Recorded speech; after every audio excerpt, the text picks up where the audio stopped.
Arresting God in Kathmandu. Samrat Upadhyay. Dedication to Mi, Bhuwa, Babita, and Shahzadi. Acknowledgements. I want to thank the following people for their generosity of time and spirit, which shaped this book: my editor, Heidi Pietler, my wife, Babita, and my teachers and friends Paul Lyons, Robbie Shepard, Ian McMillan, and Mitzi Takahashi. The Good Shopkeeper. Radhika was making the evening meal when Pramod gave her the news. The steam rising off the rotis she was cooking burned his nostrils, so he backed out of the kitchen and into the narrow hallway.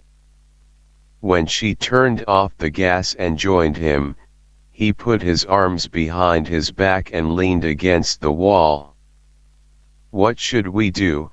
she whispered. Their 7-month-old baby was asleep in the next room. "I don't know," he answered. "Who could have foreseen this?" "Herr Shiva," she said. "How are we going to pay the next month's rent?" Her eyes filled with tears. "What's the use of crying now? That's why I never tell you anything. Instead of thinking with a cool mind, you start crying. What should I do other than cry? You've worked there for 3 years, and they let you go, just like that. These people don't have any heart. It's not their fault." He tried to sound reasonable. "The company doesn't have enough money. So only you should suffer? Why not one of the new accountants? What about Suresh? He knows computers," Pramod said. "He also knows influential people." She wiped her eyes with the back of her hand, then opened the bedroom door to check on the baby. "Okay, don't cry. We'll think of something. I'll go and see Shamhuda tomorrow." Shamhuda, though only a distant cousin of Radhika's, was very fond of her and referred to her as his favorite sister. He was friends with a number of bureaucrats and had helped several relatives find jobs. Pramod knew Shamhuda's business was shady. He was involved in building contracts throughout the city that were the source of numerous under-the-table handouts. But if anyone could help him find a job, it would be Shamhuda. "Something's bound to happen," Pramod told Radhika. "We will find a solution." Yet despite those spoken assurances, Pramod did not sleep well that night. The next morning, while it was still dark, he went to the Pashupatinath temple, made a slow round of the temple complex, and stood in line to get tika from the priest in the main shrine. After putting the paste on his forehead with his third finger, he prayed that Lord Shiva's blessing would help him. When he was young, Pramod loved to visit this famous temple of Lord Shiva, who had protected the inhabitants of the Kathmandu valley since ancient times. He used to walk through the large complex, making his way among the other worshippers to touch the feet of the gods scattered throughout. But he hadn't been here in months, and he briefly wondered whether he had neglected Shiva. By the time he stepped out of the temple's main gate, the sky was tinged with gray, and he remembered that he would not have to go home to eat and change his clothes for work. Yesterday afternoon, his director had called him into his office. "Pramodji, what can I say? Not everything is in my power. Power, thought Pramod. Of course the director had the power. On his way from the temple, Pramod saw pilgrims going to pay homage to Lord Shiva. The beggars who slept around the temple complex lined the side of the street, clanking their tin containers. When people threw money and food in their direction, the beggars would eye one another's containers to see who'd got a better deal. The monkeys that roamed the area were also alert, ready to snatch bags and packets from people who looked timid. The smells of deep-fried jalebis, vegetable curry, and hot tea wafted from stalls. Pramod noticed Humraj slowly walking toward the temple, his cane hanging from his arm. A few years ago Pramod had worked with him in the accounts department of the education ministry. Although Pramod turned his face as he passed, Humraj saw him. "Pramodji, I didn't know you were such a religious man," he shouted. Then, coming closer, he added, "What is the matter, Pramodji? Is everything all right?" Pramod hesitated, then told him about the loss of his job. "TCH, TCH, said Humraj, shaking his head. "I'd heard their profits weren't so good, but I didn't imagine they'd let go a diligent worker like you." The temple bells rang in the background as they stood in the middle of the street. Pramod remembered that he had to catch Shamhuda before he left for work, so he excused himself. At Shamhuda's house, he found two other men waiting in the living room. An old servant told Pramod that Shamhuda was still doing puja, praying and chanting to the gods, but would join him after half an hour. Pramod sat down on the sofa, and the two men looked at him suspiciously as he gazed at the pictures of religious figures on the wall. He ignored the men and concentrated on the framed picture of Lord Shiva with the snake god, Nag, around his blue neck. After a few minutes, one of the men asked, "Aren't you Prakashji?" Pramod gave him an irritated look and said, "No. My name is Pramod." "Oh, yes, yes, Pramadji. Why did I say Prakash? I know you. You're Shamhuda's brother-in-law, aren't you?" He was a small, ill-dressed man with a pointed nose and a pinched mouth. Pramod nodded. "I met you here a year ago. Don't you remember me?" Pramod shook his head. "Kamakanth, that's my name." The man looked at him expectantly. The other man, who had a broad, dull face, nodded. "So what brings you here this morning?" Kamakanth asked. "Oh, nothing." Pramod wished the man would stop asking questions. But he didn't. "You work for Better Finance, don't you?" Pramod was about to say something when the servant appeared with 3 glasses of tea and announced that Shamhuda was coming out. Now all 3 men concentrated on the doorway, where Shamhuda shortly appeared. He was wearing only a dhoti, his hairy stomach and his ample breasts bulging above it, and was singing a hymn, one from the puja he performed every morning. After solemnly distributing fruit offerings from the gods to his guests, he asked the servant to bring him juice. "What brings you here today, brother-in-law? Shamhuda asked Pramod. Oh, it's been quite a few days, so I just came to see about your health. Radhika sends her regards. Shamhuda nodded and turned toward the other men.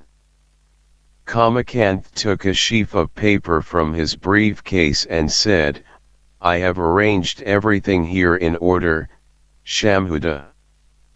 All the figures are accurate. I checked them again and again. All right, said Shamhuda, why don't you two come back next week? Then we can sit down and talk about your commission. The two men left, smiling obsequiously, and Shamhuda turned his attention to Pramod.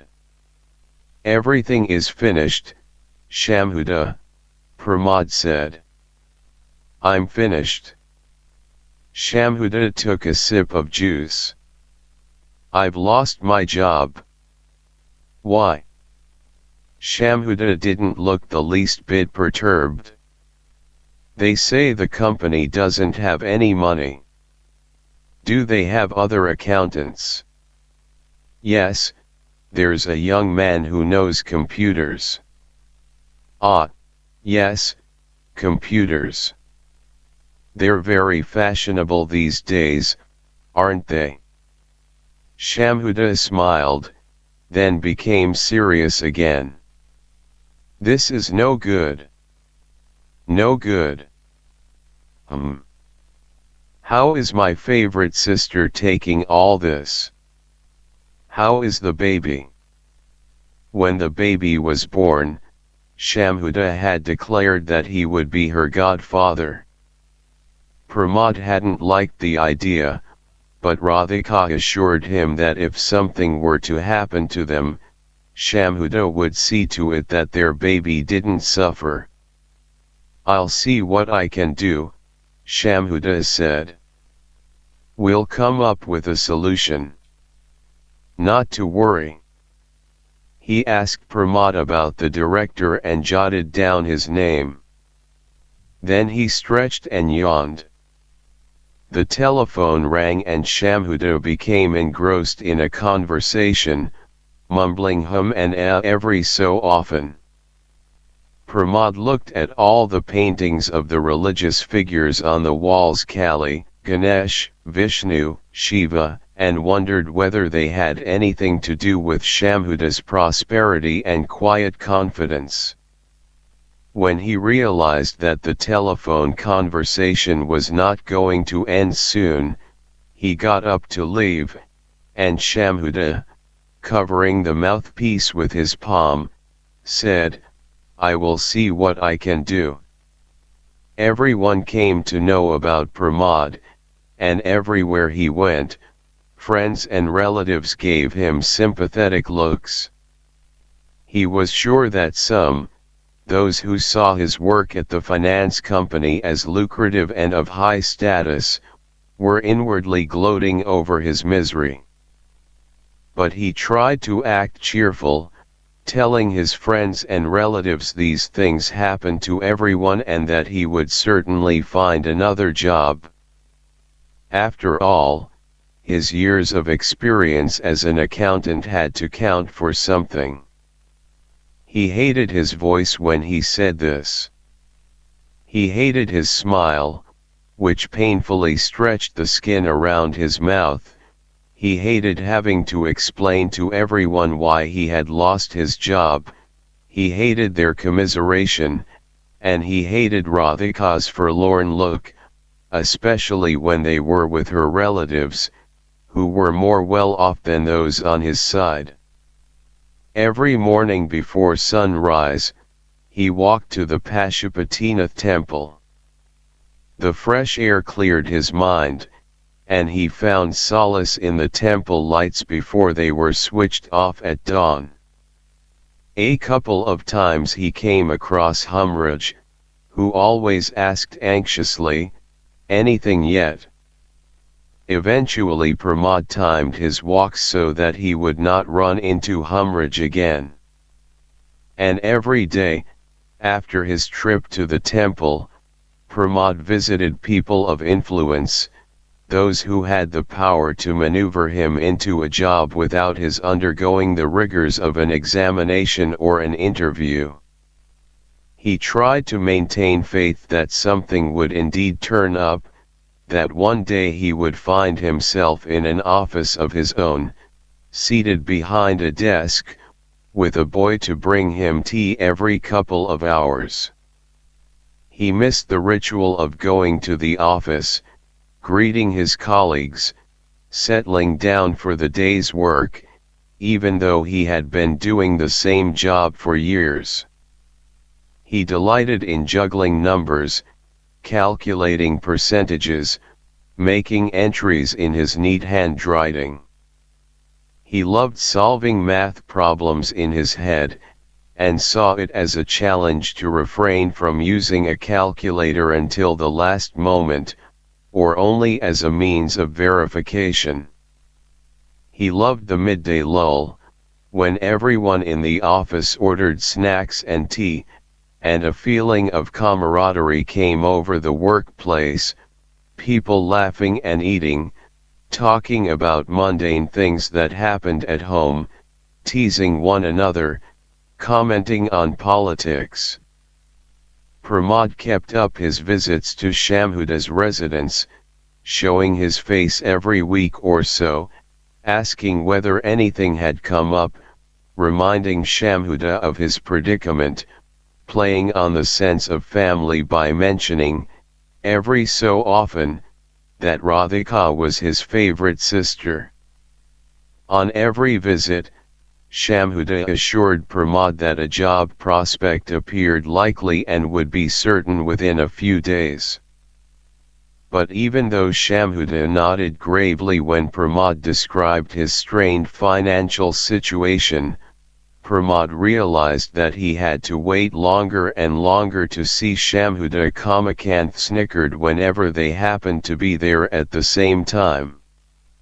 Sometimes when he and his companion looked at Pramod and murmured to each other, Pramod felt like leaving and forgetting about Shamhuda once and for all. When 2 months had passed with no job offer, Pramod's stomach churned. He and Radhika managed to pay both months' rent from their savings, but they had none for the coming month. Although Radhika borrowed some money from her parents, Pramod did not like that at all, it made him appear small. "Don't worry," Radhika said, "we'll pay them back as soon as you get your first salary." She was still trying to be optimistic, he knew, but he no longer shared that attitude. A few nights later, she brought up the idea of selling their land in the south to finance a shop of their own, perhaps a general store or a stationery outlet. Pramod disliked the idea. "I'm not going to become a shopkeeper at this stage in my life," he said. "I am an accountant, do you understand? I have worked for many big people." Later, while she slept, he regretted having snapped at her. For one thing, he doubted whether the land would fetch much money, because it was getting swampier every year and was far from the major roads. More important, he could never imagine himself as a shopkeeper. How humiliated he would feel if he opened a shop and someone like Humraj came in to buy something. What would he say? Or would he be able to say anything? What if someone like Kamakanth came in? Could Pramod refuse to sell him goods and tell him never to enter the shop again? If he did, what would happen to the reputation of his shop? Each night, these thoughts kept Pramod awake for hours. He slunk into bed, faced the wall, and let his imagination run wild. Radhika put the baby to sleep, got into bed beside him, and rested her hand on his back, but he did not turn. Soon she would mutter something, turn off the light, and go to sleep. Often Pramod imagined himself as a feudal landlord, like one of the men who used to run the farmlands of the country only 20 years earlier. He would have a large royal mustache that curled up at the ends and pointed toward the sky, the kind he could oil and stroke as a sign of power. He saw himself walking through a small village, a servant shielding him from the southern sun with a big black umbrella, while all the villagers greeted him deferentially. He saw himself plump and well cared for. Then he saw himself as an executive officer in a multinational company where Shamhuda worked as an office boy.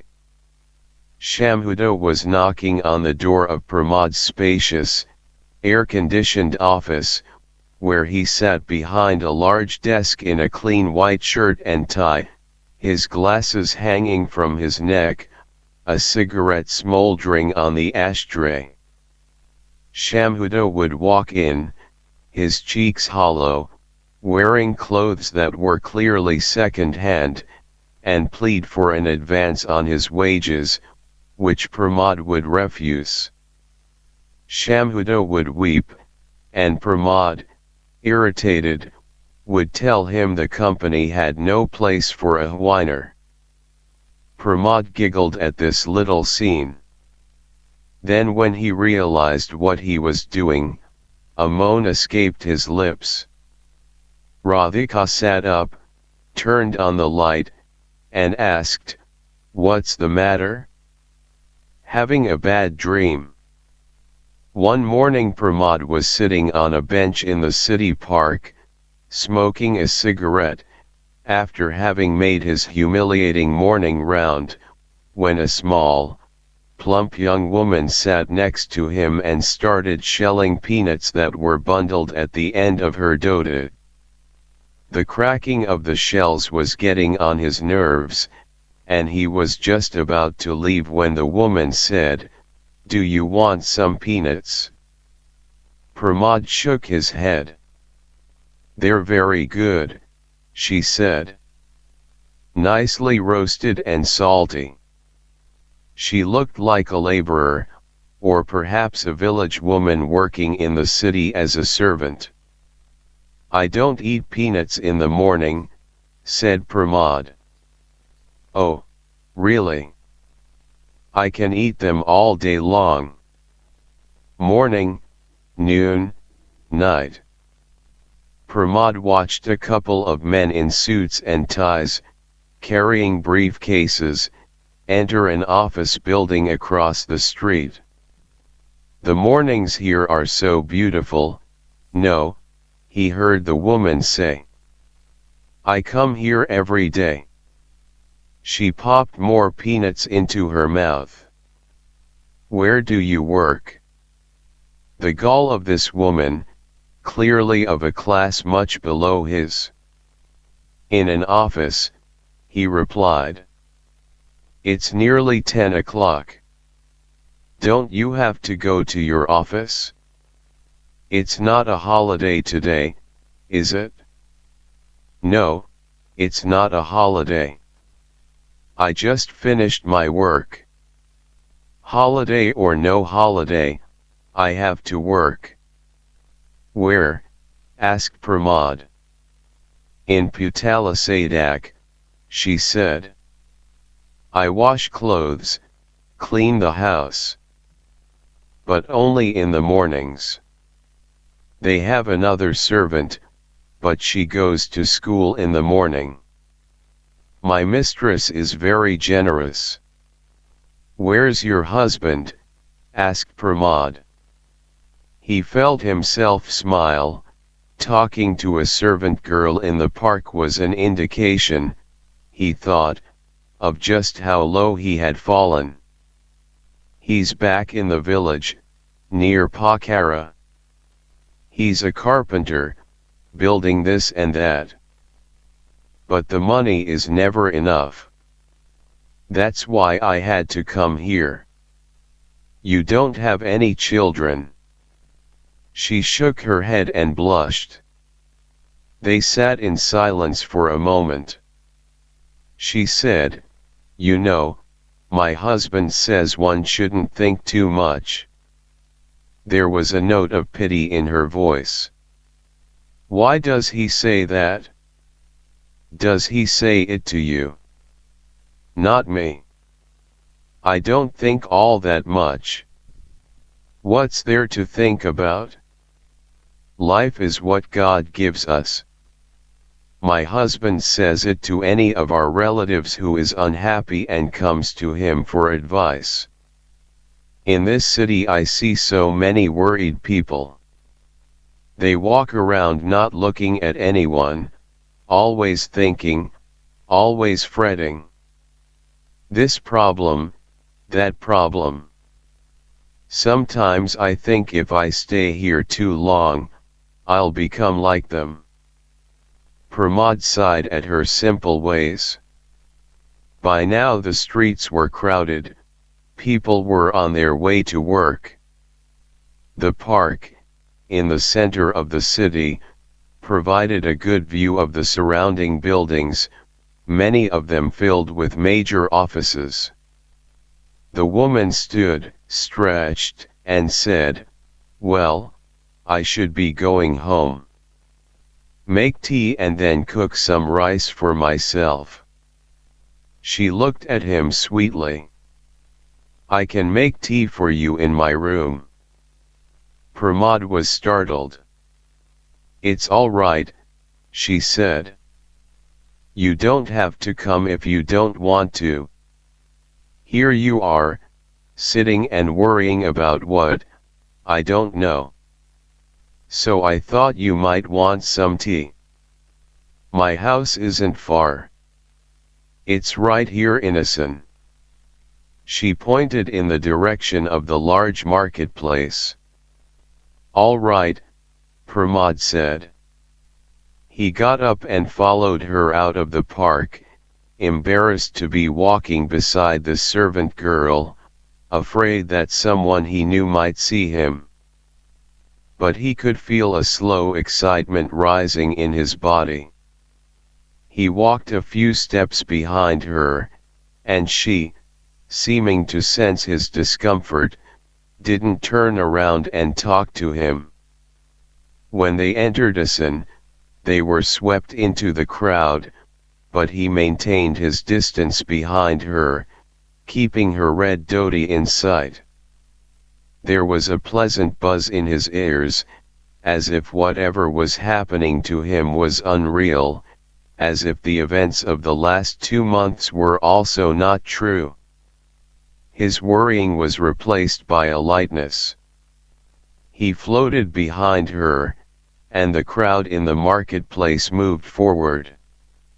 He didn't feel constricted, as he usually did in such places. In fact, his heart seemed to have expanded.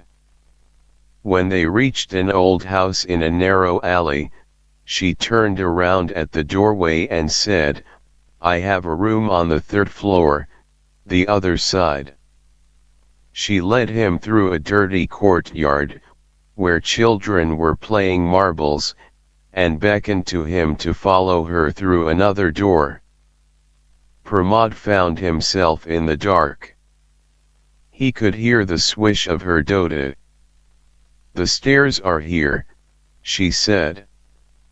"Be careful, they're narrow. Watch your head." He reached for her hand, and she held his as she led him up the wooden stairs. Now Pramod could see the faint outline of a door. One more floor. He thought she looked pretty in that semi-darkness. On the next landing she unlocked a door and they entered a small room. In one corner were a stove and some pots and pans, in another, a cot. A poster of Lord Krishna, his blue chubby face smiling at no one in particular, hung above the bed. The gray light filtering through the small window illuminated the woman's face and objects in the room. She was smiling. He was drawn to the window, where he was surprised to find a view of the center of the marketplace. He had never before been inside a house in this congested quarter.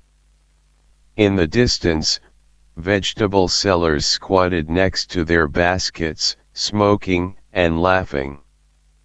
A faint noise from the market drifted into the room, like the hum of a bee, and he stood at the window and gazed over the rooftops and windows of other houses crammed into this section of the city.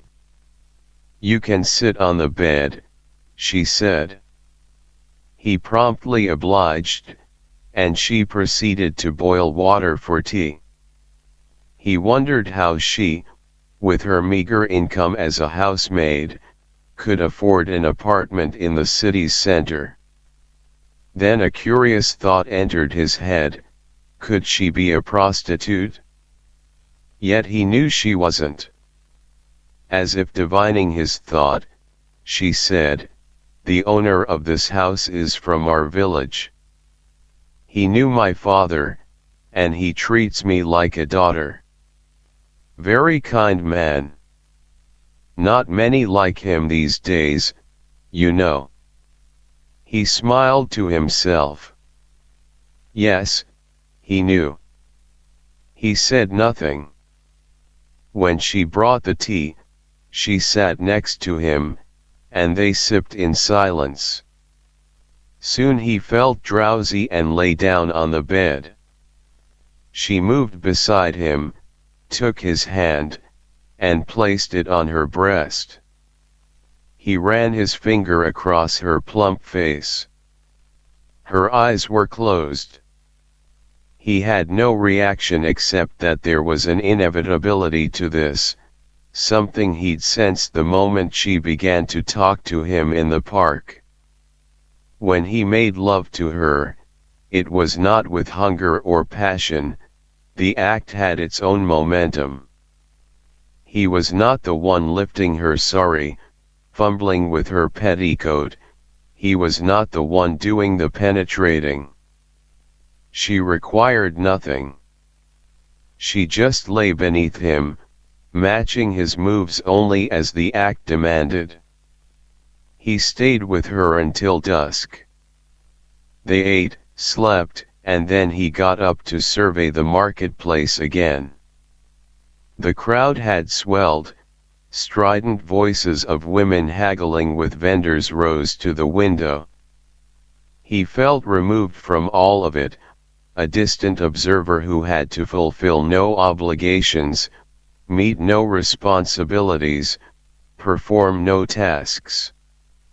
When he got home that evening, he was uncharacteristically talkative. He even played with the baby, cooing to her and swinging her in his arms. Radhika's face brightened, and she asked whether he had good news about a job. He said, "What job? There are no jobs," and her face darkened again. During the afternoons Pramod still pursued his contacts, hoping something would come along, but the late mornings he reserved for the housemaid. They often met in the park after she'd finished her work and walked to her room innocent. On Saturdays and holidays he stayed home, sometimes playing with the baby, sometimes listening to the radio. Once while he and Radhika were preparing for bed, she looked at the baby and said, "We have to think of her future." Pramod caressed his daughter's face and replied, "I'm sure something will happen," although he had no idea of any prospect. Putting her hand on his, Radhika said, "I know you're trying. But maybe you should see more people. I went to Shamhuda yesterday, and he says he'll find you something soon. Shamhuda. Pramod suppressed a groan. He's the only one who can help us. I don't need his help, said Pramod. Don't say that. If you say that, nothing will happen. Pramod jumped from the bed and said, trembling, what do you mean, nothing will happen? What's happening now? Is anything happening now? One cloudy morning as Pramod and the housemaid left the park and entered the marketplace, he saw Humraj walking toward them, swinging his umbrella. Before Pramod could hide, Humraj asked, "Oh, Pramodji, have you come here to buy vegetables?" He looked at the housemaid curiously. Pramod swallowed and nodded. Nothing yet, huh? Humraj asked. My nephew can't find a job either, but his situation is a little different. Pramod, conscious of the housemaid by his side, wished she would move on. He put his hands in his pockets and said, "Looks like rain, so I'll have to go," and he walked away, leaving her standing with Humraj. Later, she caught up with him and asked, "Why were you afraid?" "What's there to be afraid of?" Pramod, his face grim, kept walking, and when they reached her room, he threw himself on her cot and turned his face away. His chest was so tight that he had to concentrate on breathing. She said nothing more. After setting the water to boil, she came and sat beside him. Pramod stopped his search for a job and was absent from his house most of the time. One night he even stayed in the housemaid's room, and when he got home in the morning, Radhika was in tears. "Where were you?" She brought her nose close to his face to smell whether he'd been drinking. "What's happened to you? Don't you know that you are a father? A husband?" Now when he went to family gatherings, he wasn't surprised that the relatives looked at him questioningly. The bold ones even mocked him. "Pramodji, a man should not give up so easily. Otherwise he is not a man." Some sought to counsel him. "Radhika is worried about you. These things happen to everyone, but one shouldn't let everything go just like that." He didn't feel he had to respond to them, so he sat in silence, nodding. His father-in-law stopped talking to him, and his mother-in-law's face was strained whenever she had to speak to him. At a relative's feast one bright afternoon, Pramod watched a game of flush. The men, sitting on the floor in a circle, threw money into the center, and the women hovered around. Shamhuda was immaculately dressed in a safari suit, and his ruddy face glowed with pleasure as he took carefully folded rupee notes from his pockets. Radhika sat beside Shamhuda, peering over his cards and making faces. "Pramodji, aren't you going to play?" asked a relative. Pramod shook his head and smiled. "Why would Pramodji want to play?" said another relative, a bearded man who had been Pramod's childhood friend. "He has better things to do in life."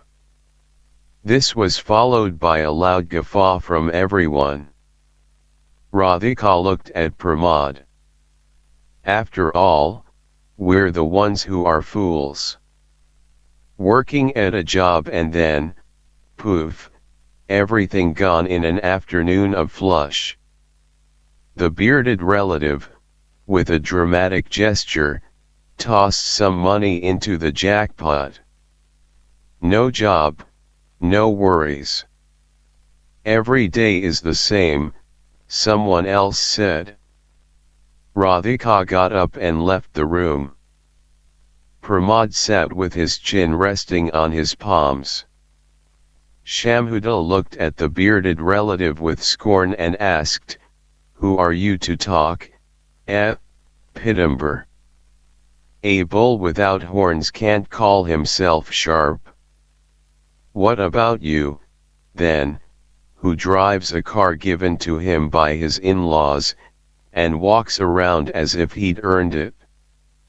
At this, some of the men nodded and remarked, "Well said, and that's the truth." Pitambar smiled with embarrassment and said, "I was only joking, Shamhuda. After all, this is a time of festivities."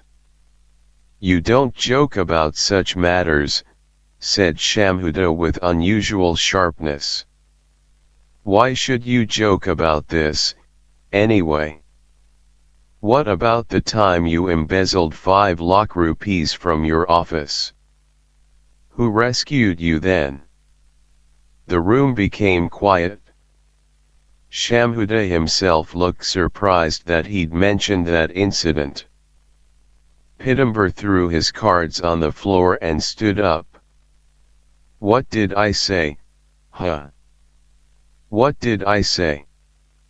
I didn't say anything to you. Just because you're older, does that mean you can say anything?" With his right hand, he gesticulated wildly. With his left, he rapidly stroked his beard. His voice grew louder. "What about you? Everyone knows you had that police inspector killed. We aren't fools. How do you make all your money, donkey?" The use of the word donkey prompted the other men to stand and try to restrain Pitambar, who seemed ready to froth at the mouth. "Enough, enough," cried one woman. Radhika came back. "What happened?" A shadow covered Shamhuda's face, and he too got up. "What do you think, huh? What do you think? Say that again, you motherfucker, just say that again. I can buy people like you with my left hand." Radhika went over to Pramod and said, "See what you've started." Bitterly, he said, "You are a fool," and walked out of the room. He was engulfed by numbness, things disappeared in a haze. Words and phrases floated through his mind. He remembered stories of people jumping into the Ranapakari pond at the center of the city and being sucked under to their death. Could he do it? Pramod walked the 2 miles to Asan and moved through the darkness of the staircase to the housemaid's room. She was pleased to see him. "I'd like to lie down," he told her. "Shall I make you tea?" He shook his head and sank onto her cot. It smelled of her sweat and hair oil. He felt like a patient, ready to be anesthetized so that his body could be torn apart. "Are you all right?" She put her palm on his forehead. He nodded and fell asleep. It was a short sleep, filled with jerky images that he forgot when he woke. She was cooking rice. "You'll eat here." For a while, he said nothing. Then he asked, "Aren't you afraid your husband will come?" Unannounced. She laughed, stirring the rice. He'd catch us, wouldn't he? What would you do? What would I do? Yes. What would you say to him if he catches us? I don't know, she said. I never think about it. Why? It's not in my nature. She took the rice pot off the stove and put on another, into which she poured clarified butter. She dipped some spinach into the burning ghee, it made a swoosh, and smoke rose in a gust. Pramod pulled out a cigarette and set it between his lips without lighting it. You know, she said, if this bothers you, you should go back to your wife. It doesn't bother me. Sometimes you look worried. As if someone is waiting to catch you. Really? He leaned against the pillow. Is it my face? Your face, your body. She stirred the spinach and sprinkled it with salt. What will you do? I'll never find a job, he said, sucking the unlit cigarette. He made an O with his lips and blew imaginary circles of smoke to the ceiling. No, I mean if my husband comes. He waved away the imaginary smoke. I'll kill him, he said, then laughed. She also laughed. My husband is a big man.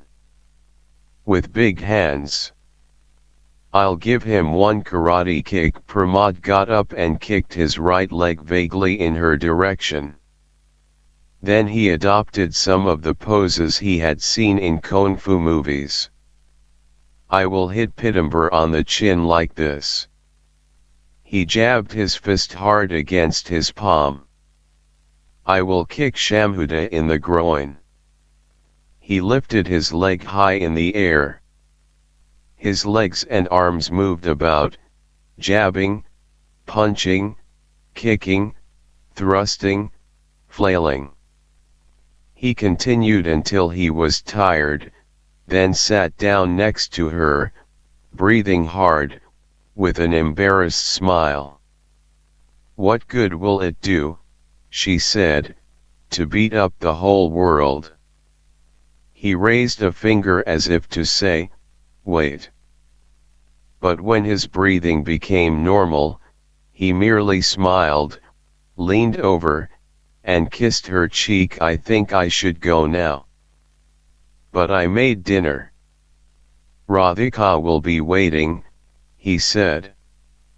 It was already twilight when he left. The air had a fresh, tangible quality. He took a deep breath and walked into the marketplace, passing rows of meat shops and sweets vendors. At the large temple complex of Hanumandhoka, he climbed the steps to the three-story temple dedicated to Lord Shiva. A few foreigners milled around, taking pictures. He sat down above the courtyard, which started emptying as the sky grew dark. When he reached home, Radhika didn't say anything. She silently placed a plate of rice, dal, and vegetables in front of him, and he ate with gusto, his fingers darting from one dish to another. When he asked for more, she said, "How come you have such an appetite?" His mouth filled with food, he couldn't respond. After dinner he went to the baby, who stared at him as if he were a stranger. He picked her up by the feet and raised his arms, so that her tiny, bald head was upside down above his face. The baby smiled. Rocking her, Pramod sang a popular song he'd heard on the radio, "The only thing I know how to do is chase after young girls, then put them in a wedding dholi and take them home. When Radhika finished in the kitchen, she stood in the doorway, watching him sing to the baby. Without turning to her, he said, "Maybe we should start a shop. What do you think?" Radhika looked at him suspiciously, then realized he was serious. Later, when they were in bed and he was about to turn off the light, he said, "Can you imagine me as a shopkeeper? Who would have thought of it?" "I think you would make a very good shopkeeper," Radhika assured him. "I will have to grow a mustache." In the darkness, it occurred to him that perhaps he would be such a good shopkeeper that even if Kamakant did come to buy something, Pramod would be polite and say please and thank you. He smiled to himself. If Shamhuday came, Pramod would talk loudly with other customers and pretend Shamhuda was not there. And if the housemaid came, he would seat her on a stool, and perhaps Radhika would make tea for her. This last thought appealed to him tremendously. The cooking poet. He was a well-known poet in Nepal. During the rule of the Rana dictators, which lasted for 108 years, he had been their outspoken critic, lashing out at their cruelty, writing poems comparing the situation of him and his countrymen to that of a caged parrot, whose hunger is not for food but for freedom, whose only desire in the world is to fly away into the woods. The Ranas immediately banned the circulation of the poems and threw the poet in jail. When the revolution finally toppled their regime, it was a classic rebellion, led by the legal king, who had been treated by the Ranas like a eunuch, locked inside the palace and barred from even reading the news. The poet, generally known as Acharya, was regarded as a hero by the people. The king called him into the palace and awarded him several prestigious tithes, including one given only to outstanding soldiers on the battlefield, although Acharya had never advocated physical violence. After the elections, as bitter quarrels erupted among the freedom fighters for high-ranking positions in the government, causing a general climate of corruption and ultimately a severe setback in the economy, Acharya was presented with an award given only to the nation's foremost poets. Acharya was not dazzled by his fame. His quest for truth far outweighed any desire for personal recognition.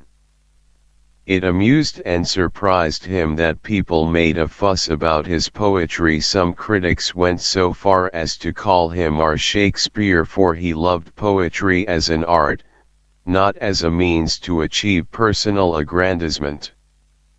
Now, at the age of 60, Acharya lived with his wife and 2 children. His elder daughter was married and living in another part of the city, in a comfortable house in a quiet part of the city. Royalties from his anthologies and books of poetry, still used in classrooms throughout the country, brought him a decent income, and he spent his time reading, relaxing, and being guest of honor at various functions at schools and colleges. Over the years he had also been a mentor to those whom his friends recommended as serious young writers. Often he judged a poet not only by his writings, but also, after careful observation, by his character, maturity, and humility. One young man who presented himself to Acharya made an immediate impression by the deep insights expressed in his poems and the masterly way in which they were shaped. with subtle echoes of the classical tradition, infused with a rigorous quality of modernity. After spending some time with the young poet in his study, however, Acharya became offended by his arrogance. The man kept pointing out the impressive manner in which he had employed certain images and his adroit handling of the language. Acharya, convinced that so large an ego is detrimental to the art of poetry, refused to take the young man under his wing, much to the dismay of the colleague who had recommended him. But Acharya was resolute. The poet does not make the poem makes the poet. One winter morning, when the city was waking up, a young man, holding a recommendation letter, knocked on Acharya's door. "I hope I'm not intruding, sir," he said nervously, regarding the poet with reverence. "My name is Giri." Acharya invited him to his study and did his best to make him feel welcome. Giri was a short, thin man, with a tuft of black hair hanging over his forehead. His face was delicate, with an aquiline nose that could only belong to a Brahmin, and his eyes were large, with long eyelashes. His face made Acharya think of men who live under the strong influence of their mothers. After Acharya's wife, Durga, brought in a tray with tea and biscuits, Acharya extended his hand and requested the young man's portfolio. It contained an epic, running nearly 70 pages, about a young man's passion for his lover. Nothing new there, but the poet had taken Lord Bhima, one of the 5 brothers of the Mahabharata, and turned the strongman into a jealous and passionate lover. In the poem, Lord Bhima was obsessed with Draupadi, the wife who had been bestowed on all 5 brothers. Lord Bhima's wish to have Draupadi all to himself disrupted the harmony among the brothers, who, in the myth, were known for their loyalty to one another. Giri's control of the verse was so flawless, his characters so believable, despite the ironic twist of the old text, that Acharya found himself transported back to the era of the Mahabharata, with its clanking armor and noble warriors, its beautiful demure women and royal gardens, thundering skies, and the gods' frequent interference in men's affairs. When, after a long time, Acharya lifted his eyes from the final page, Giri was looking up at the large oil painting of the past kings of the country. "How long have you been a poet?" Acharya asked, clearing his throat. Giri jumped as if he'd been caught stealing. "That is my only work, sir," he said. "About half a year." Surely he is lying, Acharya thought. Such precision of language comes after years of practice, only after the technique becomes second nature to the poet so that his pen can plumb the depths of meaning. "You must read." "Occasionally, when I can take time from my college work." Giri had a guilty look. Acharya noticed the curtains moving softly in the wind. "You have potential." "Thank you, sir," Giri said. "We could work together," Acharya said. They would meet every Saturday in his study, and Giri would present his work, which Acharya expected to be substantial. Giri was obviously overwhelmed, for he kept saying, "Thank you, sir." "You're so kind, sir." After escorting Giri to the main entrance, Acharya went to his study and read the entire work again, this time with a critical eye. But the poem was almost flawless. For a brief moment, he was anxious. What could he teach this gifted man? At the academy, Acharya could not stop talking about Giri's epic, surprising his colleagues, who had rarely heard him speak such praise. He is a genius, Acharya said in the canteen over a cup of lemon tea. He was startled by his own assertion. Then we should publish him, said one of the men who supervised the printing press in the basement. No, no, no. Acharya shook his head. He needs time. One more year. He looked around the table and saw his colleagues nodding solemnly, although Acharya knew they were more interested in promoting themselves than some young novice who had taken a fancy to poetry. Later, the conversation changed to politics, but Acharya found himself thinking of Giri's poem, and he started humming an old song to himself, distractedly, like a man so overwhelmed by a new discovery that he cannot concentrate on anything else. When Giri arrived the next Saturday, Acharya was playing with one of his grandchildren on the lawn, while his elder daughter, visiting for the weekend, watered the flowers. Durga sat in a white plastic chair, knitting. His son, who was about Giri's age and was studying engineering, and the younger daughter had gone to the temple. The winter sun warmed Acharya's back.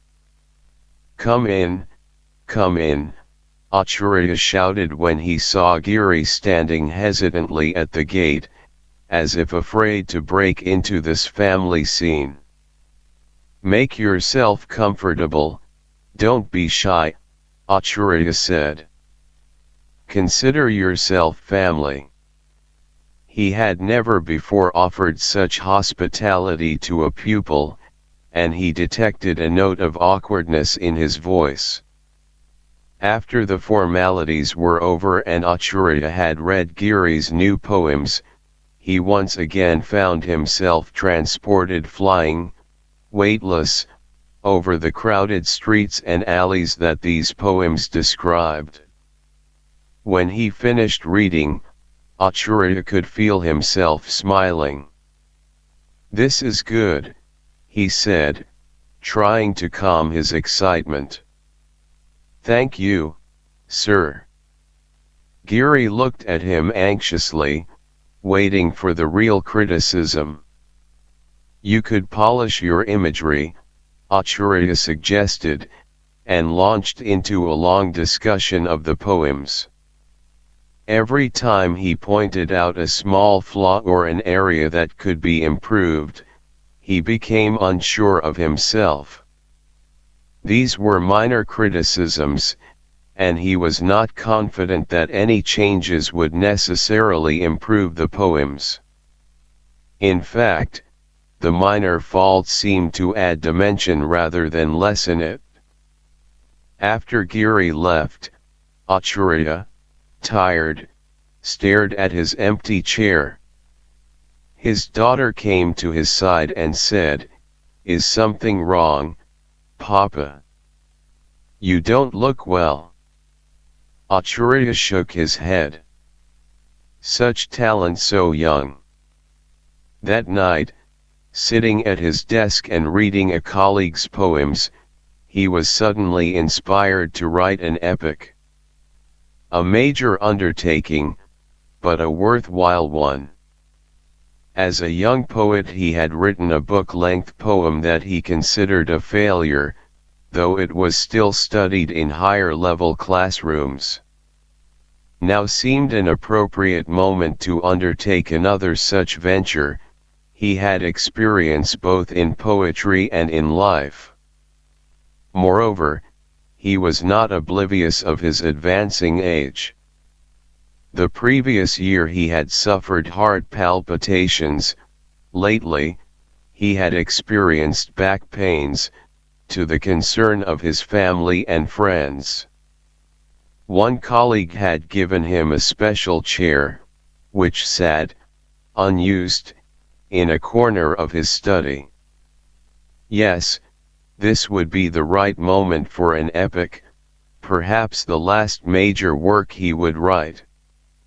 Acharya, excited at the prospect, could no longer concentrate on the poems before him.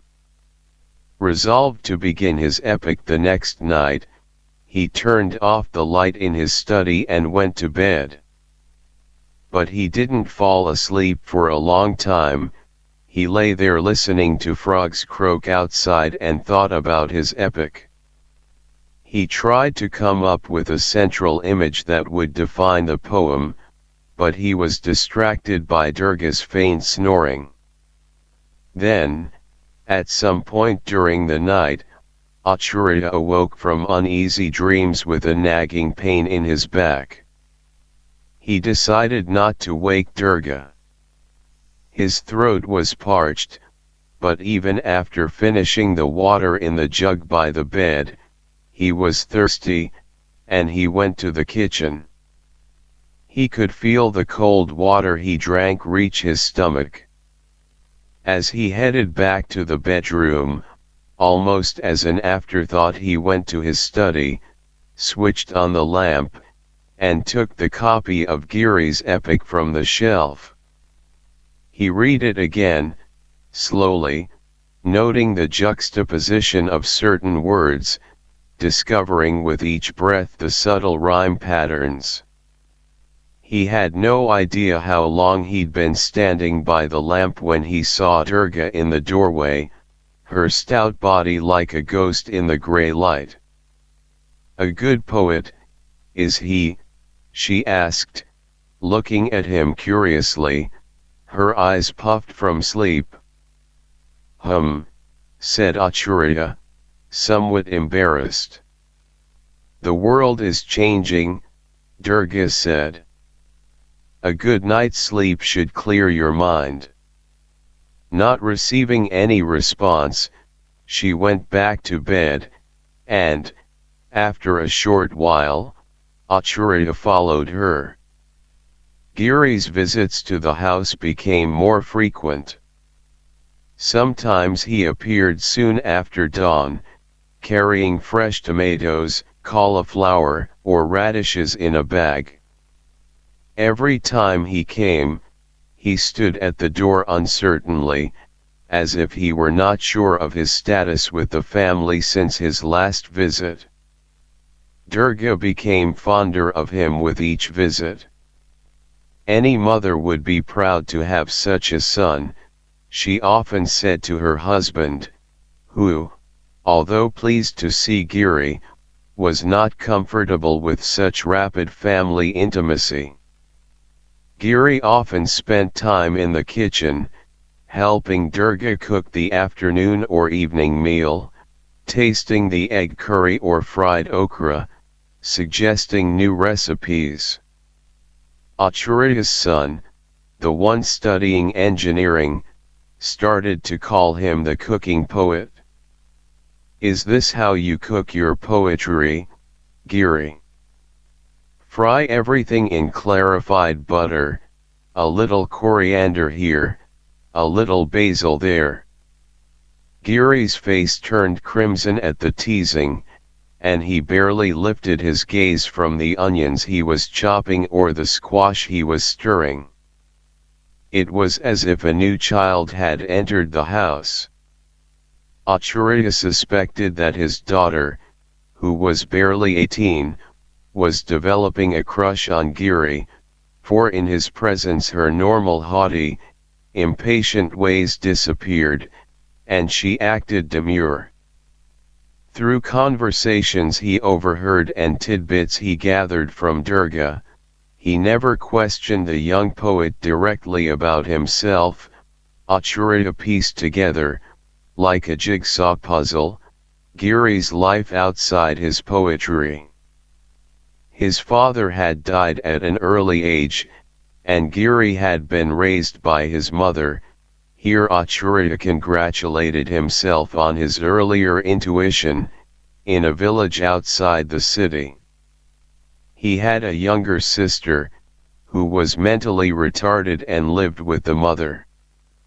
And he had a scholarship that paid for his college expenses and kept him from starving. Such a hard life for a young boy, Durga declared. And he was a member of the United Democratic Front, the growing ultra-left group that demanded changes in the country's power structure. This last bit of information came as a surprise to Acharya, who perceived Giri's radical politics as incongruent with his personality.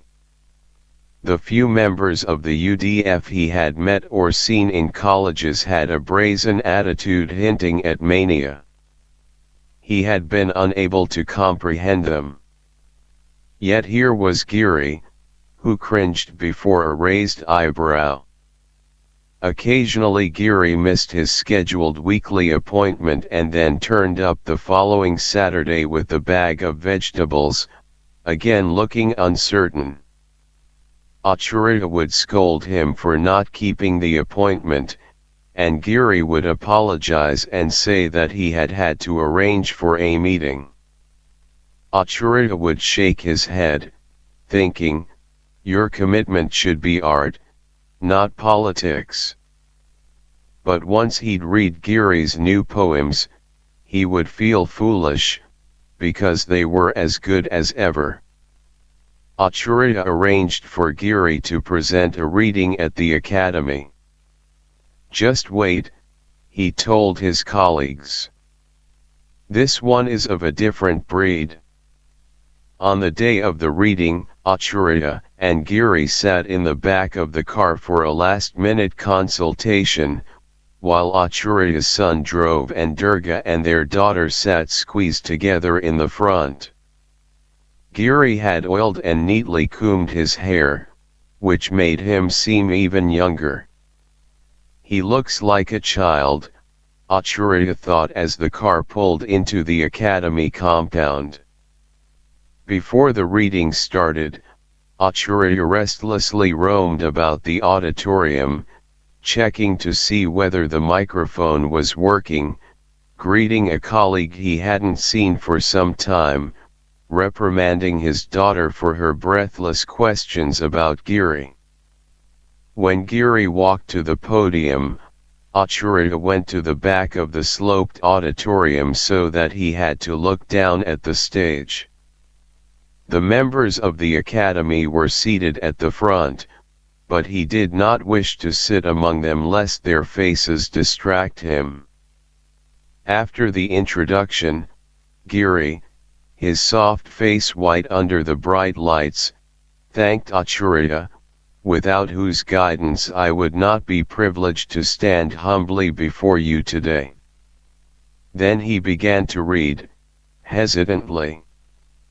The faint tremor in his voice reminded Acharya of the first reading he himself had given on the same stage, although the auditorium was nowhere as large as it was today. By the third poem, the auditorium was filled with silence. Giri read with more enthusiasm, occasionally lifting his hand in an awkward gesture or raising his eyes from the pages to see the audience in the darkened room. Acharya noted the attentive faces of the people around him. Rarely had he felt such pride.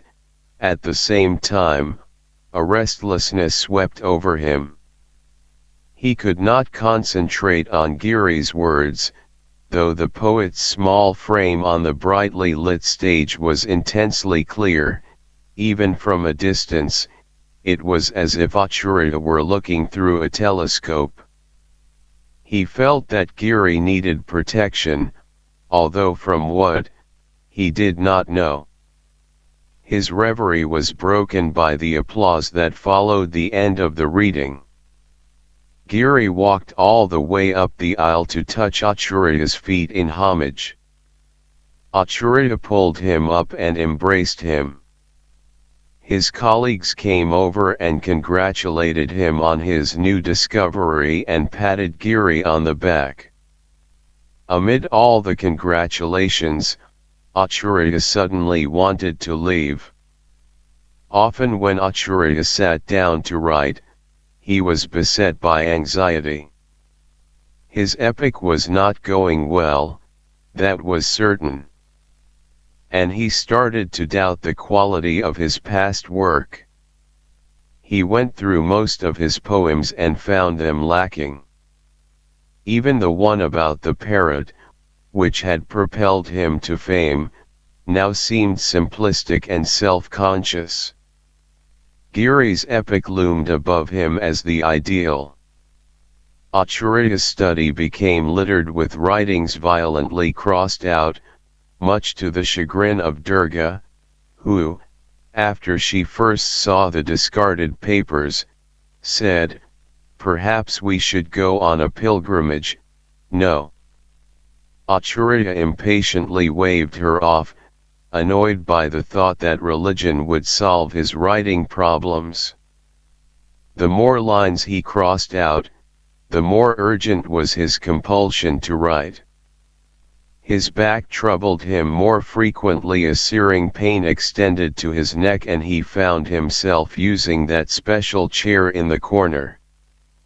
During his renewed consultations with Giri, Acharya found more faults with the young man's poems. Here, how can you do this?" he once shouted shrilly, and saw Giri's startled expression. Acharya regretted his outburst. After all, Giri was a novice and had to be treated gently. Giri averted his eyes and said, "Sorry, sir, sorry." Sometimes Acharya despised Giri for accepting the humiliation and wished he were not so sensitive to criticism. "A man does not become a poet in a day," he repeated, sometimes to himself, sometimes to Durga, who looked so worried that he became irritable. Once when he confided to a friend, "I cannot write any more," he felt weak, and the friend suggested he take a vacation in India, perhaps a pilgrimage. Frost covered the city as winter reached its peak. For 3 weeks, Giri did not show up for his appointment, and Acharya grew worried. He sent his son to Giri's home, but the son reported that Giri had left the city to join a rally in another part of the country. Acharya felt slighted. The news of the shooting and the subsequent announcement of the names of those who died came one afternoon when Acharya's family was gathered on the lawn, enjoying the warmth of the winter sun. The radio buzzed on the windowsill and they heard the name, Giri Kumar Risal. Acharya's son ran to the radio and turned up the volume. Shooting had broken out at a protest march in Bhairaba, and among the bodies was that of Giri Kumar Risal. Durga let out a muffled scream, which seemed to get stuck in the air as the voice on the radio listed more names. Acharya's daughter put her hand to her mouth and ran inside, slamming the door behind her. His son stared at the radio even though the government broadcaster had moved on to other news. Acharya sat down on his chair with a thump, but he was not thinking of Giri. He was thinking of one of Giri's powerful verses.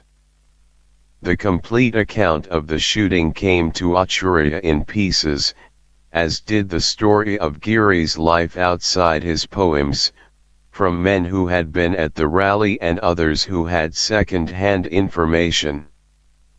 The protest had turned into a fistfight between the United Democratic Front and the rival party.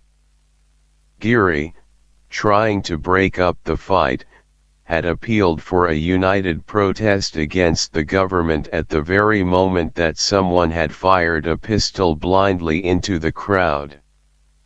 Later, the police found the bullet lodged in Giri's throat. Meanwhile, in the pandemonium, police had begun shooting at the crowd. Death hung in the corners of Acharya's house for several days, especially in the kitchen, where Durga said she felt Giri's presence. The daughter was hit the hardest. For a number of days, she didn't eat properly, and her eyes would fill with tears whenever Giri was mentioned. But after a while things returned to normal.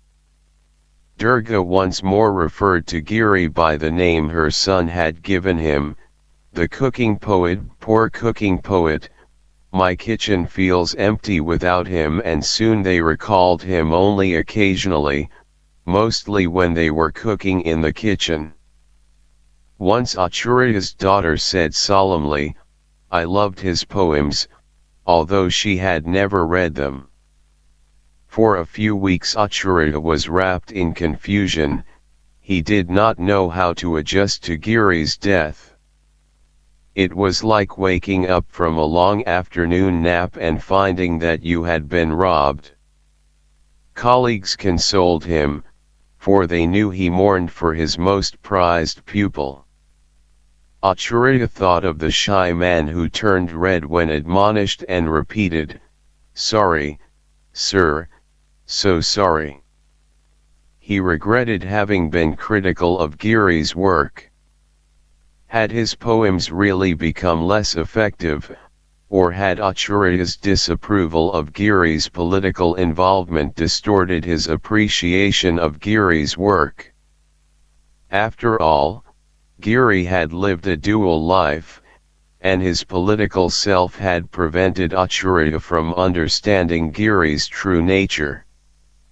The more Acharya thought about this, the more he remembered his own youth, the protest marches he'd participated in, the madness that overtook the crowd when it demanded the return of the proper heir to the crown, the days he'd spent in jail with common criminals, creating lines of poetry in his mind and committing them to memory. Acharya, looking at himself in a mirror, could not connect those memories of the young poet with the reflection in front of him, the body slouching from back pain, doubt creeping into the lines of his face. When winter gave way to spring and leaves started sprouting on the branches, Acharya, in fits and starts, went back to work on his epic. Giri's file still lay on his shelf, gathering dust. It had acquired a certain aura, like that of classical texts one treasured but hesitated to open lest they let out some old ghost. Now when Acharya thought of Giri, the image he summoned up was one he had, in fact, never seen, Giri appealing to the two fighting factions, a hand from the side raised in air, holding a gun, and Giri's throat split open by the bullet, blood gushing forth and splattering the men around him. The words to the epic did not come. Acharya played with language, plot, all the techniques he had learned over the years. During these 3 months he often stayed up late into the night, forgetting to eat, and his body looked frail as dark circles appeared around his eyes. Twice he had to be rushed to the hospital with excruciating back pain. One night, after he had torn to shreds nearly 20 of his recent verses, Acharya lay his head on the desk and abandoned the task. All the versions had been mediocre at best. he needed no one to tell him this. Nor did he have any intention of revealing his work, for he did not wish to display the degeneration of his art, which had brought pleasure to men for years. Quietly, but resolutely, he shut his notebook and left the study. When the government announced that Acharya was to be named the poet laureate of the country, his family members and friends could barely contain their joy. The Poetry Committee of the Academy, with the active endorsement of the king, decided that, in commemoration of the 25th anniversary of the revolution, Acharya should be honored not only for his participation in the revolution but also for his commitment to poetry and art, as substantiated by his prodigious body of work. "We were not wrong," wrote one of the critics who had earlier called him our Shakespeare. "Acharya has proven himself the equal of any acclaimed author today," and he went on to list some of the giants in poetry, such as Pablo Neruda, Czesław Milosz, and Faiz Ahmed Faiz. Posters of Acharya from his earlier days appeared all over the country. He received letters of congratulations from famous poets in neighboring countries, and a procession was organized to take place after the awards ceremony. The Academy auditorium was filled with dignitaries and high government officials. A red banner with Acharya's name hung at the back of the stage. Well-known poets praised Acharya's poetry and his contribution to Nepali literature.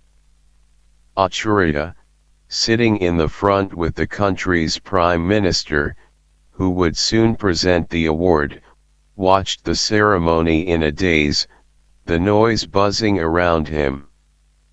The Prime Minister gave a short speech, and Acharya made his way to the stage to receive the gold trophy, a small statue of a famous 17th-century poet. He thanked his family and friends for their support. After a few words, he was about to head back to his seat when he glanced at the silver lights focused on the middle of the stage and remembered Giri reading in that auditorium, his white face shining in the darkness. Acharya felt paralyzed, as if stricken by stage fright.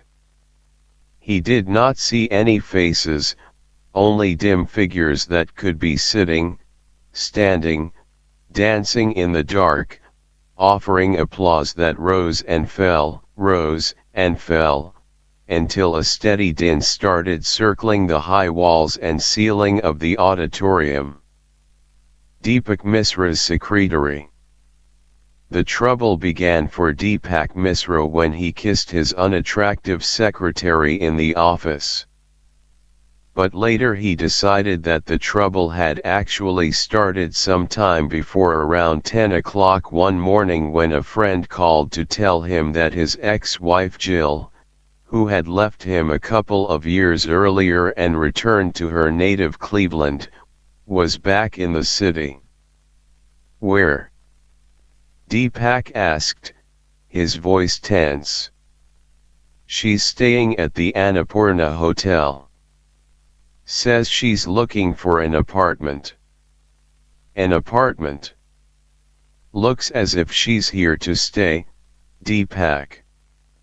After he hung up, Deepak requested a file from his secretary, Bandanaji, and asked her to wait while he scrutinized its contents.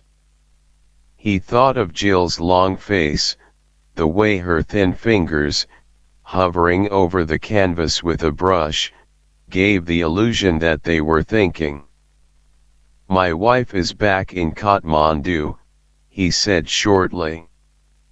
When Bandanaji didn't respond, he looked up. "Is there something wrong with the account?" she asked, pointing to the file. "Just checking," he said, and handed it back to her. Deepak had been a successful financial consultant for 7 years. When Jill left him, everyone thought his business would collapse, that he'd plunge into something dark and horrible, probably aided by Roxy, and his world would break apart. But Deepak showed remarkable endurance. 3 days after Jill disappeared, without leaving even a note, he was back in the office, making phone calls, sending faxes, and tinkering with numbers on his new computer. Bandanaji said, as if to the air in front of her, "It seems unnatural." She had been with him a little more than a year and was undiplomatic in her dealings with people. But Deepak liked her because she had a quick mind and a no-nonsense way about her that actually softened his clients. She was the best secretary he'd had. Before Bandanaji, there had been a young woman, Anju, who sat at her desk and combed her shiny, waist-long hair until it seemed to breathe. The floor beneath her desk and chair was always littered with strands of hair, and the janitor who came in every morning complained. Then when Anju started oiling her hair in the office, Deepak found smudges on important documents. Because her brother was his friend, he didn't fire her. Also, and Deepak admitted this to himself reluctantly, he found her pleasant to look at. When she lifted her mirror and studied her face or applied kajal to her eyes, he became entranced. But when more and more clients complained about important documents never reaching them or about incorrect calculations in their yearly assessments, Deepak had to let her go. He called her brother and apologized, to which her brother replied, "I'm surprised you kept her this long." When he hired Bandanaji, on the recommendation of a Marwari businessman, he was skeptical. The first time she entered his office, she cleared her throat so vigorously, the noise startled him. She also had an aloofness about her that disturbed Deepak. She didn't appear comfortable around people, a drawback in a secretary. On top of that, her thin hair was combed back with an awful-smelling oil, and she wore a purple sari with several patches. A prominent skin disfigurement on the right side of her face looked like a pink-colored map that started at the temple and curved down toward the chin. Later, Deepak thought it looked like a pregnant woman, whose protruding belly pointed toward Bandanaji's nose. But her resume was impeccable. She had worked for some of the top businessmen in the city, all of whom wrote laudatory recommendations. She even knew how to use a computer, a skill her previous employer claimed she had learned on the job in a single day. After her interview, when Deepak said he was interested in hiring her, she asked, in a coarse voice, "How much are you going to pay me?" When he told her, she smiled, scrunching up the pregnant woman's belly on her cheek, took her dilapidated folder from his desk, and walked out. He was stunned, but then he ran after her. She had already disappeared in the hustle and bustle of New Road outside his office. 2 days later, he called her former employer and got her number. She answered the phone, and he quoted a higher salary. "That won't do," she said. Afraid she'd hang up, he asked what she expected. 8,000 rupees, she said, vigorously clearing her throat.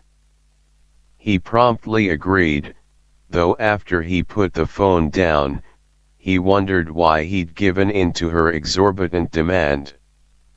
She would be the highest paid secretary in the city. He could easily have hired another woman, perhaps equally competent, for half that salary. When he reached the office the next morning, she was waiting outside the front door. "I need a key," she said, and he rushed to the key shop down the street to have one made.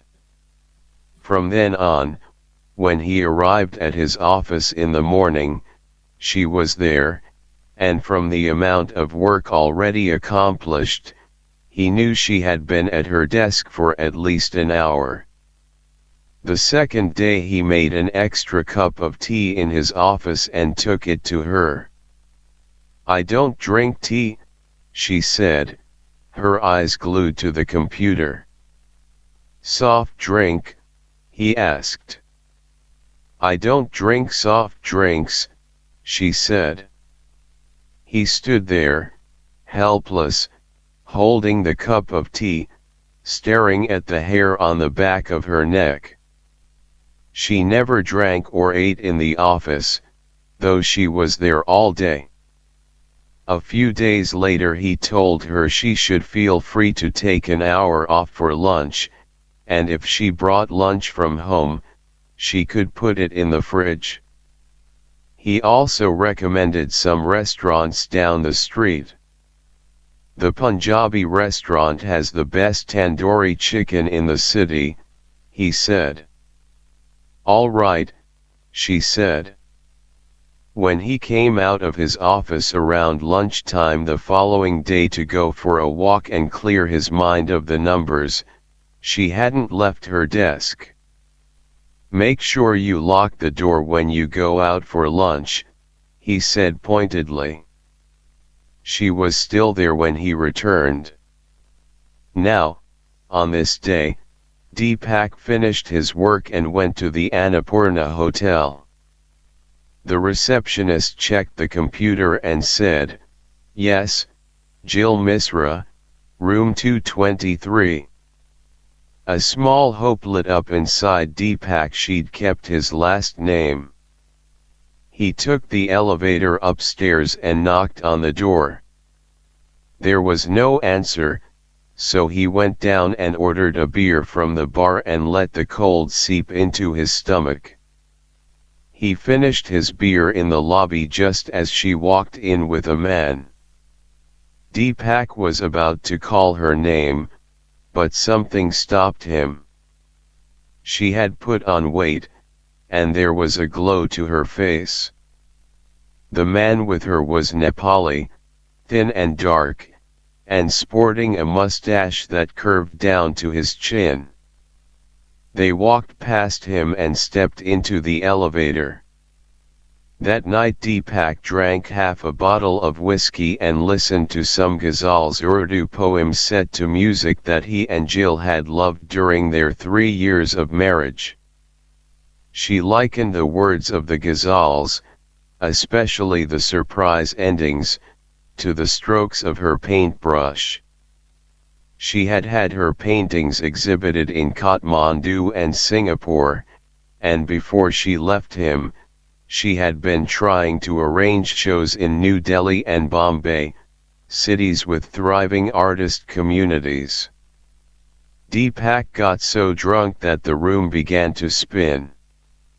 Deciding that he should eat something, he went to the kitchen to make an omelette, but soon became tired. An egg dropped from his hand and cracked on the floor, where the yolk spilled out, still intact, forming an eye. Deepak wished he had not fired his servant a few days ago, but the boy was lazy and had stolen money. Deepak staggered out of the house and, without thinking, got into his car. It was nearly 10 o'clock, and the streets were abandoned. His car was weaving, but he didn't care, and he nearly hit a bicycle rider at the front corner of the royal palace. At the Annapurna Hotel, he walked into the Chinese restaurant next to the lobby. It was empty, and he sat in a corner and ordered ginger chicken, which nauseated him after he'd taken a few bites. He wondered whether the mustached man was with Jill in her room or whether they had gone out. She liked to dance, so Deepak asked the waiter if there was a dance club in the hotel. On learning that there was, he went to the bathroom, washed his face, combed his hair, then stepped into the sparsely lit dance club. A DJ droned on about the rhythm of the forthcoming piece. Once Deepak's eyes adjusted to the light, he spotted Jill, standing at the edge of the dance floor, tapping her feet, a drink in her hand, and talking to the man with the ridiculous mustache.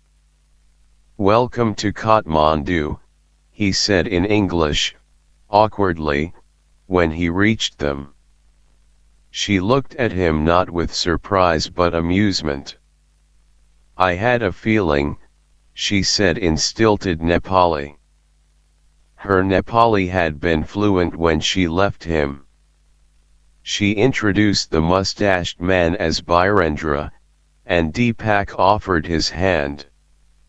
"Well," she said. Deepak went to the bar and ordered a drink, though he hardly took a sip after he went back to them. She was telling Birendra about an incident in Cleveland that involved a man and his dog. 1,000 questions leaped to Deepak's mind. When she finished the story and Birendra laughed, Deepak grabbed her arm and said, "Just a moment." He led her to another corner of the dance floor, the revolving lights on the ceiling making her movements look jerky, and he stood there, not knowing what to say. She asked how he was, and he nodded, waved a hand in the air. "You want an explanation," she said. "Well, it is." "I have none," she said. She looked around the dance floor. "It just got to be too much. I had to get away. I guess we should file for divorce."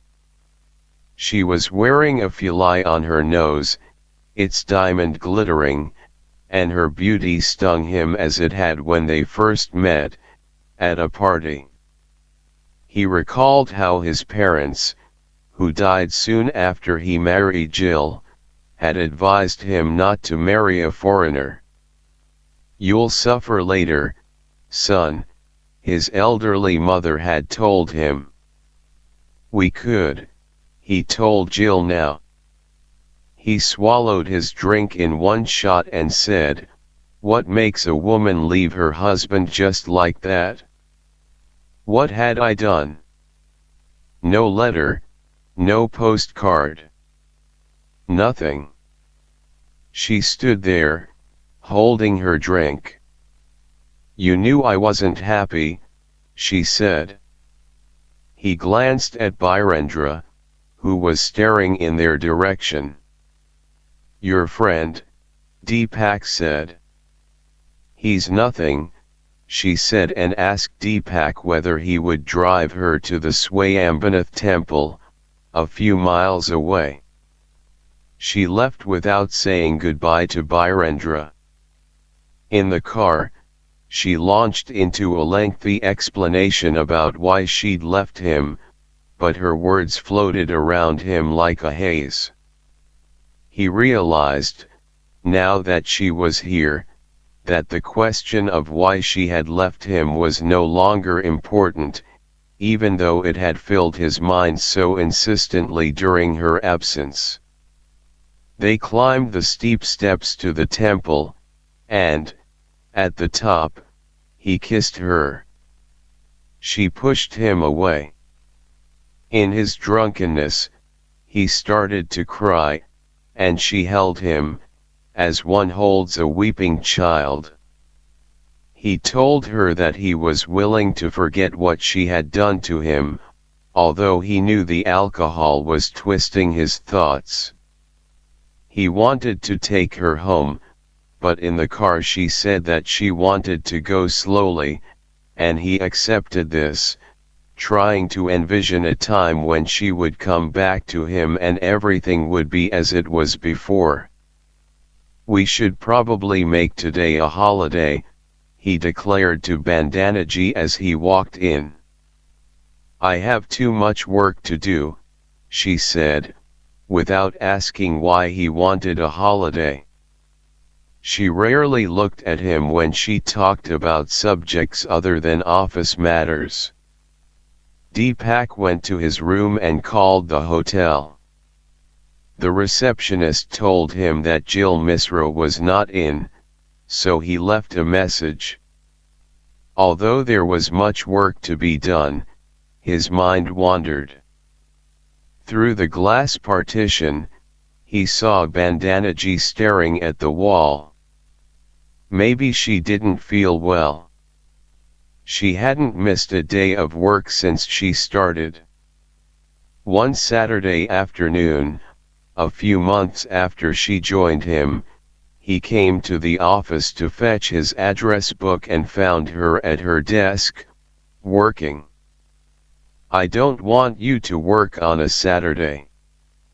Will you please just let me do my job?" Bandanaji said sternly. "But you work." "I don't like people interfering with my work," Bandanaji said, as if he were an outsider. He picked up his address book and walked out. She was a strange creature. She never wore any sari other than the one she had on when she came for her interview. Sometimes when he was at his desk, he had the eerie sensation of being watched, and when he looked up, he saw her quickly avert her eyes. The next Saturday he had called the office just to check, and her coarse voice answered, "Deepak Financial." He put the phone down.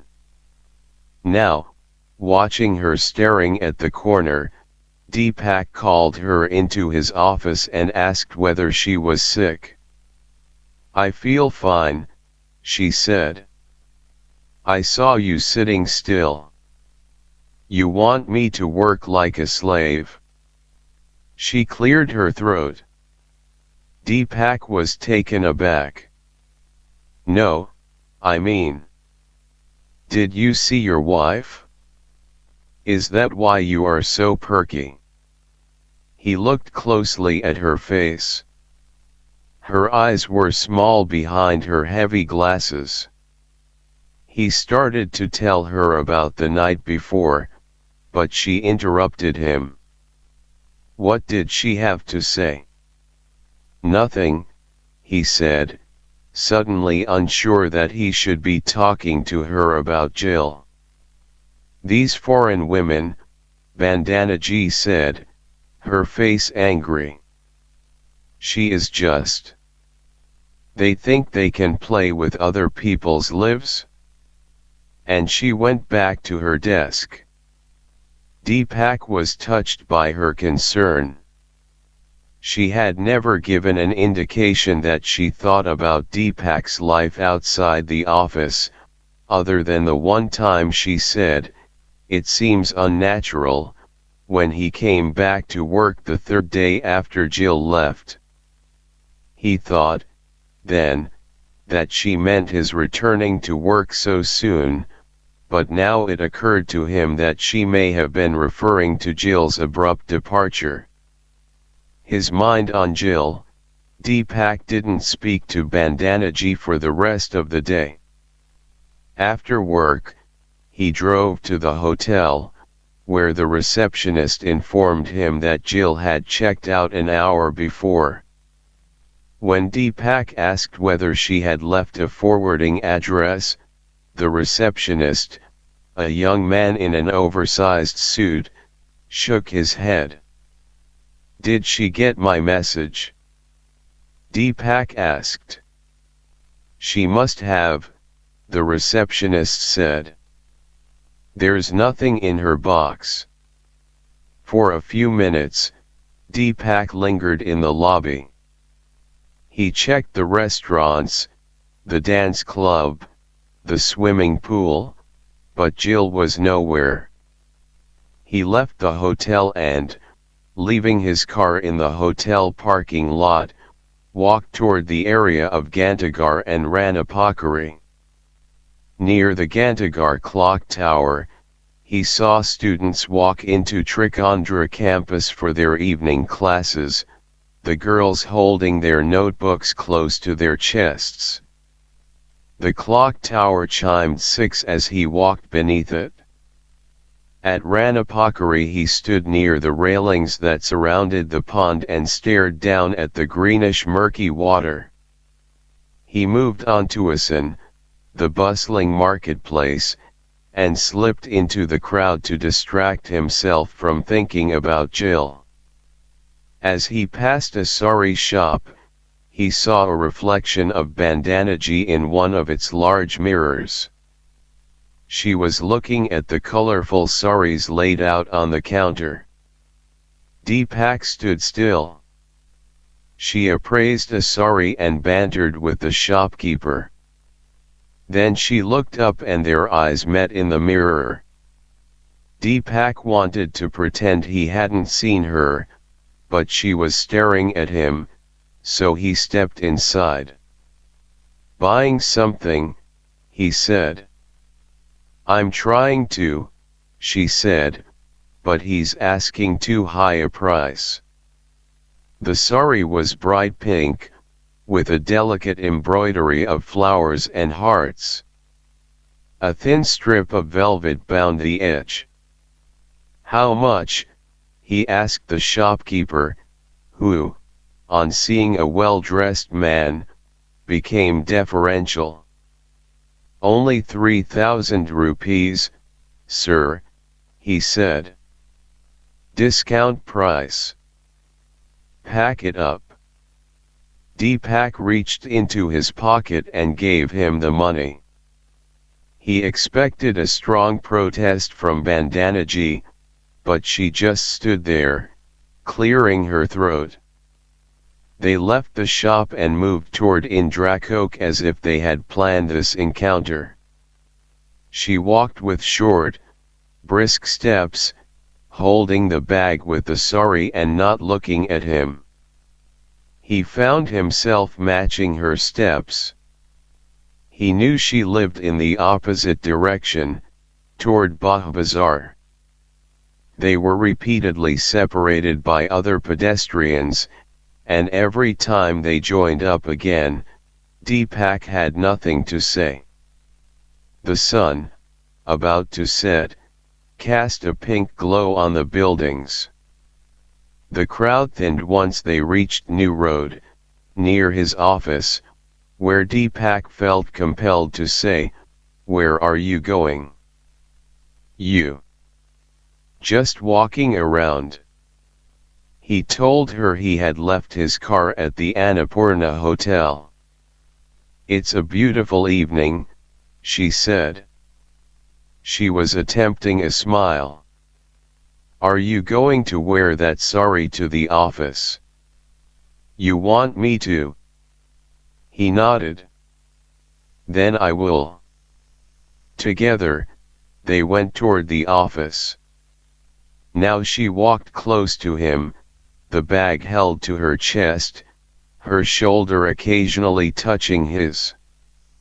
He opened the door to the office and thought, "This is crazy." Once inside, they immediately walked into his office.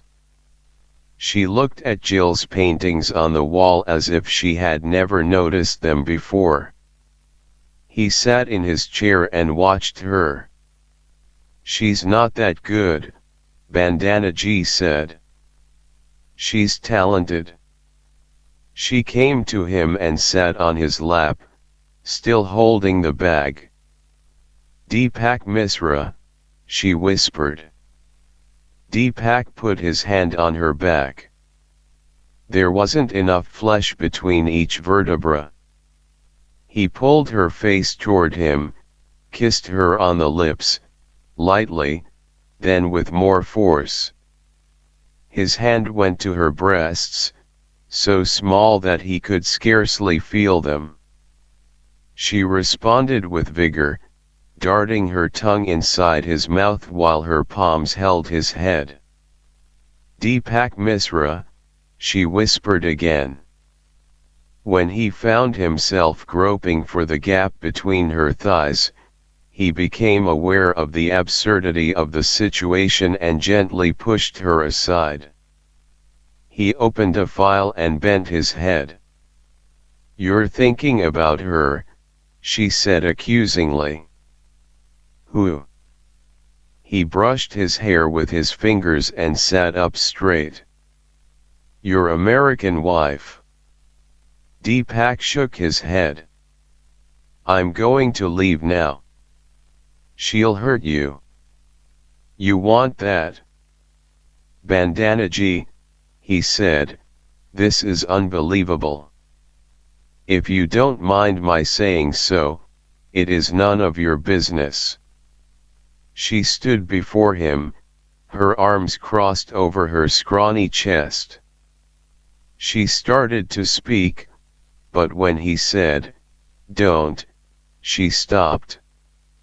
"I think of you all the time, Deepak Misra," she said softly. Deepak, not knowing how to respond, smiled. "I can give you much more than she will." Deepak stepped toward the door, but she was in the way. "I thought she had gone back to her country." Her small eyes behind her glasses were filling with tears. He put his hand on her shoulder. "This shouldn't have happened," he said. "You are my secretary." On the drive home, Deepak was troubled by what he had done with Bandanaji. Now she was acting as if she were competing with Jill. Deepak took home some Chinese food and listened to the Sarod playing of Amjad Ali Khan, another of Jill's favorites. She was crazy about Indian classical music. When Deepak first met her at the party, she had talked about how she loved Nepal and India, Nepal more than India, she assured him, how she got ideas for her paintings by just walking the streets of Kathmandu and gazing at the carvings on the temples.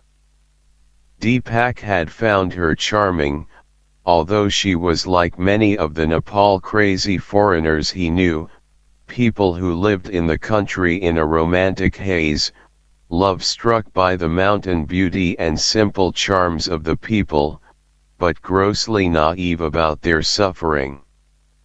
Later during the party, he found her in an upstairs bedroom, lying on the floor, her eyes closed, listening to the sitar playing of Ravi Shankar.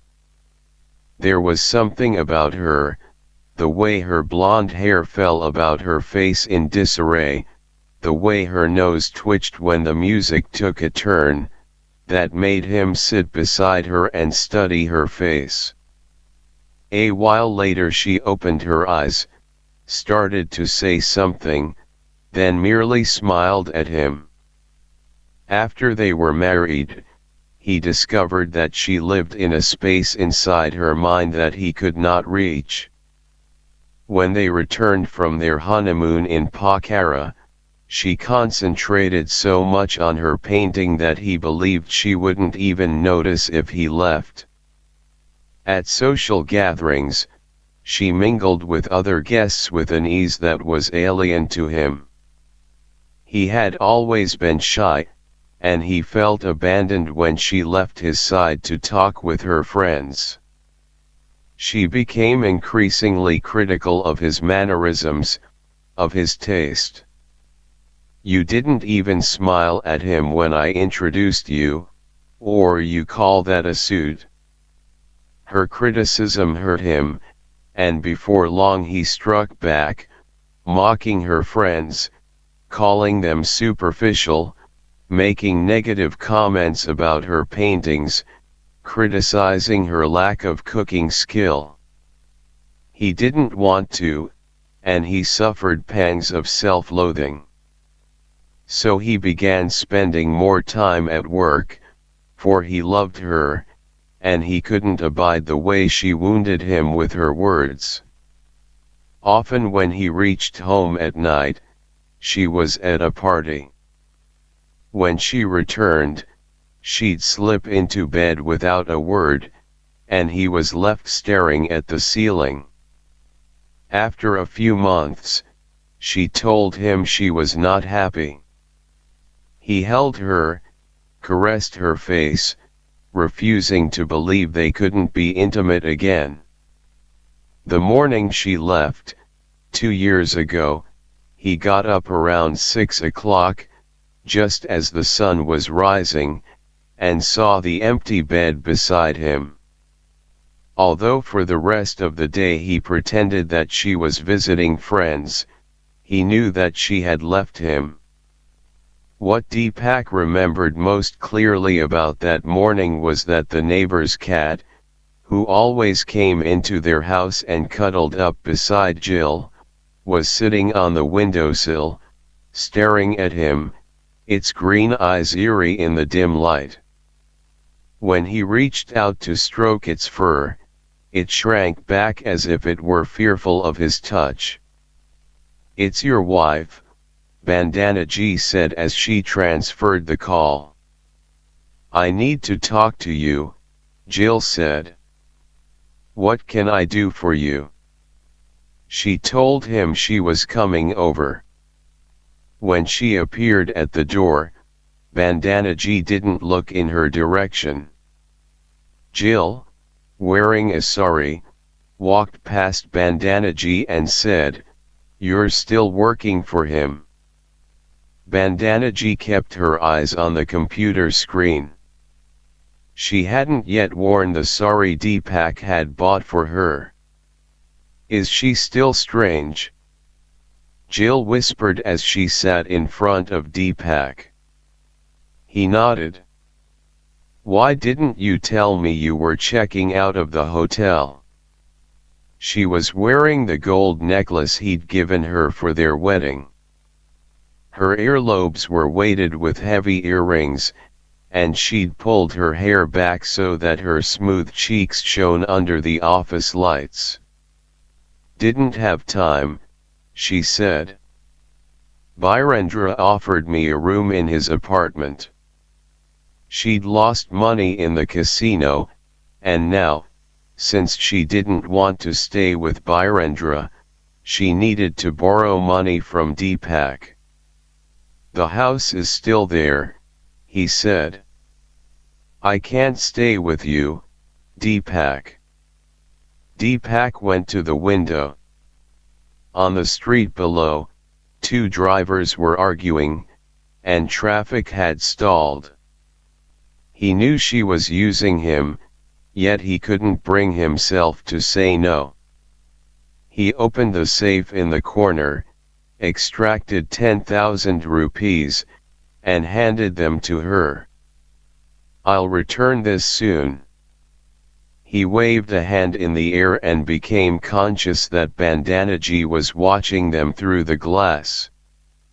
"Let's go for lunch," he said to Jill. They went to a nearby restaurant, and Jill told him that Birendra wanted to sleep with her. "The other night he just slipped into my bed," she said. "Nepali men, you know. Either you're a mother, a sister, an aunt, or you're a whore." Deepak laughed, and she, apparently pleased to see him happy, laughed with him.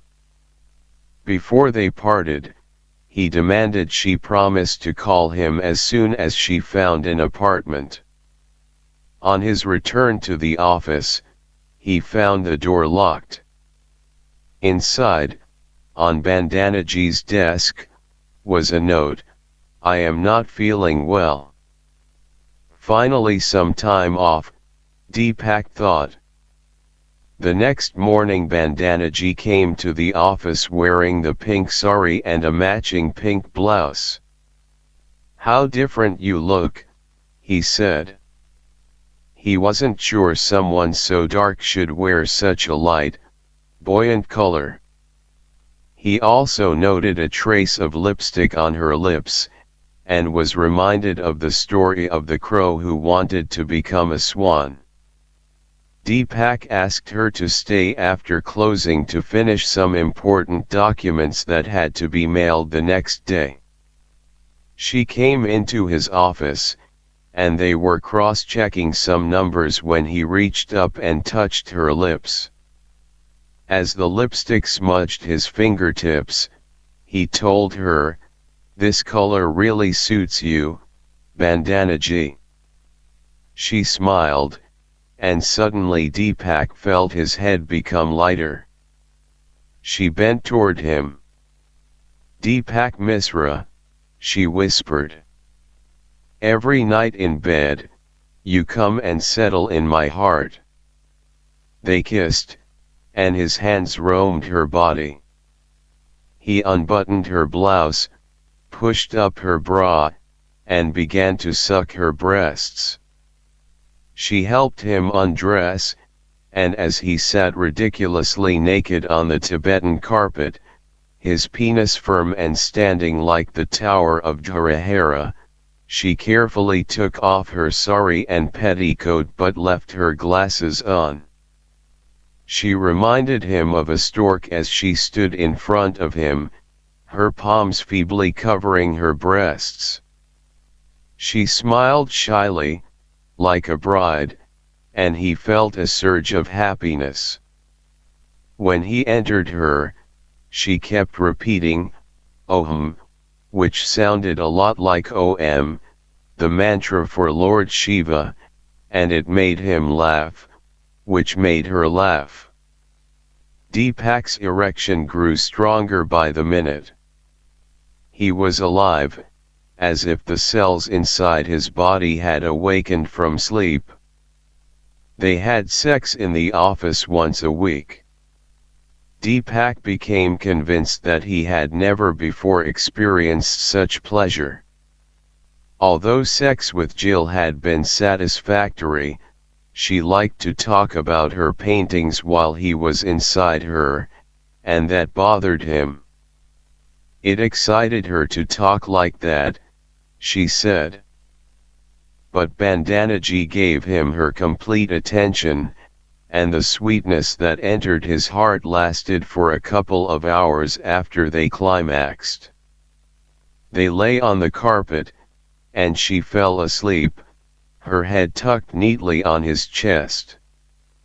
Each time the pleasant feeling passed, however, and Deepak would get up abruptly, overcome by guilt and loathing. She would ask, "What happened?" and he would quietly put on his clothes and leave, without uttering a word. For the few days between, they were boss and secretary again, but she came to be more and more beautiful to Deepak. Even the disfigurement on her face appeared to him a beauty mark, enhancing her appearance. At Jill's housewarming party, Deepak sat with a glass of whiskey and watched Jill and Birendra whispering in the corner, like lovers. There were roughly a dozen people in the room, most of them expatriates working as artists or journalists in Kathmandu. Earlier, he had talked with a few of them, but he was bored with their incessant complaints about the Nepalese bureaucracy. When they went on like that, he wondered why they chose to live in a country they only found fault with. Birendra was laughing at something Jill said, and, the whiskey warming his neck, Deepak walked over. They continued as if he weren't there. "Excuse me," Deepak said. "May I talk to my wife alone?" He sounded belligerent, but he didn't care. "Wife?" Jill laughed. "We're not divorced yet," Deepak said. Birendra looked at him with a smirk. "Deepakji, you're quite a man." Deepak took a sip and glowered at Birendra, trying to think of something cutting to say. "My Deepak," Jill said. "He's so sensitive. He should have been the artist, not me." Today she was wearing a Punjabi salwar kameez, and her dirty blonde hair spilled down her back. "I must talk to you," he said. "Okay." She walked out on the balcony, and he followed. The city lights spread out before them. "How long are you going to continue with him?" he asked. "Why do you want to know, Deepak Misraji? Can't we?" "It's hopeless, Deepak. You're insisting on something that's not possible." "Why?" he said, his voice higher. "There was a reason I left. We were both unhappy." "Then why are you here?" "You don't have a monopoly on this city," she said, throwing back her hair. He was ashamed. They stood in silence for a while. Then she put her hand on his arm and said gently, "Let's go back inside." Deepak left the party a short while later and wandered through the streets. His throat was parched from the alcohol. Then he started walking toward Bazaar. The address was somewhere in the back of his mind, and he found the house, located off the main street. He stood in front of the three-story building, wondering whether he should knock on the bottom door, when he looked up and saw Bandanaji in the second-floor window. Only her head and shoulders were visible, but he could see that she was wearing the pink sari and blouse. She glanced down and spotted him. When their eyes met, she stood still. She smiled, and he hurried away, his heart throbbing. The next day Deepak decided that he couldn't go to the office. Over the phone he gave instructions to Bandanaji, who didn't mention having seen him standing outside her apartment. For 4 days he stayed in bed until late in the morning, then got up and listened to music. In the evening he drank whiskey and walked around the house, looking at photographs of himself and Jill or of Jill alone. On the fourth afternoon, while he was listening to ghazals by Jajat and Chitra Singh, the famous husband and wife singers, the doorbell rang. There was Bandanaji, clutching some files. "I need your signature," she said. As his sofa was piled up with his dirty clothes, something he kept telling himself to take care of, they sat on the living room carpet, where he signed the papers. It occurred to him he hadn't heard Bandanaji clear her throat since they'd started making love. As he sat there, his head bent over the papers, she started to quietly sing along with Jajat and Chitra Singh. She had a beautiful voice, and he stopped writing and listened. She smiled as she sang. "If separated after meeting, we won't sleep at night. thinking of each other, we'll cry at night. He turned the volume down so that he could hear her more clearly. The words penetrated his skin, and he closed his eyes. When her voice went higher, he felt a shaft of pleasure enter his ears and run down his body. With his eyes closed, Deepak imagined the voice belonging to a different body, someone with a long neck, large deer-like eyes, and an aquiline nose. Then he imagined it belonging to Jill, and he saw her pale face as her tongue played with the words. Her hand reached out and caressed his face, then started unbuttoning his shirt.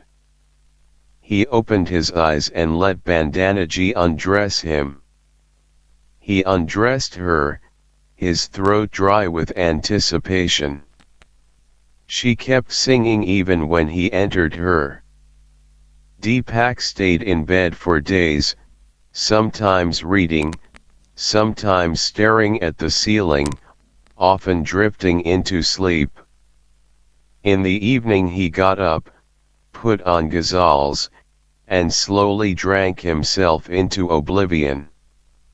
Every few days Bandanaji came with papers for him to sign. Eventually he stopped asking questions about the office, he just took out his pen and signed what she handed him. Then he waited for her to sing. When he heard her voice, his body moved as though under a tender massage. The warmth spread from the bottom of his spine to the top of his head, and he arched his neck to hold on to the sensation. The phone rang constantly. People buzzed the doorbell and knocked loudly. Once he heard Jill calling, "Deepak, what's the matter? Open up." But he opened the door only for Bandanaji, after peering through the curtains to make sure it was she. When she told him that some clients were irritated by his absence, he said, "Tell them I've gone to Singapore for a conference." And when he finished his stock of whiskey, he drove to a nearby shop and bought 2 cases. Every hour without Bandanaji was a long stretch of boredom, and he constantly thought of the pregnant woman on her face, the bones of her hips. One afternoon, with Bandanaji on top of him on the carpet, humming, Deepak saw someone move past the window curtains toward the back of the house. There was a creak, and he knew that someone had opened the back door, which he had forgotten to lock the night before. He recognized the footsteps as Jill's. Then Deepak saw her legs at the entrance of the living room, and looked at Bandanaji. Although her eyes were closed, Deepak knew that she was aware of Jill's presence. What a sight, Deepak thought, the whole house smelling of alcohol, and he, on the carpet, straddled by Bandanaji. Deepak moaned, and their movement became quicker until they climaxed. As Bandanaji's head came to rest on his chest, Deepak turned his head and saw the empty space where Jill had been a moment ago. His pleasure was mixed with a strange satisfaction, as if he had won a battle he'd been fighting for days. But that didn't last long. After Bandanaji left, he became filled with self-loathing. He drank so much that he bumped into tables and lamps. In the living room he picked up a large photograph of Jill and, after glancing at it briefly, set it back, face down. He did the same with other pictures of her. He felt Jill was laughing at him. Despite all the whiskey, Deepak couldn't sleep. In the middle of the night he got up and took a cold shower, made himself a cup of tea, and sat in the living room, looking out the window into the darkness. He could hear the frogs outside, and their melodic croaking calmed his nerves.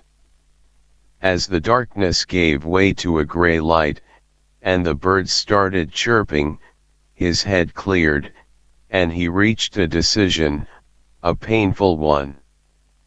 The next day, his body tired but his mind fresh, Deepak asked Bandanaji to submit her resignation. She didn't protest. She went to her desk, entered something into the computer, and came back into his office.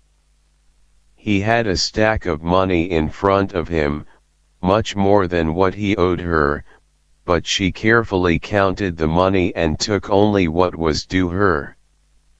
He wanted to say that he was sorry, but the only thing he could do was stare at the rest of the money on the desk. It took him less than a week to hire another secretary, a short older woman with a loud voice. She wasn't as efficient as Bandanaji, but she caught on fast, and her phone manner was impeccable for someone with such a booming voice. For about a week, Deepak's life acquired a semblance of normality again. The pleasure he had experienced with Bandanaji now seemed unreal. But this sense of control soon gave way to restlessness, a feeling of emptiness. He began to compare his current state to the rapture he had experienced when Bandanaji sang to him. His everyday life was so lacking in color that he worried that something had happened to his brain. When he went to Jill's apartment for another party, this time a celebration of a solo exhibition in the city, she was no longer attractive to him. He wondered why he had so desperately wanted her back in his life. It was evident that Jill and Birendra were lovers now, for they held hands throughout the party, their bodies close to each other. One afternoon, a small boy delivered a package to Deepak at the office, and in it he discovered the pink sari. He picked it up and smelled it. It no longer bore her smell, that odor of cooking oil, so he assumed it had been cleaned. After work, he drove to Bazar and, with the package in his hand, knocked on the bottom door. An old lady told him that Bandanaji had moved out, and that an Indian family now lived in her flat. No, she didn't know where Bandanaji had gone. The old lady shook her head, revealing toothless gums as she smiled. She was a strange one, she said. She didn't talk to anyone. She paused, and a wistful look came over her face. But she sang beautifully. It can only be God's blessing. It was getting dark. Deepak decided to leave his car and walk around the block. There were many sari shops in the area, and he peered into each one as he walked past, the pink sari package in his hand, with the absurd hope that Bandanaji might be buying another. The street was half lit with shop lights, as there were no street lamps above. Whenever he saw a thin woman in a shop, he stopped to see whether it was Bandanaji. At one point, he heard a woman clear her throat, and followed her for a short distance. He walked the streets until he lost his bearings. His fingers were moist from clutching the package. By this time many shopkeepers had closed their doors and turned off the lights. After about an hour, he realized that he had walked all the way to Upadhyay, past the Bagmati Bridge, which separated the cities of Kathmandu and Patan. He sat on the steps of a closed shop near a bus stop and listened to music coming from a stereo shop around the corner. Soon he recognized the voices of Jajit Singh and Chitra Singh, and he walked to the shop. A small man inside smiled at him. Deepak stood outside, listening. "This night I have to stay awake till dawn. My fate is etched like this. Sorrow has entered my heart.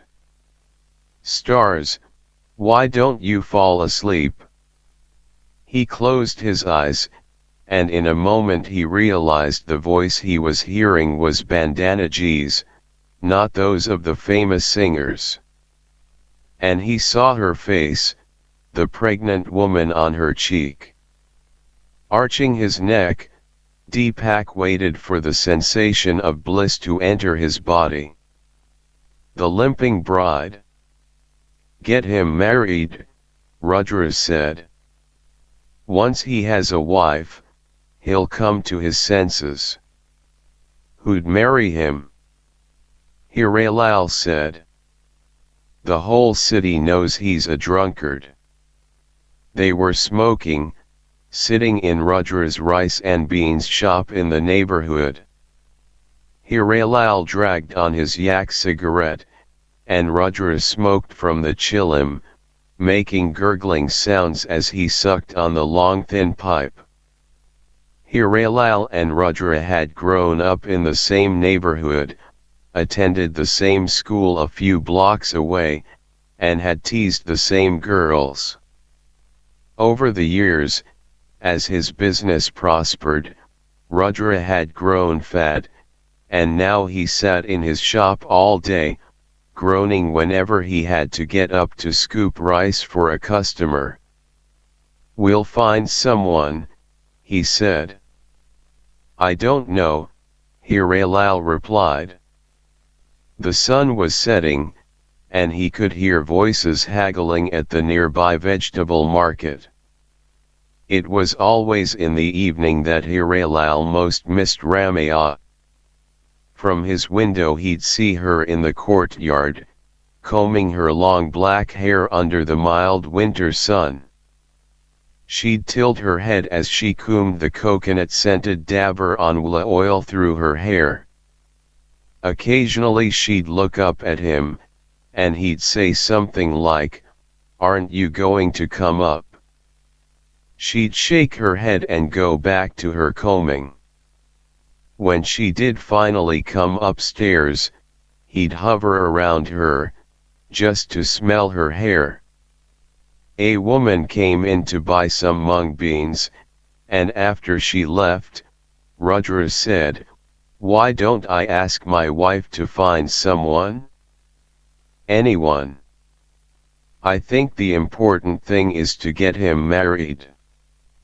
Hirelal knew what Rudra meant by anyone. It meant they'd have to find a girl with a blemish on her face, one with pockmarks, a girl whose parents wouldn't mind giving her away in haste even to a drunkard. But Modi was getting out of control. Hirelal could imagine Modi lying on the street, face down, a patch of blood and vomit next to his head. He didn't know where Modi found the money for his drinking. He probably relied on friends, sons of local merchants. Perhaps he even borrowed money from them. Modi had held a few jobs, mostly menial, but never for long. Either his employers fired him or he simply stopped going to work. Now, at 19, he staggered through the streets, his eyes red and puffy, speaking to strangers in a slurred voice, stumbling into the alleys of Jayzidaval whenever he came across his father. Hirelal said okay to Rudra. The drinking had begun when Modi was 17. He stayed out late and came home with alcohol on his breath. At first, Hirelal and Ramaya merely scolded him. But when he took up drinking in the afternoon, Hirelal had had enough. One evening when Modi arrived home swaying and staggering, Hirelal cut a branch from a tree in the garden and whacked his son's legs. "You think you're a big man?" Ramaya, cooking in the kitchen, rushed down the stairs and stood in front of Modi, her arms outstretched. "Don't you dare hit our son," she told Hirelal. Their first child had died of pneumonia when she was 6 months old, which propelled Ramaya into a depression that lifted only when Modi was born. "You hit him again," Ramaya had told Hirelal, "and I will leave you." For 2 days Modi stayed home, teetering around the house, a surly expression on his face whenever he ran into his father. Then, once he was steady on his feet, he returned to the neighborhood bhatti, a dark bar with tables and benches and a counter displaying fly-infested meat snacks. Hirelal and Ramaya tried talking to him calmly, and Modi listened, sometimes nodding, sometimes raising his eyes large, like his mother's, to look at his parents. "Do you promise not to drink?" Hirelal asked his son, and Modi said, "I promise." Later that night, in bed, Ramaya said, "He won't do it again. I know my son." But the next day, after work, Hirelal peered into the bhatti, and there was Modi, his head against the wall, his eyes closed. As Hirelal stood in the doorway, the anger rising inside him, one of Modi's friends nudged the boy. He opened his eyes, saw his father, and scrambled to get up, spilling the glass of Roxai in front of him. Swaying as he stood, he said, "Ba," as if he were asking Hirelal a question. Hirelal grabbed him by the right ear, and dragged him home, not saying a word, ignoring the looks of the pedestrians who stopped to see what was happening.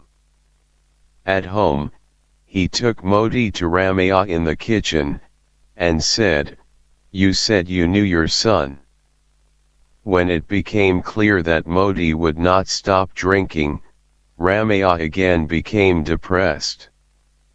Hirelal did not understand why Modi drank, and asked himself whether Modi felt something absent from his life.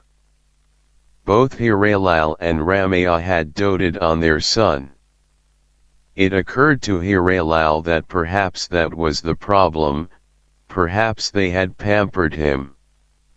They were never able to say no to him, even when he demanded things they could barely afford, a large toy ship when he was 7, a brand new Chinese bicycle when he was 12, a trip to the Indian border to watch movies with his friends when he was 15.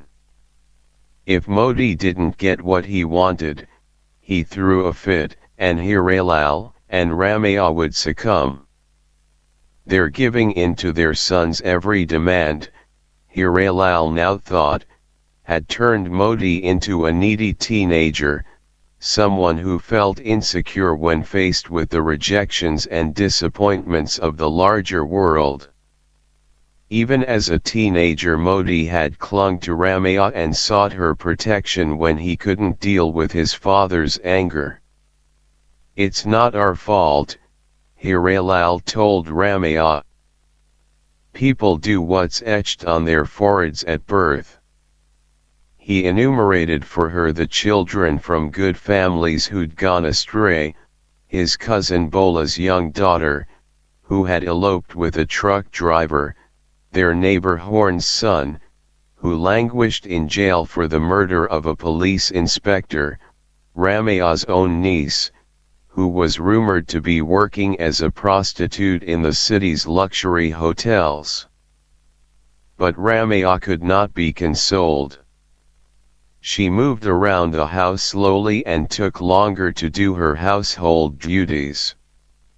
In bed, she hardly spoke to Hirelal, and sometimes when he woke in the middle of the night, he found her sitting, staring up at the ceiling.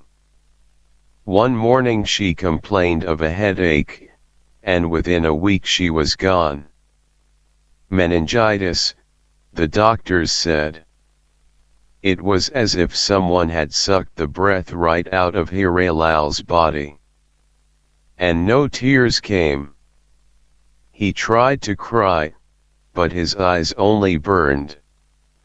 After Rameau's ashes floated away on the Bagmati River, Modi's drinking became worse. He went to the bhatti in the morning and stayed until it closed. Sometimes Hirelal heard him crying in his room. One morning Hirelal went to him and asked, "You miss your mother?" Modi looked at his father with cloudy eyes and said, "Ma comes to me in my dreams." Hirelal smiled. "She never comes to me. She must love you more than she loves me." All day long it bothered him that he hadn't dreamed of Rameau since she died. A week later, Rudra's wife offered a proposal. A beautiful girl's parents were looking for a groom for their daughter. Hirelal waited for the bad news. "She has a slight limp in her left leg," Rudra's wife said. Hirelal sighed. This was not what he had imagined for his son. "But she's very beautiful," Rudra's wife added. "And a very good girl. She'll take care of Modi. Bring him around." Hirelal looked at the framed picture of Rameau by his bedside. Would she have even considered this? "Modi has to agree," he said to Rudra's wife. "Do the girl's parents?" "They know," she said. "But they're anxious to find someone for their daughter." Before leaving, she told Hirelal, "I'll bring a photograph tomorrow. The parents were unwilling to give me a picture unless you were interested." Hirelal was grateful to her for acting as Alami, the middle woman for Modi, but he felt bad for the girl's parents, having to settle for their daughters marrying a drunkard. But what else could they do? Let their daughter be mocked by neighbors and relatives all through her life? Hirelal knew how his society viewed such matters. Better to have an alcoholic son-in-law than no son-in-law. The next morning, after getting dressed for work, Hirelal went to Modi's room and had to shake his son a few times before he opened his eyes. "There's a proposal for you," Hirelal said. Modi sunk his face in the pillow. "Ba, I'm sleeping. A beautiful girl. From a very good family." Modi turned his head. "What are you talking about?" "I'm saying that you should get married. And we've found the right girl for you." Modi laughed. "Where's this talk coming from?" Hirelal didn't know how to answer. "Is this how you're going to spend your life? Getting drunk, no job, no school? Please, Ba, I have a headache." "Oh, really? I wonder why. Modi again buried his face in the pillow. I'll arrange for a viewing. Do what you want, Modi said in a muffled voice. I'm not getting married. We'll see about that. On the bus to Jawalakal, Hirelal puzzled over how to persuade Modi to come to the viewing. Over the past months, Hirelal had been remembering how, as a child, Modi liked to tour the city with him on Saturdays. They'd go to Patan, stroll in the square, with its intricately carved temples and the curio shops where foreigners bought small replicas of city monuments. They'd go to the Balaja garden, with its 22 stone spouts gushing water, watch men bathe in their white underwear, women wash gigantic mounds of clothes. In Budhanilkantha, at the northern edge of the valley, they'd circle the huge statue of Vishnu reclining on a bed of snakes. Modi's favorite place was the Swayambanath temple, perched on a hillock to the west. They would climb a steep staircase to the top, and Hirelal would have trouble catching up to Modi, who'd bound up the stairs like one of the hundreds of monkeys that roamed the temple complex. When they reached the top, Modi's face would be flushed, and he'd rush to the lookout that opened on a breathtaking view of the valley. Modi loved to identify the city landmarks, the royal palace, with its strange curves, the large Tundikel field, which now looked like a small green patch between the buildings, the Dharaharad Tower, standing like a white pencil. Our house is there, Modi would say, his fingers struggling to pinpoint the exact location of Jaizidaval in the cluster of houses far away. Hirelal worked as a driver for a rich Marwari businessman, Chaudhary Sahib, who owned shops and restaurants in the city and 2 distilleries in the outskirts of the valley. Hirelal had been working for him for nearly 25 years, shuttling Chaudhary Sahib in a Toyota Corolla between his shops and factories. Chaudhary Sahib had treated Hirelal well, giving him bonuses during the Dassain festival and the New Year, but he had one habit that annoyed Hirelal: he was a backseat driver. When Hirelal became really annoyed, he would say, "I've been driving for years, Hujur." Chaudhary Sahib would grimace and say, "That doesn't mean you don't have to be careful." This evening Hirelal was tired. In Thupathali, Chaudhary Sahib had shouted, "A bus to your right," directly into Hirelal's ear, making his head ring. Later, when Hirelal swerved too close to another car, Chaudhary Sahib let out a series of grunts, like an animal. Hirelal had half a mind to stop the car and ask Chaudhary Sahib to drive while he sat back and offered advice. As it was, driving in Kathmandu had become increasingly nerve-wracking. Hirelal was always having to avoid rickshaw pullers, pedestrians who crossed the street with abandon, reckless taxis, bus drivers who smirked as they tried to run him off the road, government cars that cruised as if they owned the road, and village idiots who waited until the last possible minute to jump in front of him. But Hirelal's exhaustion vanished when Rudra's wife came to his house to show him the picture of the girl. She was indeed beautiful, with large, kind eyes and a slim nose. "She looks like a good girl," he said to Rudra's wife, who responded, She's a very good girl. She was a year younger than Modi, she added, and a perfect match. Of course, you'll have to drive it into his head that his old ways cannot continue, or the girl's life will be destroyed. Hirelal debated whether to tell Rudra's wife that Modi still needed to be convinced. But she might take that for a no and stop the negotiations. After all, her reputation as the middle woman was at stake. He'll come around, Hirelal said, and kept the photograph to show to Modi.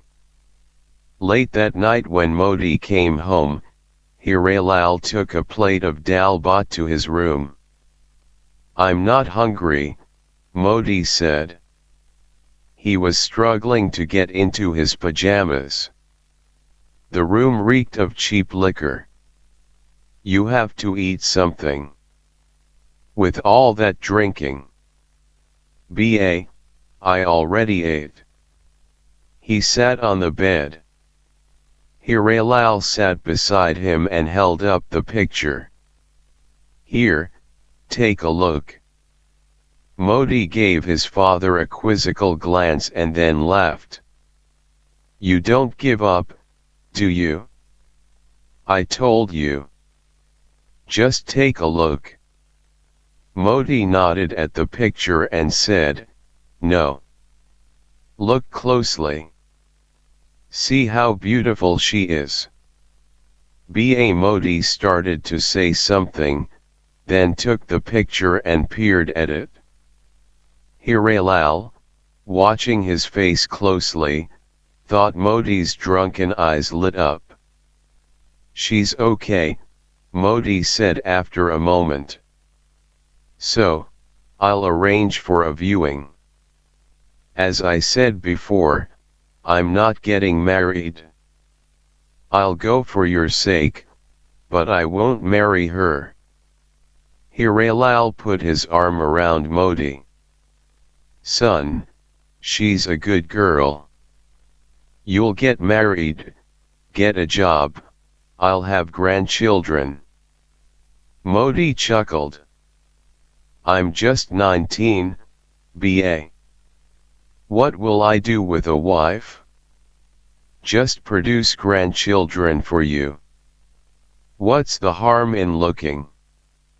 If you don't like her, you'll say no." Modi leaned back on his elbows. "Think of your mother," Hirelal said. "This is what she'd have wanted." After a moment, Modi said, "All right, I'll look. But I'm warning you, be prepared for a no."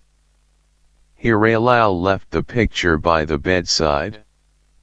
He couldn't sleep that night. This was the girl meant for Modi. After he saw her sweet face, Modi would change his ways. At 2 o'clock, Hirelal turned on the light and looked at the framed photograph of Ramaya hanging on the wall next to the bed. She was wearing a traditional Nepali shawl, the kasto, her broad face smiling at the camera, her hand holding the brass plate she used when she went to a temple, her forehead marked with vermilion paste. Hirelal remembered when the picture was taken. She had just come back from the Kathmandu Jinchthan, the temple of the elephant god, only a short distance from their house, and Modi, then 16, asked her to pose in front of the garden in the courtyard. A few weeks before, Modi had seen the camera in a shop and had relentlessly pestered Hirelal to buy it for him. When Hirelal pointed out that it cost 3,000 rupees, an entire month's salary, Modi went to his room and slammed the door. When he didn't eat for 2 days, Ramaya sold her gold ring and handed the money to Hirelal. She refused to listen to his objection and said, "He's our only son." Hirelal watched as Ramaya stood next to the white roses and complained as Modi asked her to move this way and that. Modi said, "Smile," in English, as if he were one of the foreigners who clicked cameras in the nearby Durbar Square temples. When Ramaya smiled, Hirelal couldn't help smiling himself. Hirelal, Modi, and Ramaya's uncle, an old man with a stoop, went to the girl's house for the viewing. She was seated, Hirelal noted with relief when they entered the living room. A servant brought tea and biscuits, and the girl's father, a large man with a paunch, said, "Rukmini is our only child." Hirelal nodded. "Modi is my only son. Our first child, a daughter, died when she was a child."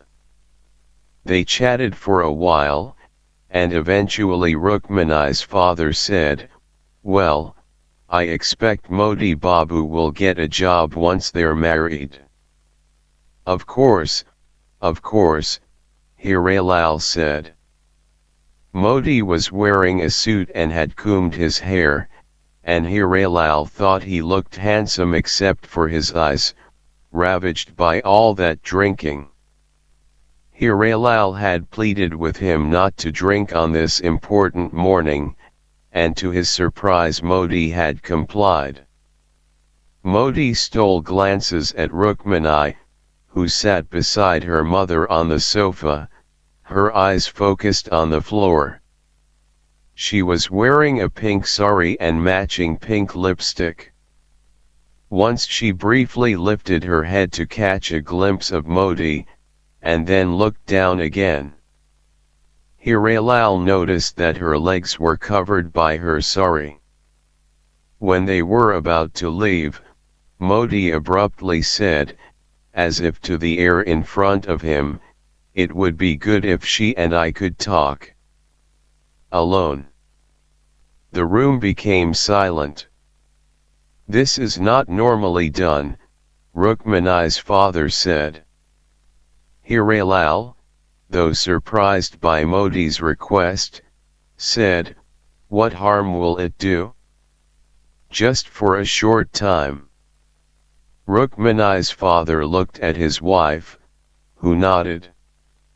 The parents went to the next room, where they waited impatiently, the girl's father frequently glancing toward the door. After about 10 minutes, Modi came out, his face slightly flushed. "Let's go," he said to Hirelal. "So, what is the decision?" the girl's father asked. Hirelal was about to say that he'd get back to him tomorrow when Modi said, "Yes." All eyes were on him. "Everything is all right, then?" Hirelal asked. Modi nodded. In the taxi, Hirelal said, "What did you talk about?" "This and that." Modi was still avoiding his father's eyes, as if he were embarrassed. "Did she get up to see you off at the door?" "Why?" "Just asking, wondering what happened." Hirelal's heart was beating rapidly. He didn't want to push this, lest Modi change his mind. "So what did you like about her, Modi?" Ramaya's uncle said with a laugh. "I thought you were not going to marry." Modi smiled. Hirelal nudged Ramaya's uncle to query Modi further. "So, what is it? What about her? She reminds me of..." Modi turned red and shook his head. "Who?" Hirelal asked. But Modi, looking out the window, didn't answer. During the next few days, Hirelal was beset with anxiety. Every time Modi came home, Hirelal expected him to fly into a rage. To say he'd learned about her limp through someone, a friend, a relative, a stranger who'd whispered to him on the street, "The girl is a Longati." But Modi apparently hadn't heard. As the day of the wedding approached, Hirelal couldn't sleep.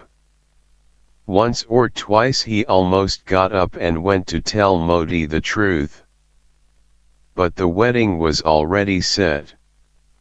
Modi was sure to rebel, and the family's name would be destroyed forever. Rukmani's father would be humiliated among his relatives and neighbors, and the poor girl would have an even tougher time getting married. When Hirelal did manage to doze off, he woke instantly to his own voice. He suspected he was saying Ramaya's name. On the big day, Modi was dressed in a smart brown suit tailored for the wedding. He had even borrowed cologne from his friend to hide the stench from his mouth, Hirelal was certain, and a faint aroma of musk hovered around him. Surprisingly, Modi was steady in his movements, and he joked with his friends and chatted with relatives. The wedding procession marched to the bride's house, where the ceremony began. Rukmani, dressed in a red sari, golden jewelry shining on her neck and ears, was led to the garden by her mother and aunts. They seemed to be lifting her with their arms so that her limp wouldn't show, and for a moment Hirelal forgot that his daughter-in-law was a Longati.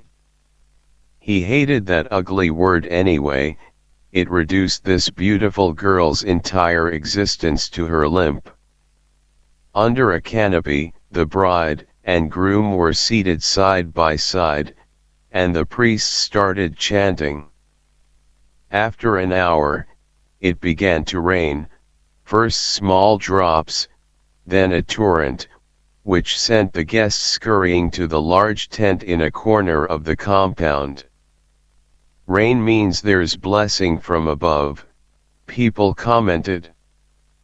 Hirelal held his breath as Rukmani and Modi circled the wedding pyre, but they were moving so slowly, and there were so many umbrellas in the way, that Rukmani's limp was obscured.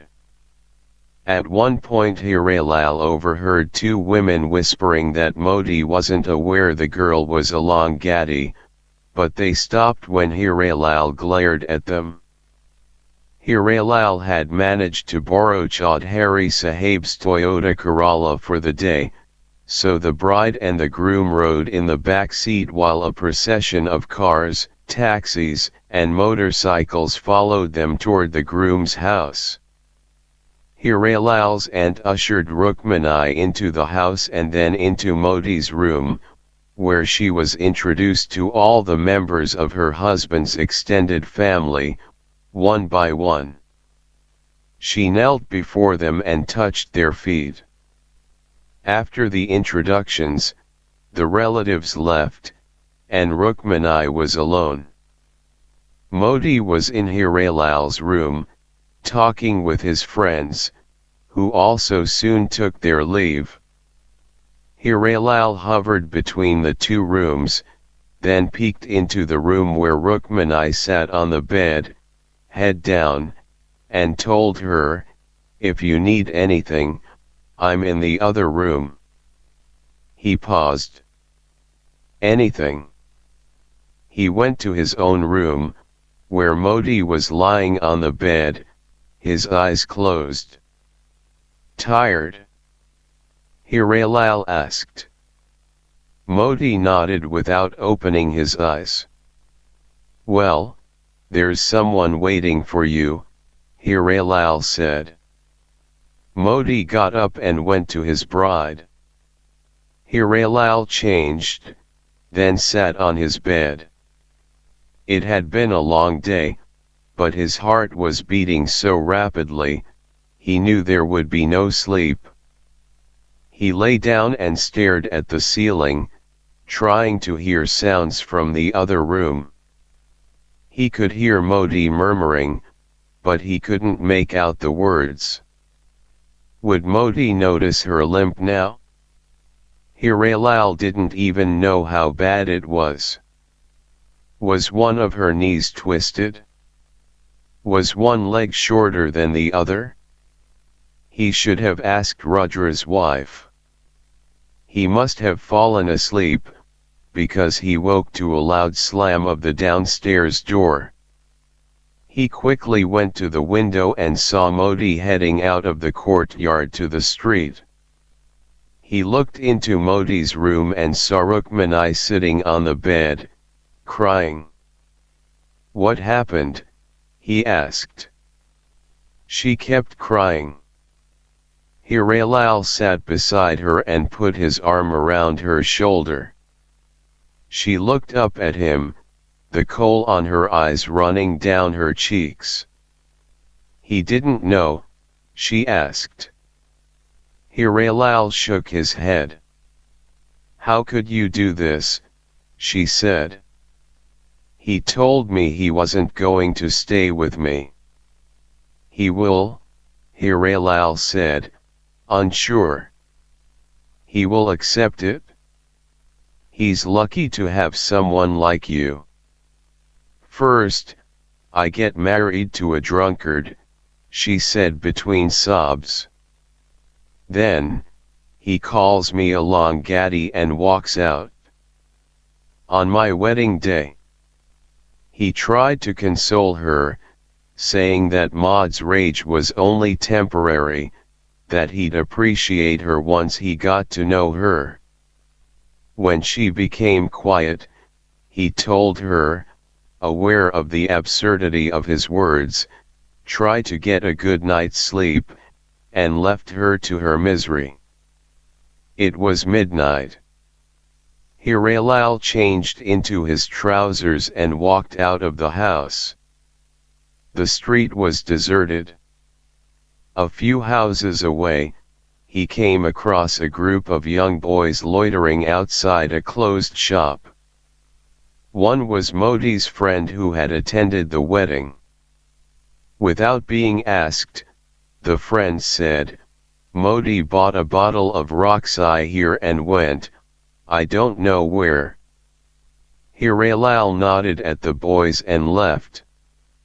He found Modi on top of the platform of the Shiva Parvati temple in the Durbar Square, a block away. Modi, in his pajamas, was drinking straight from the bottle. When he saw his father, he said, "Bastard! Betrayer!" Hiralal tried to touch him, but Modi slapped his hand and moved away, taking another swig from the bottle. "I didn't do this because I wanted to, Modi," Hiralal said. "I am not going to stay with her." His speech was slurred. "You have to," Hiralal said. "She's your wife now." Modi got up and said loudly, "Motherfucker! Why don't you take her as your wife?" "Modi! Fuck Modi!" Spittle appeared on his lips. Hiralal tried to grab the bottle, but Modi held it tight and tried to hit his father. Hiralal slapped him, hard, on the right cheek. "Motherfucker," Modi said again. "You've ruined my life. You're a drunkard. You're lucky to have someone like her." Modi sat down again on the platform and started crying, saying "Ma" and repeating, "You've ruined my life. Let's go back." It took a while, but Hiralal managed to coax Modi into returning home.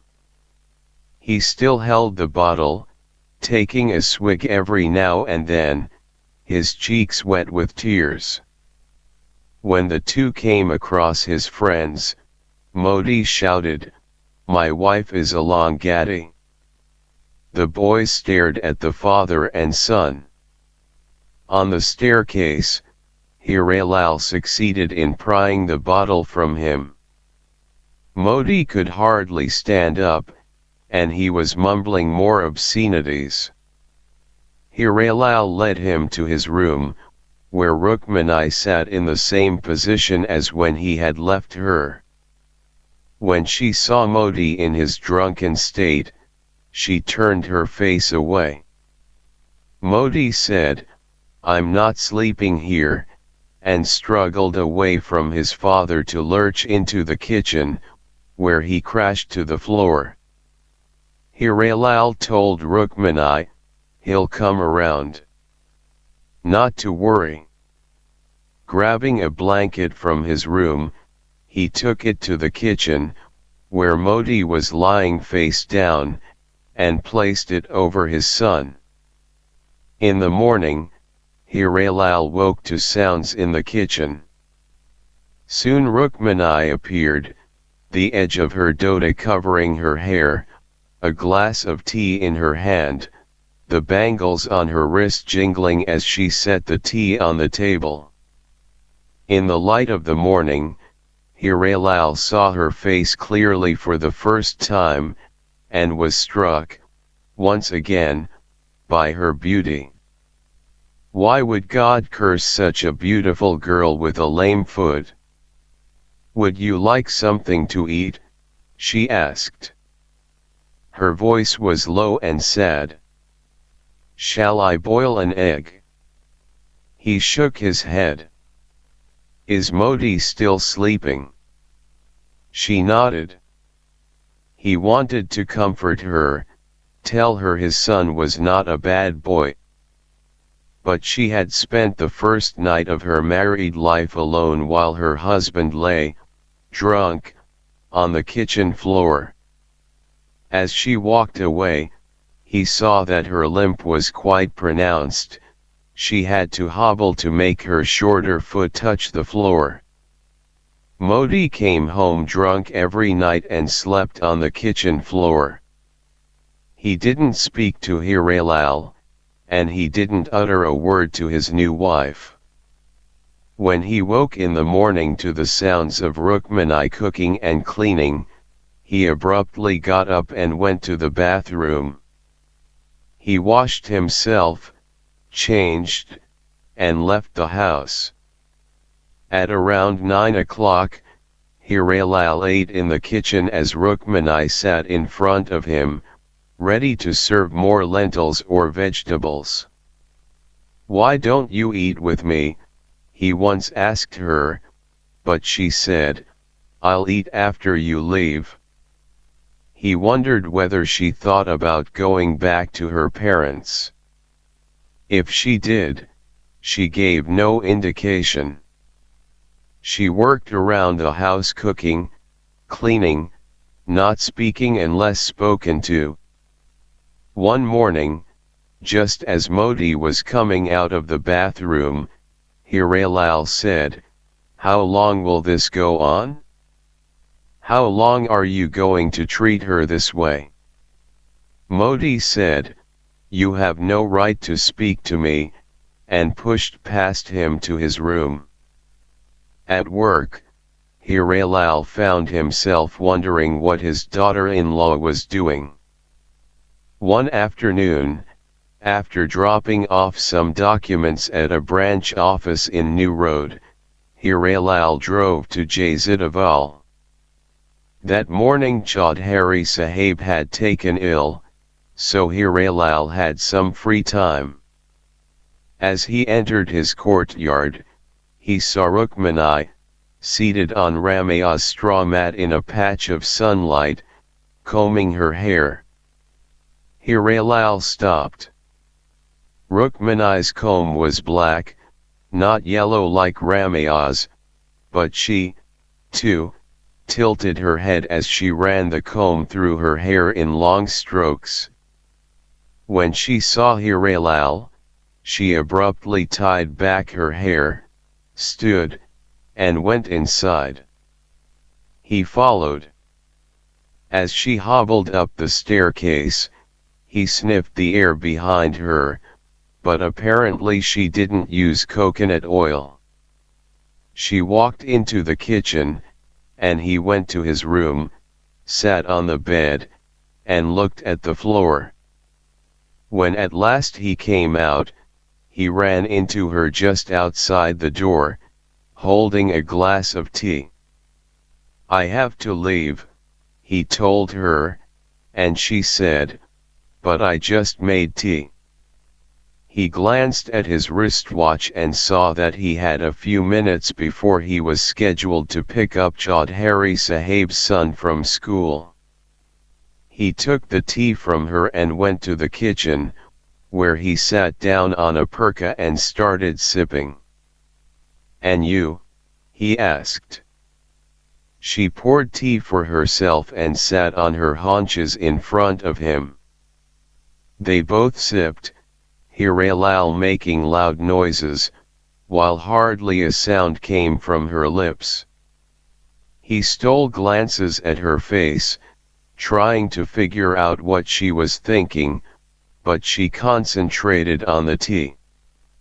He knew Ramaya would have liked her, the way her soft voice sounded, the way her eyes gently took in her surroundings, the way she moved gracefully around the house, even with her limp.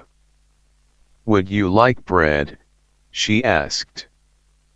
"I don't have time," he said, finishing his tea. "I have to leave now." She stood at the top of the stairs and watched as he walked down. At the bottom he turned back, and she asked, "You'll come home at the same time as usual?" He nodded. The next day, since Chaudhary Sahib was still sick, Hirelal went home in the afternoon, and Rukmini, as if she'd been expecting him, had already poured milk and sugar into the kettle. Again, he sat on the perka, and they drank their tea. She asked whether he wanted anything to eat, and he said no. She stood at the top of the stairs, and he turned back at the bottom before he left. The routine continued for several days. As long as Chaudhary Sahib was bedridden, Hirelal always found an excuse to drop by the house. When he arrived home in the evening, it was as if nothing had happened in the afternoon. She stayed in the kitchen, cooking the evening meal, and he joined her when the food was ready. After he ate, he went to his room, chewed on a betel nut, and smoked a cigarette, while she ate by herself and then washed the dishes. Modi, who never came home in the afternoon, swaggered in late at night from the bhatti and slept on the kitchen floor, sometimes after eating the dinner she had left him on a plate, sometimes without touching it. One afternoon, while Rukmini and Hirelal were drinking tea, Modi appeared at the kitchen door, swaying like a bamboo pole in a breeze. He said to his father, "How come you're home?" "I was in the area." Modi's forehead creased. He left the kitchen but reappeared a few minutes later, as Hirelal was washing his mouth. "Get dressed," he told Rukmini. "We're going to the cinema." Hirelal wiped his hands and mouth with a towel, careful not to show his surprise. "Go ahead," he said to Rukmini, who was watching Modi. "Quick," Modi said harshly. "We'll miss the 3 o'clock show." Rukmini went to change her clothes. You need money? Hirelal asked Modi. I don't need your money. Hirelal fished in his pocket and took out 100 rupee note. Here, take her to a nice restaurant. Modi said, I'll take care of my own wife. I don't need your help. Rukmini came back, wearing the pink sari and pink lipstick she'd worn when they'd first met her, as well as long golden earrings. Why don't I drop you two at the cinema? Hirelal said. The car is right outside. We'll take a taxi, Modi said. Rukmini said, but a taxi will be expensive. Boss car is right here. I have the money, Modi said. The three walked outside together. On the street, Hirelal got into the car, and Modi and Rukmini began walking toward Basantapur. Modi stayed slightly ahead of her, and Hirelal watched her limp after him. He started the car and waited for her to look back at him, but she was concentrating on catching up with her husband. Hirelal turned the car around. That evening, alone at home, Hirelal sat by the window overlooking the street. It was already dark outside, and the shops and houses had their lights on. He wasn't hungry, even though it was past his usual dinner hour. He watched the passers-by below, cyclists with their dim lights, and farmers shuffling down the street with their baskets swinging from the poles on their shoulders. He knew he should be thinking of Ramaya, missing her, but this evening he couldn't even summon up her face. There she was, in the framed picture on the wall, with a smile. Her eyes seemed to be judging him critically.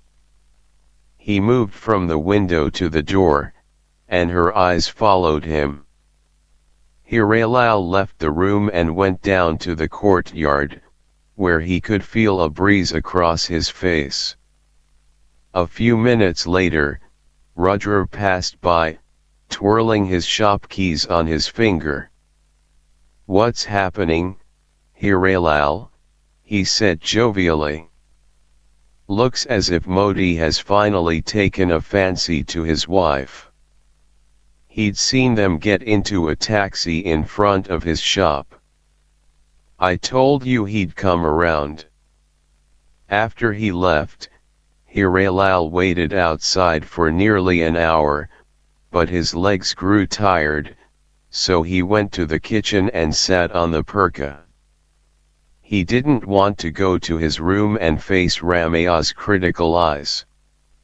How could he explain to his dead wife how he felt toward his daughter-in-law? A tremendous feeling of guilt washed over him. He could smell Rukmini in the kitchen, the faint whiff of onions and body oil. He went to Modi's room and turned on the light. Rukmini's dota lay on the bed, crumpled, part of it spilling to the floor.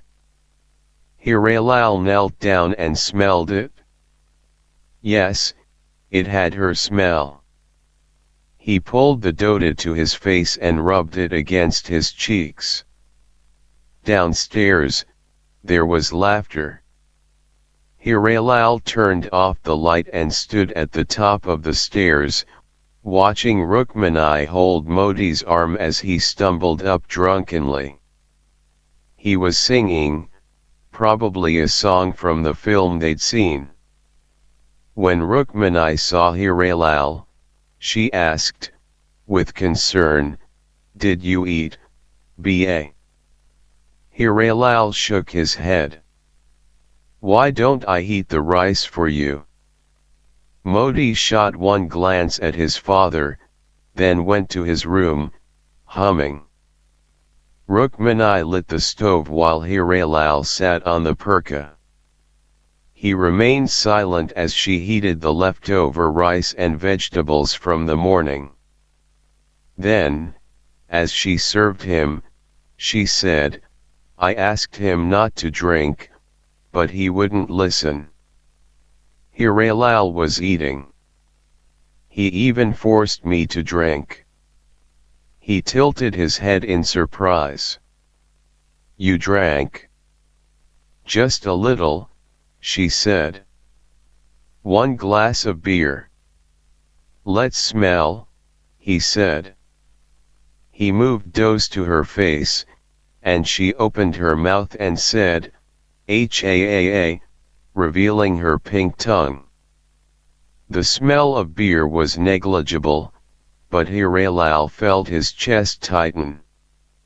"You shouldn't have drunk." "What could I do?" she said. "This is the first time he's spoken to me." "Still," he said. He shook his head. His teeth damped down on something hard, sending a shiver through his body. He extracted a small stone from his mouth and showed it to her. The rice wasn't cleaned. She took it from his hand. "I cleaned it thoroughly this morning."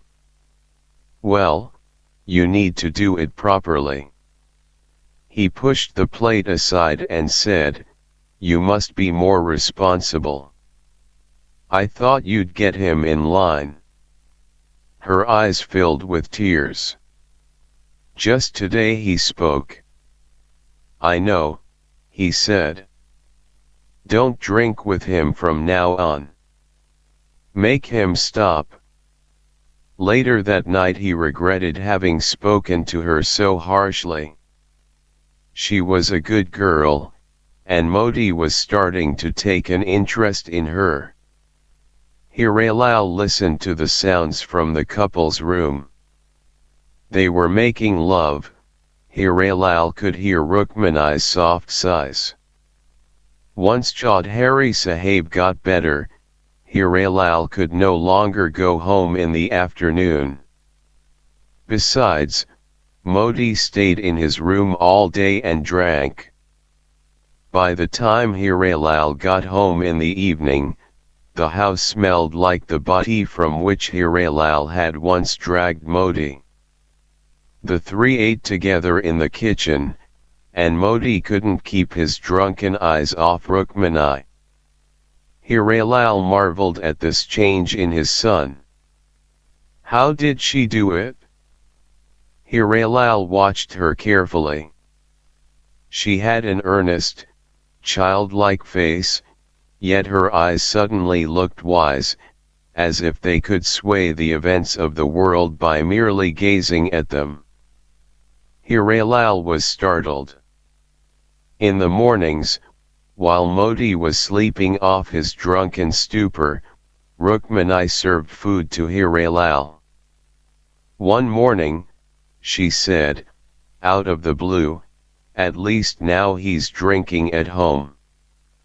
When Hiralal didn't respond, she said, "Ba, I'm trying. I'm not criticizing you." That evening, Modi announced during dinner that he'd found a job as an office boy at a travel agency. He said this to Rukmani, although it was clear that she already knew and that the message was intended for Hiralal. "I'm starting tomorrow," he said, his eyes on his wife. "That's very good," Hiralal said, trying not to show his surprise. The next afternoon Hiralal went to Chaudhary Sahib, who was studying some papers in his living room, and said, "Hujur, do we have to go to the factory today?" Without raising his eyes, Chaudhary Sahib said, "No." "Why?" "I was wondering whether I could take the car." My daughter-in-law is ill, she needs to go to the hospital. Now Chaudhary Sahib looked up. Go ahead. I have to prepare for a meeting with the managers tomorrow. Just make sure the car is here this evening. His heart beating rapidly, Hirelal drove out of Chaudhary Sahib's compound. He had never before lied to his boss. When he got home, he expected to find Rukmini in the courtyard, but she wasn't there. The door to the house was locked from the outside, so he unlocked it, went upstairs, and softly called her name. Standing in the kitchen, wondering what to do next, he heard her come up the stairs. Where have you been? He asked, unable to hide his irritation. I just went to the neighbor's house, she said, and started to fill the kettle. He stopped her. No, we're going out. Where? I don't know where. I have the car. She stood still, her eyes on him, and said, Okay. I'll get dressed. He watched as she limped to her room. When she emerged, she was wearing a green sari with red seams.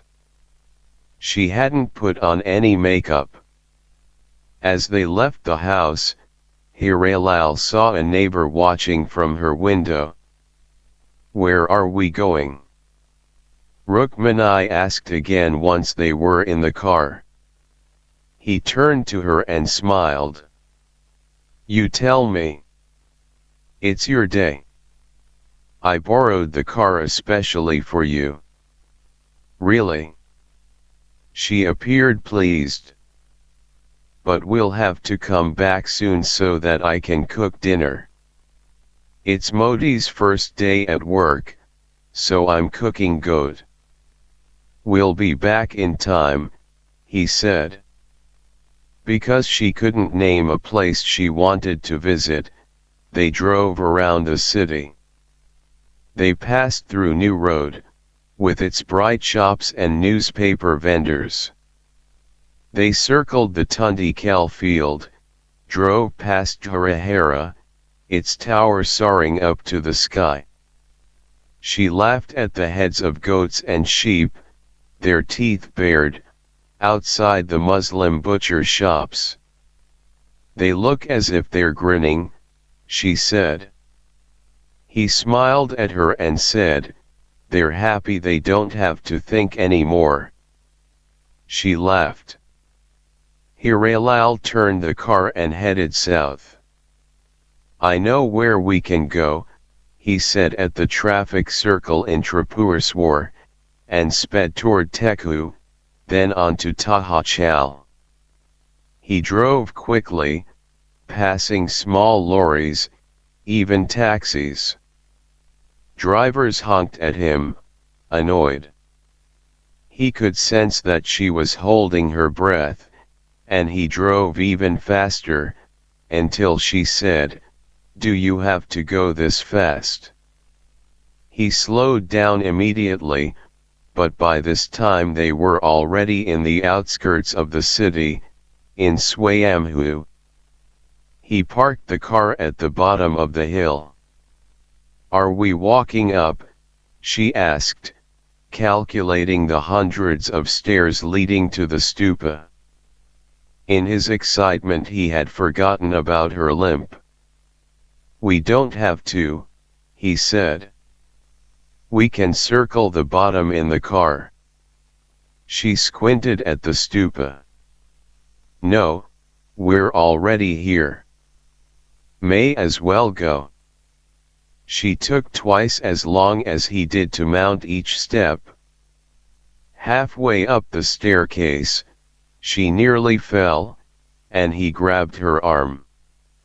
From then on, she leaned on him as they climbed. Monkeys roamed around them, chattering. One monkey held a baby monkey in her arm and monitored them cautiously. A large monkey chased smaller ones, who scattered, making frightened noises. By the time the two reached the top, sweat was trickling down her forehead. She rested briefly before the large stupa and wiped her face with a small red handkerchief she'd pulled from her purse. They circled the stupa, then stood at the lookout. Modi liked to come here when he was a child, Hirelal said. She said nothing. He was like a monkey, Hirelal said and laughed. So much energy. Tell me, she said, what was your wife like? He was surprised at her boldness, the way she called her dead mother-in-law your wife, as if Hirelal were a friend, not her father-in-law. She was like you, he said. A haze hung in the air below them. How was she like me? She moved closer to him, and their shoulders touched. Hirelal hoped no one he knew was in the temple. He wanted to say, she combed her hair just the way you do. But he knew he shouldn't. I don't know, he said. When I look at you. She took his hands in hers. Do you miss her? He nodded. She played with his fingernails. What do you want me to do? She asked.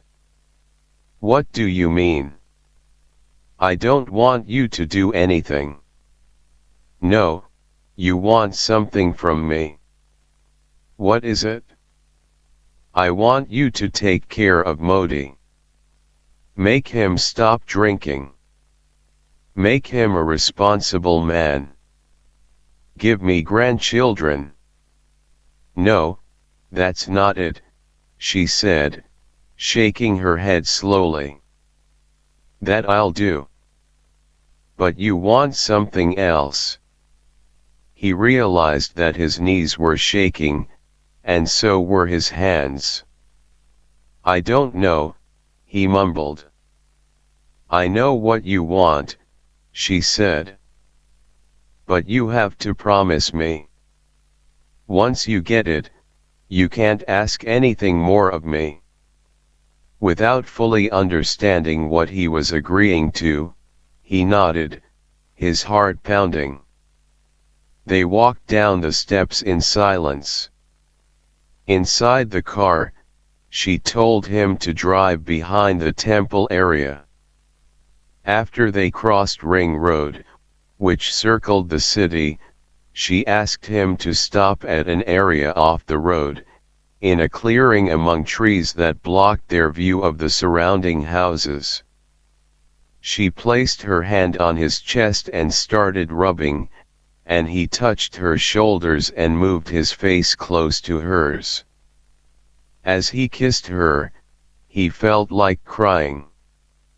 She fumbled with his trousers, took his penis in her hand, and caressed it. He felt it rise and knew he should stop this, but something inside him had been released. Why are you crying? She asked. Do you want to do this? He didn't answer, but he wasn't surprised when he went limp in her hands. You're getting small, she said, and he rested his head on her chest.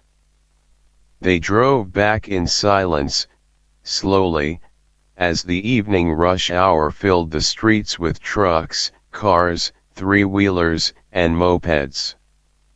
She was silent throughout the ride, and by the time he dropped her off at home, a slow burning had started in his stomach. In Jawalakal, Chaudhary Sahib was still in the living room with his papers. What did the doctors say? He asked. Everything is all right, Hiralal said. She just has the flu. Yes, everyone seems to be catching it these days. After Hiralal got off the bus at Ratna Park and was walking through Indra Chowk, negotiating his way through the crowded marketplace, the noise around him turned distant, and his stomach began to convulse. Dizzy, he leaned against a pole. At home, a strong smell of goat meat came from the kitchen. He went directly to his room and shut the door. The burning had now moved up to his chest and down to his hips and legs. Sweating, Hiralal took off his shirt and trousers and lay, face down, on the rug. He rested like this, his skin on fire. Only after about half an hour did the heat leave his body, and he got up and put on his clothes. Again, he looked at Ramaya's picture, and a tremendous wave of shame washed over his body. Ramaya, he whispered, but couldn't bear to see her face. He took the picture off the wall and slipped it under his bed. Then he sat by the window. The sun had already gone down, and soon he saw Rudra walking by, twirling his shop keys on his finger. Rudra shouted, "I hear Modi has found a job." "Yes," Hiralal said. "Didn't I tell you?" Rudra said. "Amazing what a wife can do." "Yes, you were right, Rudra. Soon you'll have grandchildren to look after." Rudra laughed, waved a hand, and walked on. After Modi came home, Rukmini called Hiralal to dinner. "I'm not hungry," he said loudly. She knocked on his door, and when he opened it, she said softly, "You must eat something." He shook his head, and turned his back to her as she whispered, "You must get hold of yourself." He went to sit on his bed, and she followed him. "I thought you understood." He was conscious that Modi was in the next room and that the door was open. "I can't live in this house with you anymore," he said quietly. "What are you going to do? Where would you go?" He had no answers. All he knew was that sooner or later Modi would sense what had happened between his wife and his father that afternoon. "Don't you see?" she said. "It was bound to happen." She left the room. He didn't join them for dinner, and later that night, when the sounds of their love-making filtered through his wall, he walked out of the house. He wandered for a long time, even after most of the shopkeepers had pulled down their shutters and turned off their lights. He moved through alleys and streets he'd never known existed. In Naxal, a mob of drunken young men followed him, challenging him to a fight. Hiralal merely quickened his steps. He went home only when his legs were aching. Although he tiptoed up the stairs, Rukmini must have been awake. She opened her door and stepped out. "Where have you been?" she whispered angrily. "Walking," Hiralal said. "Don't you understand? What happened this afternoon, it was bound to happen. There was nothing you or I could do." "No, I don't understand," he said. As he gazed at her under the weak lamp, his mind was quick with thoughts. "Put her picture on the wall again," she said. She went into her room and shut the door. He moved on to his room and reached under his bed for Ramaya's photograph. Her eyes were the same as when she smiled at their son or looked up at him when combing her hair in the courtyard. As if she were right behind him, he could smell the coconut in her hair, could smell her dode, with its faint aroma of onions and goat meat. It was bound to happen, Rukmani had said. Hiralal held his wife's photograph and lay down. "What have you done, Ramaya?" he whispered. He closed his eyes, and felt as if he were floating, suspended in the air.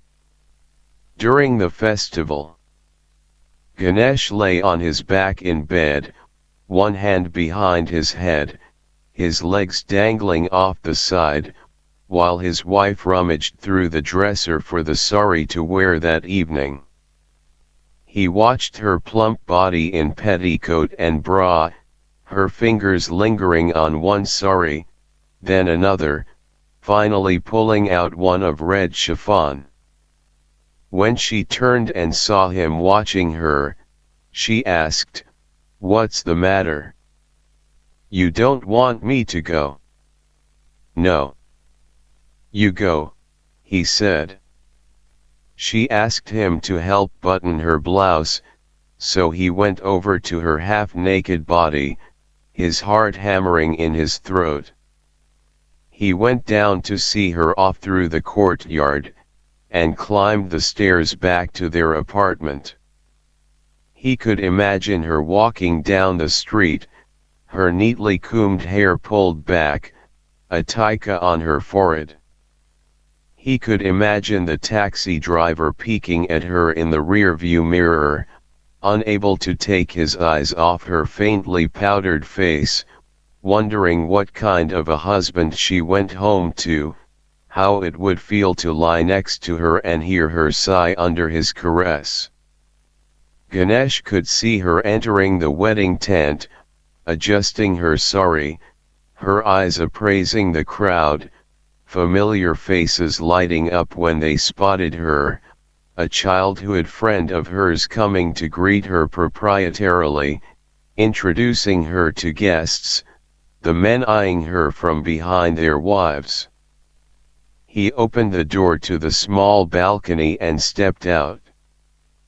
4 stories below, in the courtyard, 2 boys were playing marbles. In the opposite house, the new tenant, a young, bald man, leaned against the window, surveying the courtyard. When their eyes met, the bald man smiled. Ganesh didn't like him, he was too friendly, suspiciously friendly. So Ganesh barely nodded. The boys' arguments echoed amidst the frantic cries of the evening birds. The setting sun cast a saffron glow on the houses surrounding the courtyard. The evening, though beautiful, seemed alien to him. He had recently told a friend at work that he did not understand his wife.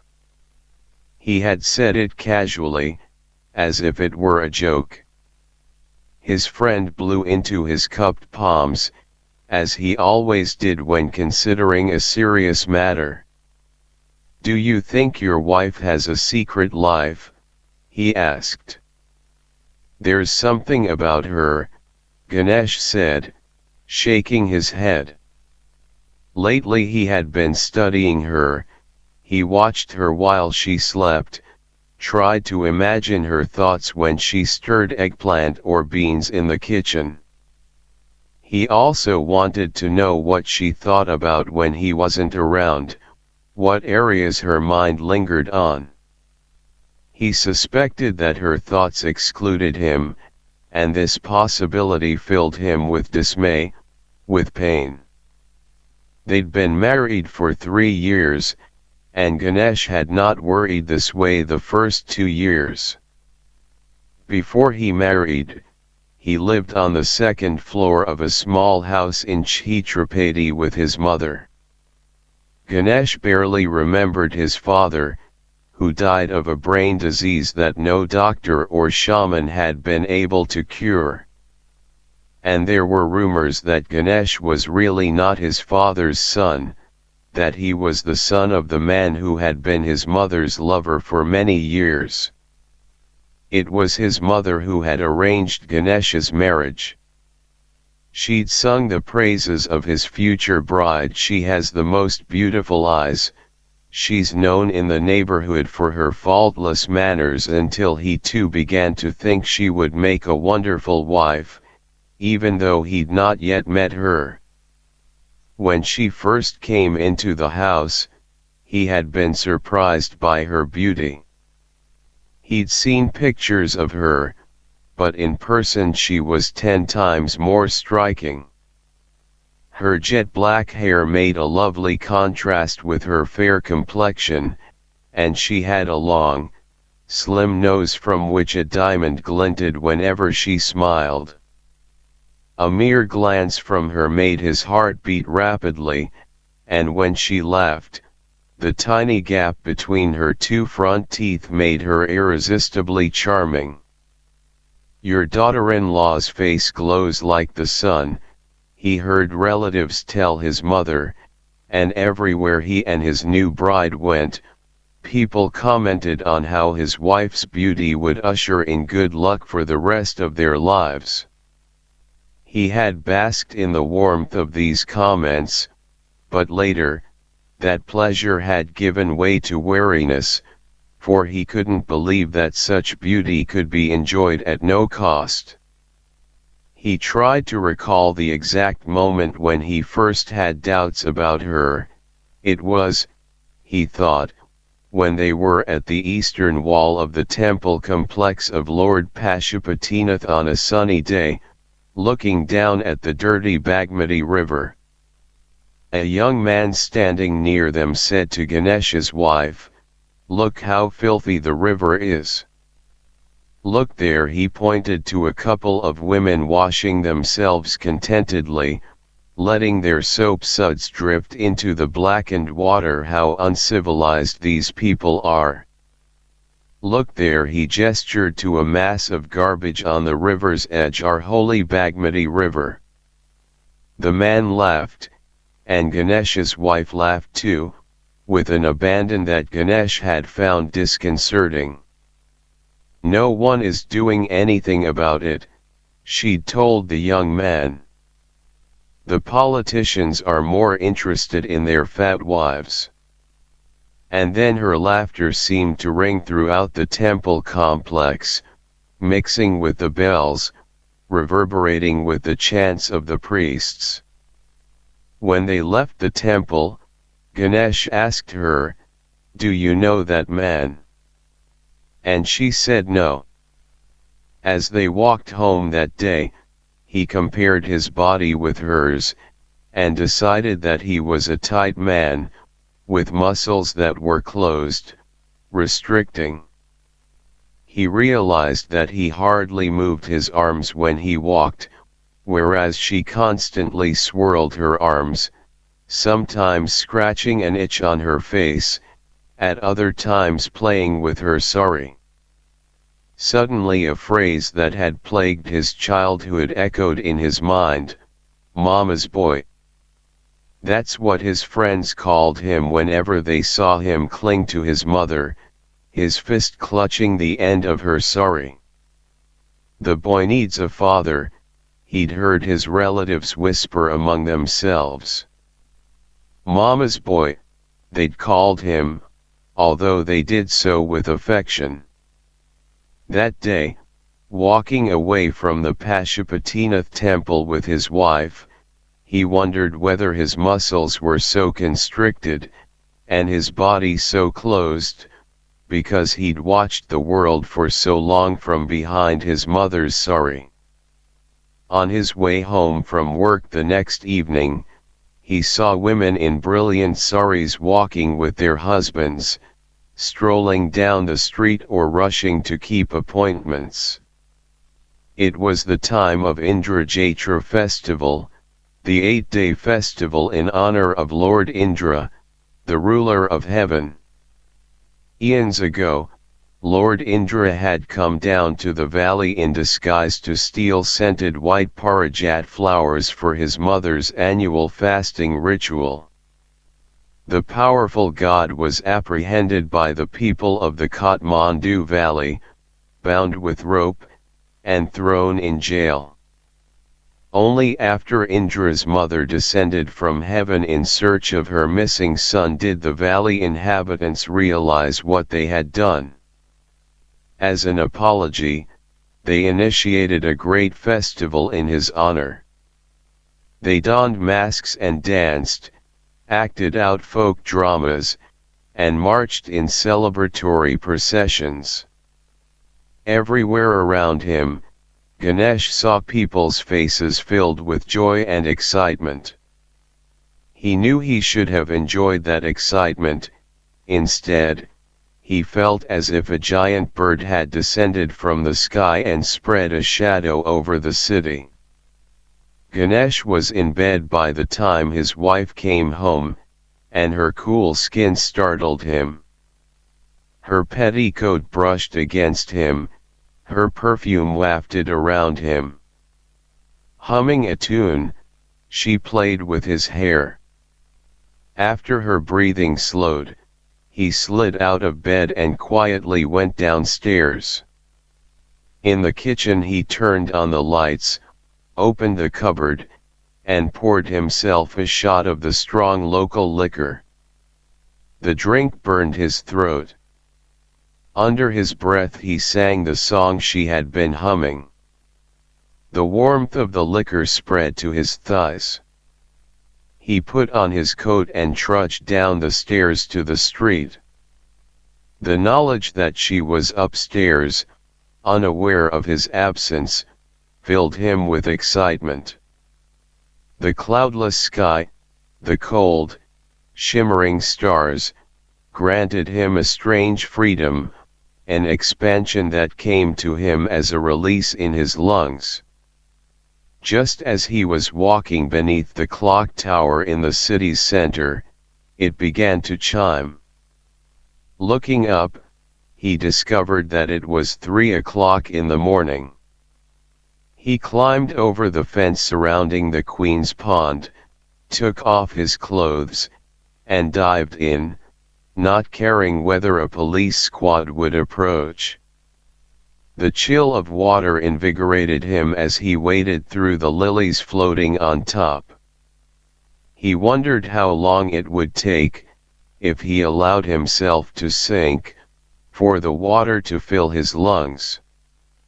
He thought of monsters with long tentacles that supposedly lived at the bottom, and he imagined them tearing into his flesh.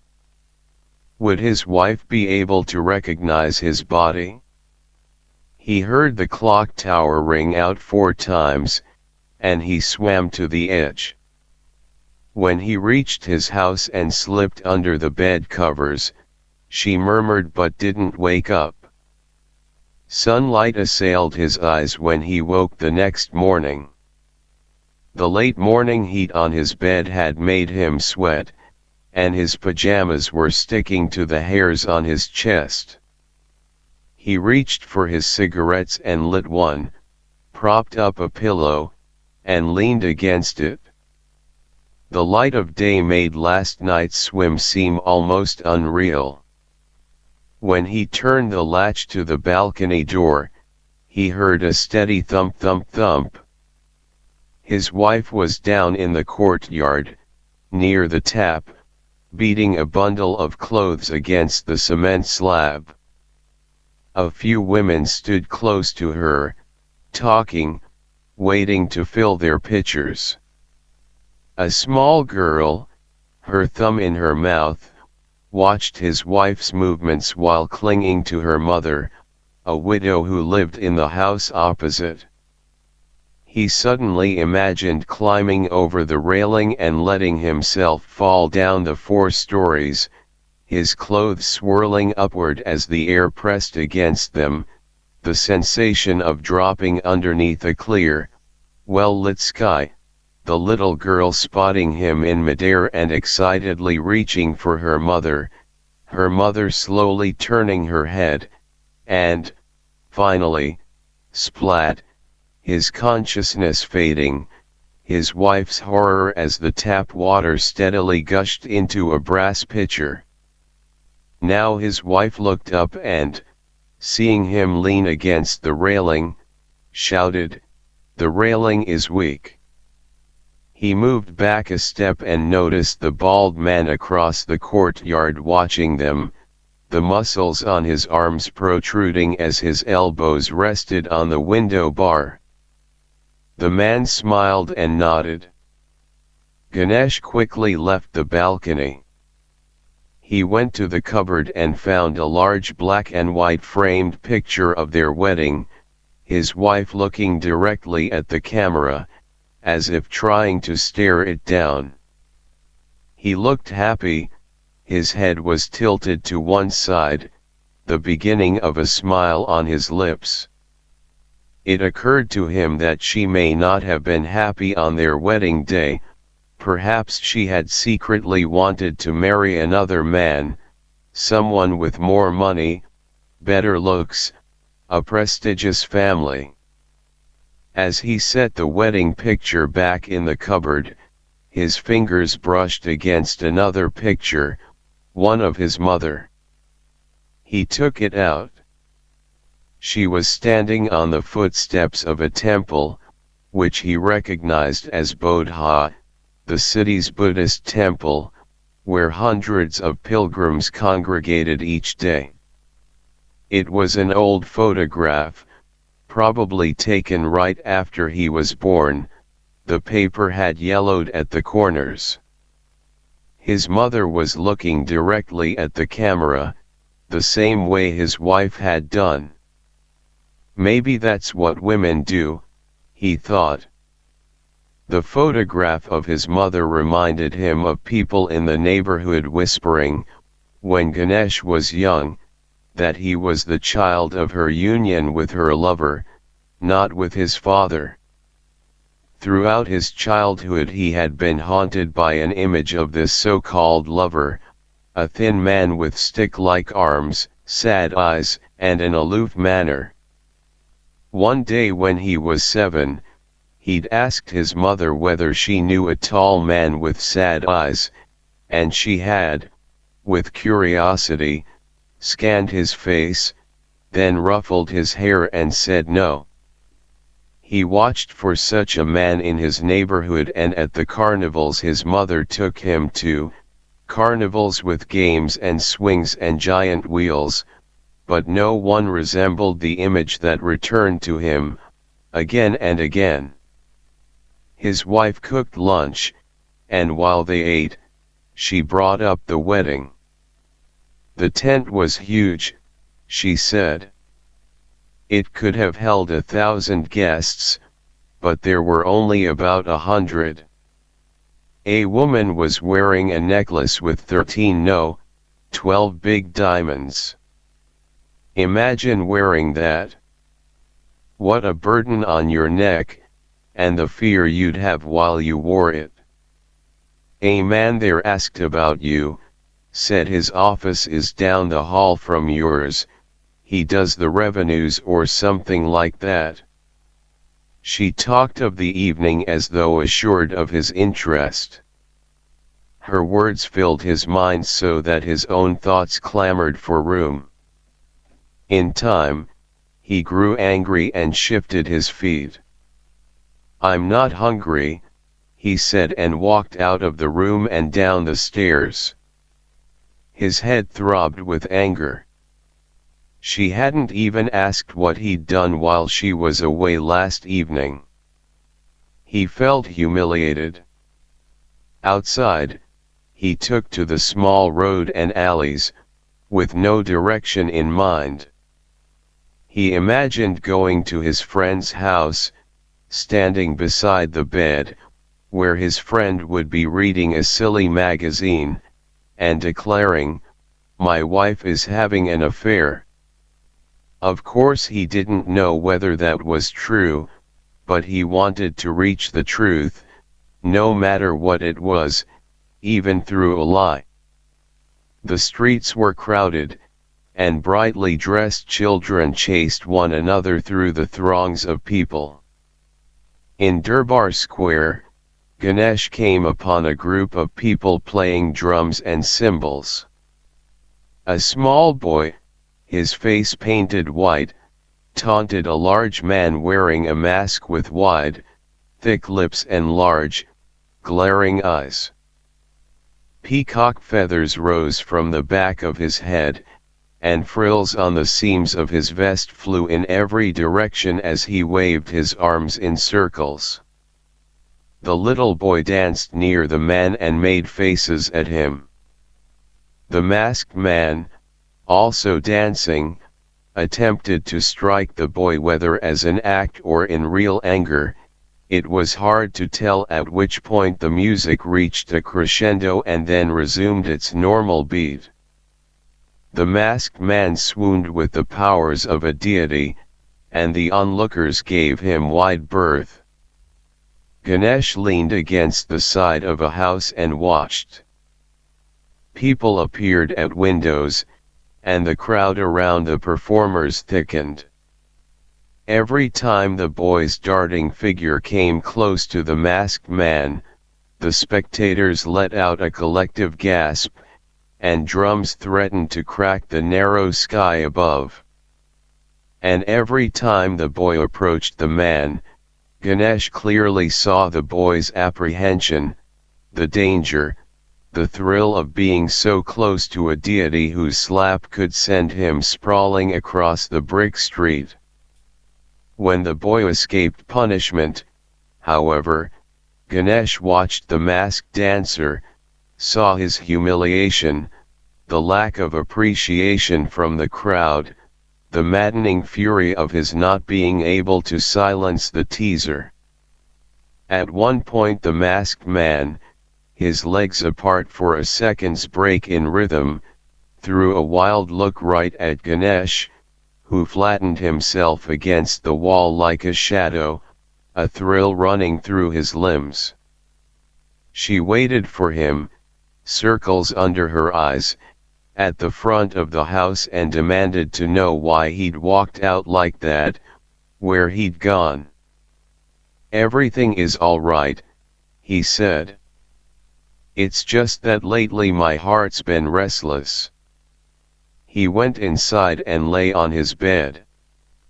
She came and set a serving of dal bhat on the side table, then put her hand on his chest, as if to calm his heart.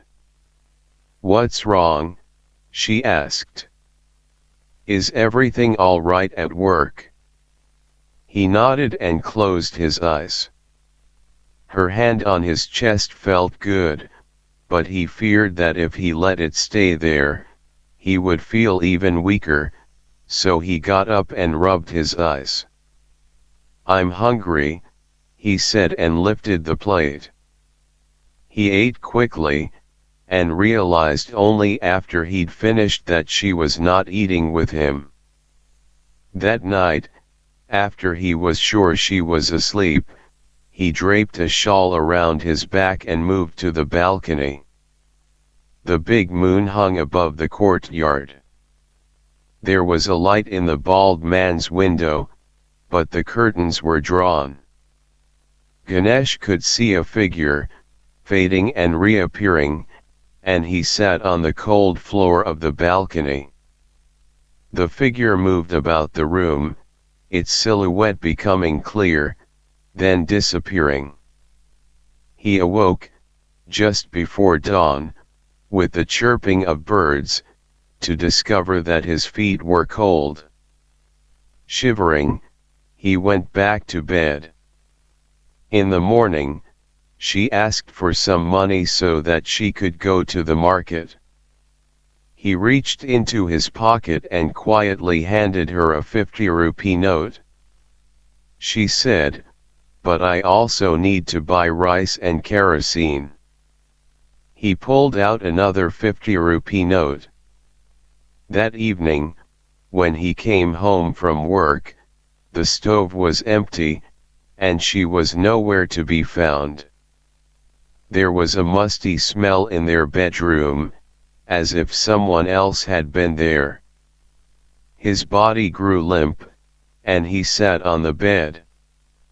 Ganesh went to a bar with his friend. They squeezed themselves onto a bench in a corner, ordered rum and spicy minced buff, and talked of work, colleagues, the city, and food. The other conversations in the room buzzed like flies near their ears. Soon, Ganesh's head started to float.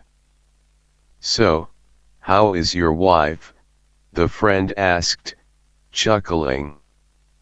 "She has a lover," Ganesh said, attempting to be grave, but somehow laughter rose from his throat.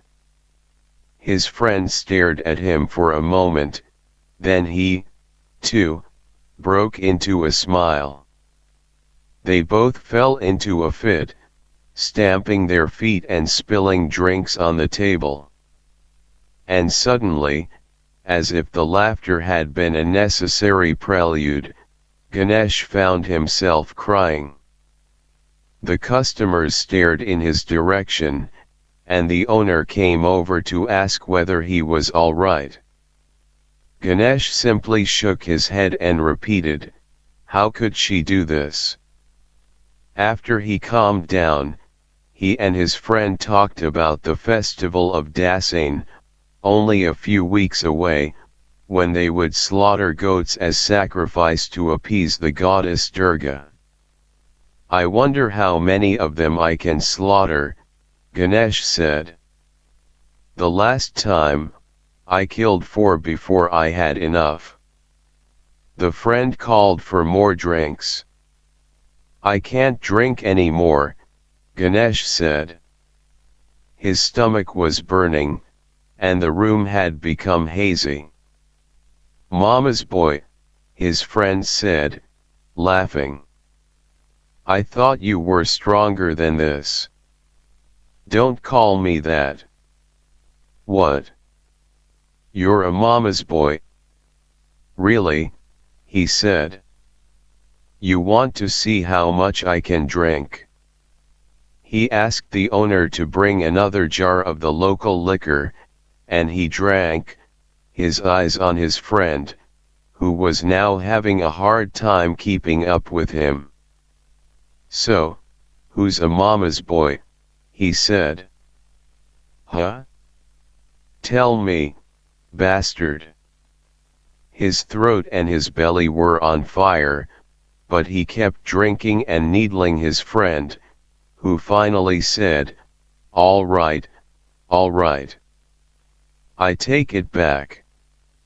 The hours passed, and they were the only customers in the bar, so they staggered out, clapping each other's back and singing songs of friendship. The street lights shone on them, exposing their delirious faces. When they saw a wedding procession on the way home, they joined the crowd, dancing behind the band. His wife didn't bring him tea the next morning, and Ganesh staggered to the window. There she was, in the courtyard, talking to the bald man, whose back was turned toward him. Ganesh waited, his head throbbing from last night's alcohol. The man laughed and his wife followed suit, covering her mouth with her hand. She called to one of the kids playing in the courtyard and pointed at the man, who shook his head vigorously and laughed again. Ganesh retreated. He went to the bedroom, where he found some aspirin, and swallowed them without water. Later, when she came inside, he was lying on the bed, his face toward the wall. She sang in the kitchen, and he listened, trying to detect a new tone, a foreign melody. She appeared with a glass of tea. "Isn't it time to wake up now?" she asked him. He glanced at his watch. It was nearly time to go to the office. On the bus his mind kept replaying the courtyard scene, and with each repetition he felt tiny stabs in his stomach. He tried to tell himself that she had merely been talking to the man, but an aura of secrecy, of deceit, surrounded the scene, and he could picture them kissing on the bald man's bed, her fingers feeling his muscles.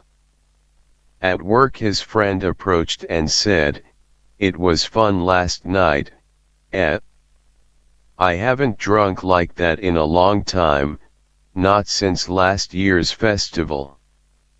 He paused. "What happened? Was your wife angry?"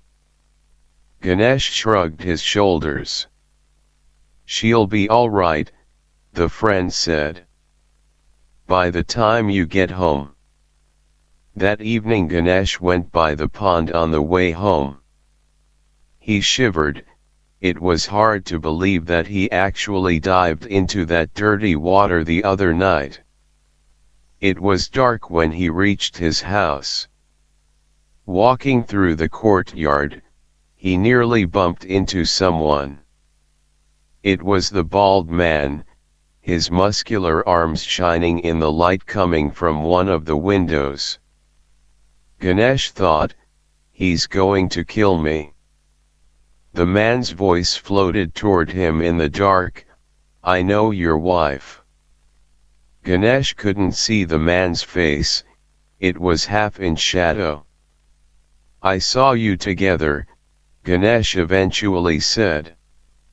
Laughing, he walked up the stairs to his apartment. His wife met him at the door. "Who was that man? Was he drunk?" He answered, "Your lover." "Don't joke." "Who was he?" "No joke," he said.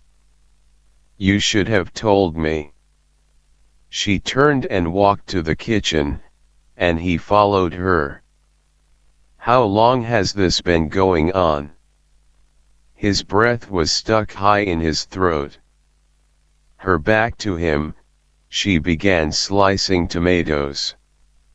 "It doesn't matter now," he said, his hands shaking. "I won't get angry. I won't shout at you. I'll let you do whatever you want. That way, I may get some peace." She uttered a sharp "ah" and put her index finger in her mouth. He went to her, pried out the finger, and inspected it.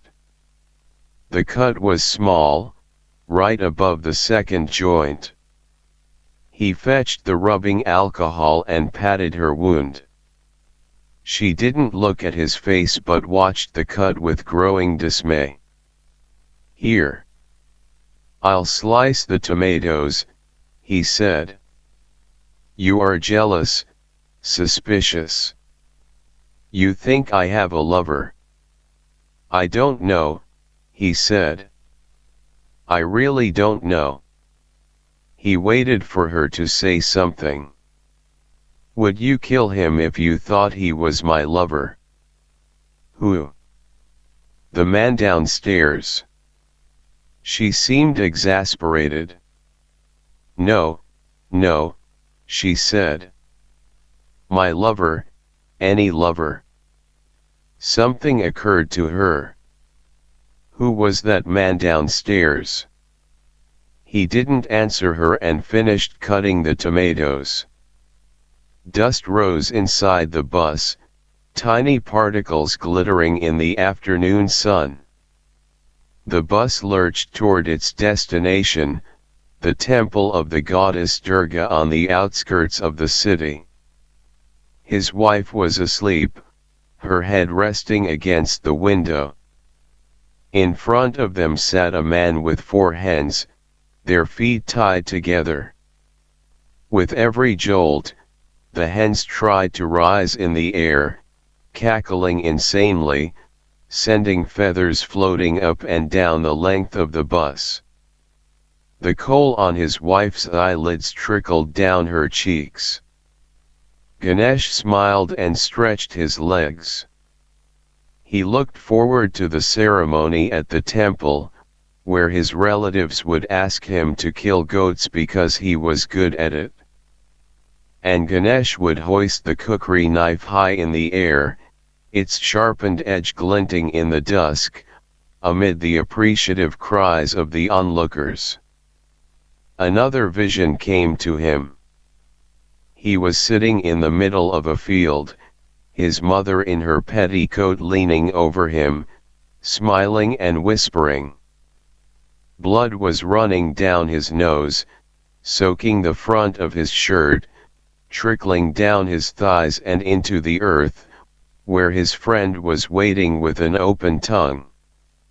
Then his wife leaped out of a photograph and shook her finger at him, and the dancing bald man had a face that looked much like his own. Everything grew silent, a bird cried and he opened his eyes and looked around. The bus had stopped, caught in a traffic jam. He was tired, as if he'd been walking for a long time. He woke up his wife. "What?" she said, her eyes bleary, sweat like dew above her upper lip. "I'm not sure," he said. "About what?" "Whether I can kill a goat today." She searched his face. "What's the matter? You've never complained before." The hens once again rose in the air and sprayed them with feathers. "Look," he said. He lifted his hands. They were shaking. She picked a feather from his head and ruffled his hair. Then she dabbed the sweat on his cheeks with the end of her sari. "You don't have to kill a goat if you don't want to."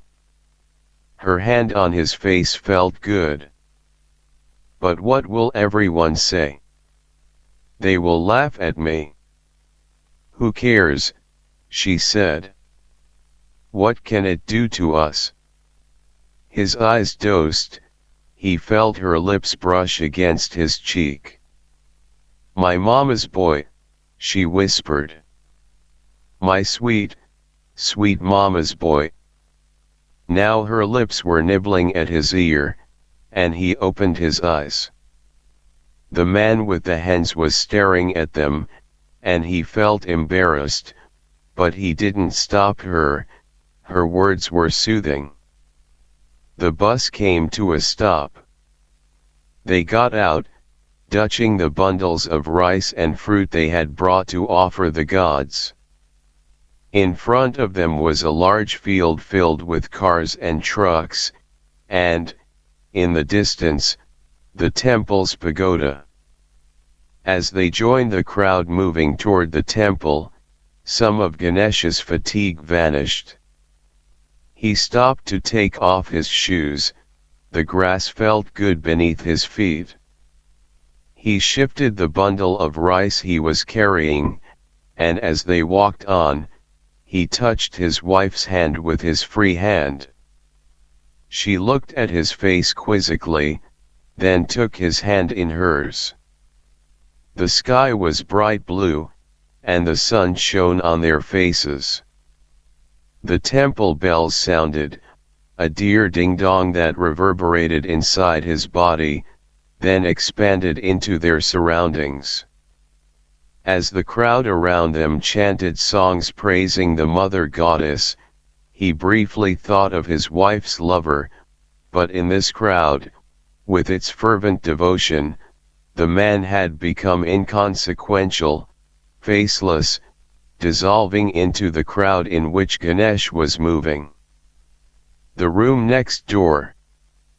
The man had been squatting for hours on her front veranda, a besotted smile on his face as he squinted at the sun, but Mohandas, Aunt Shakuntala's husband, had not yet turned up.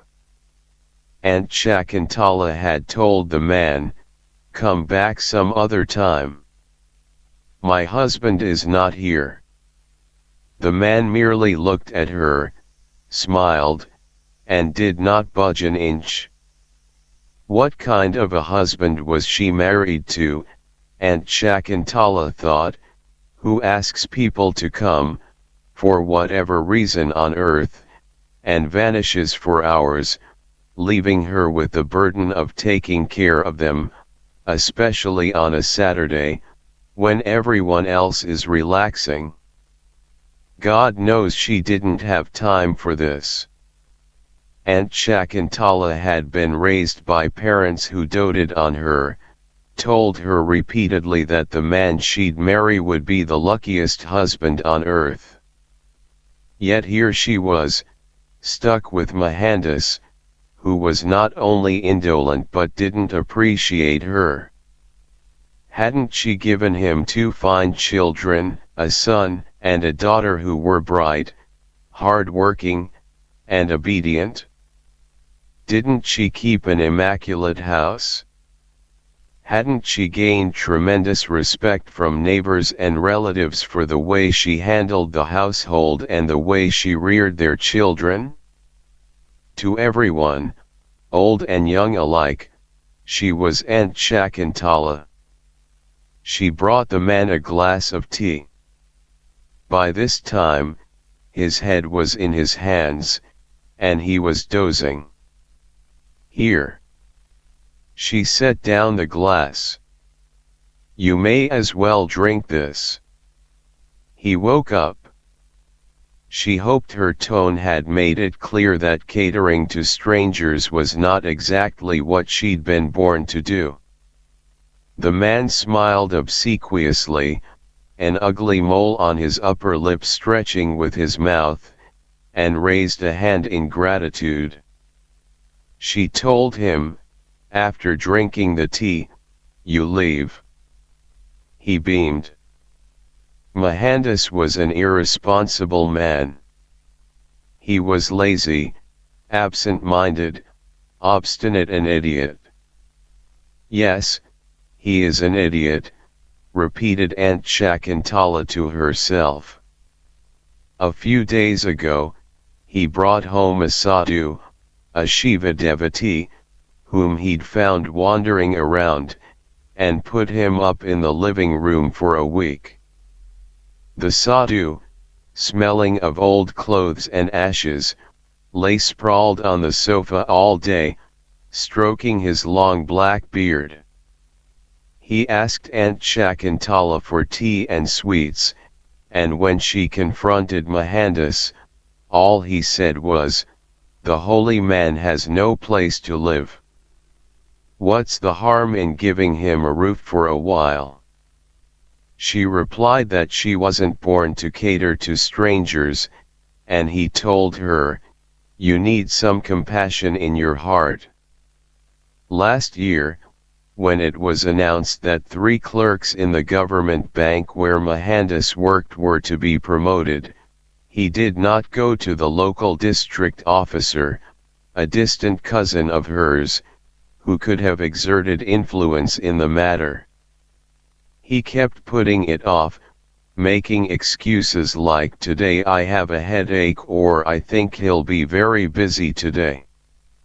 When the final announcement was made, and Mohandas wasn't one of those promoted, he merely commented, "Oh, well, my time will come," stretched, yawned, and went to the local tea shop to talk with the idlers who stayed there all day, smoking their cigarettes.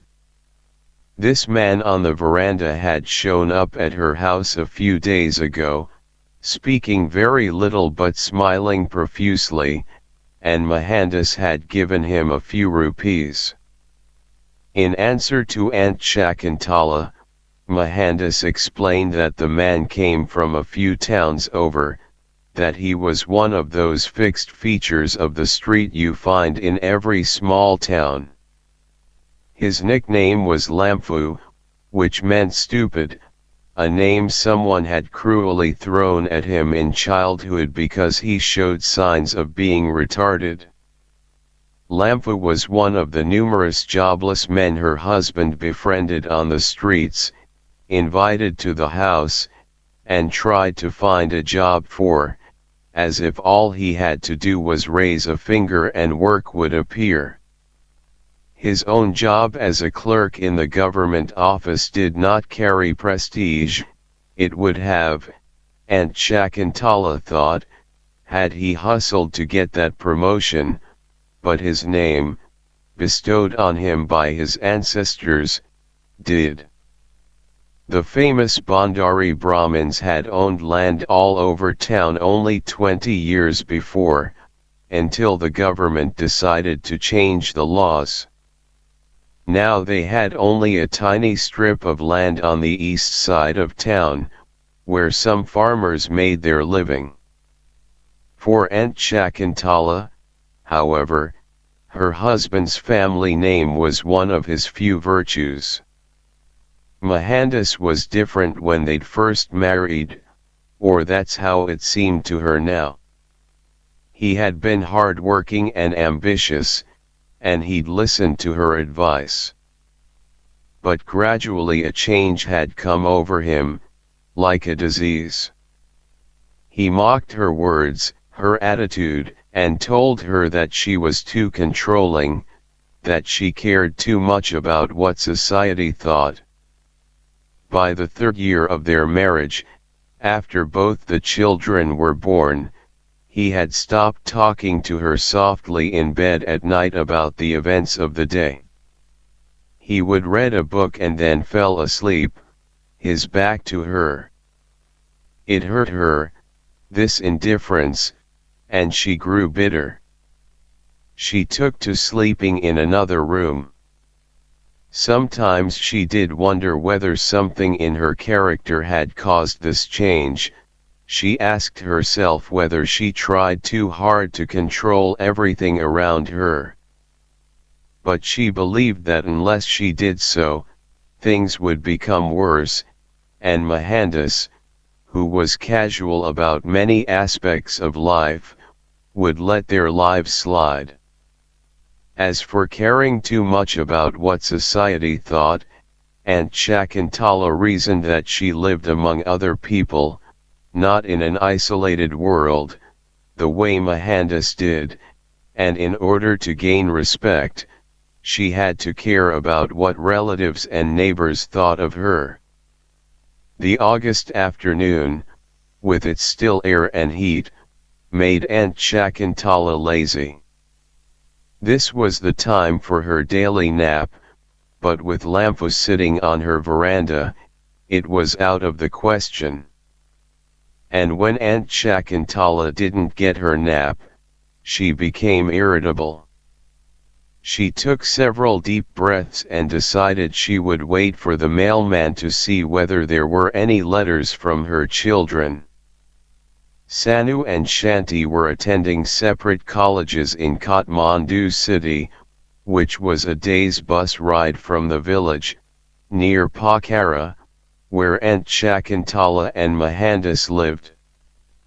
3 weeks earlier, Aunt Shakuntala had received a letter from Sanu telling her about his 17th birthday, how he and his friends had gone to Baitrakuti Mandip amusement park, where they rode carousels and ate pistachio ice cream. It was the longest letter he'd written, a full 2 pages. Her daughter, Shanti, had not written for nearly 2 months. At night, Aunt Shakuntala lay awake, unable to sleep, worrying. When she did manage to sleep, she dreamed about ugly things happening to her daughter. 3 nights ago, she dreamed that Shanti had fallen into a well and was shouting for help. Lampu had finished his tea and was dozing again, this time with his head against the wall and his mouth open. Aunt Shakuntala leaned in the doorway and watched him. He seemed not to have a care in the world. She envied the man, his lack of worries. Someone passing by outside shouted, "Namaste, Namaste." She opened the gate and recognized her neighbor, Mr. Pandey, as he was called by everyone in the neighborhood, because he always wore suits and ties. He was a first-class officer at the Agricultural Development Bank. "Namaste, Mr. Pandey," she said. "All's well, Aunt Shakuntala?" he asked. "How is Mohandas ji?" "Who knows," she said. Mr. Pandey chuckled and shook his head. "I just passed him at the tea shop." He seemed about to say something more but changed his mind. "And how are the children?" She told him they were fine. After some more pleasantries, Mr. Pandey left, and Aunt Shakuntala watched him go down the street. What a gentleman he was, and how quickly he had risen through the ranks in his office. He hobnobbed with all the powerful people in the area. For a brief moment Aunt Shakuntala wondered how her life would have been had she married Mr. Pandey instead of Mohandas. The thought made her feel guilty, and she quickly dismissed it. Mohandas was her husband, and that was that. The mailman, a thin man with whiskers, appeared, but he passed by, giving her an almost mournful look. "Postman ji," she said loudly, and Lampa jerked his head up. "You haven't delivered any letters for 5 weeks." The postman turned and said, in a sad voice, "If there were letters, I would have given them to you." "What should I do, Hajur?" "Set up a letter manufacturing company." For a man with a sad face, she thought, he had a cruel manner. Lampa was studying her intently, as though trying to figure out what she was really like. She grew self-conscious and could not resist saying, loudly, "I told you, my husband is not here. Now leave." She pointed toward the road. Lampa gave her a reproachful look and, placing his hands on his knees, stood. As he left, he said, "Tomorrow." She went in and lay down on her bed, thinking of various reasons for Shanti's not writing to her. She had flu, she was in the midst of her final exams, but an ominous feeling swept over her. It was unlike Shanti not to write. Ever since leaving for the capital, Shanti had written every 2 weeks. Her letters were full of details about her life in the bigger city, unlike Sanu's letters, which described the weather and his classes. It was as if Shanti relished those moments of writing to her mother about her friends, the restaurants in the city, the movies she had seen, and, sometimes, about a boy who had teased her or wanted to take her to a restaurant. Whenever Shanti wrote about boys, Aunt Shakuntala became anxious. She knew Kathmandu girls were modern and did not think twice about associating with many boys. Shanti was very pretty, with a long oval face and large eyes, and before she left for Kathmandu the neighborhood boys used to follow her on her way to school. What if Shanti had become involved with a big city boy? Every time this thought occurred to her, Aunt Shakuntala had to calm herself. Her daughter had always spoken disparagingly of the boys who hung around her like fleas. And she revealed everything to her mother, didn't she? Her husband came home that evening, whistling some religious tune, and looked at her mockingly when he found her in bed. She had slept, she realized to her shame, for 3.5 hours. She told him in anger, "Who do you think you are?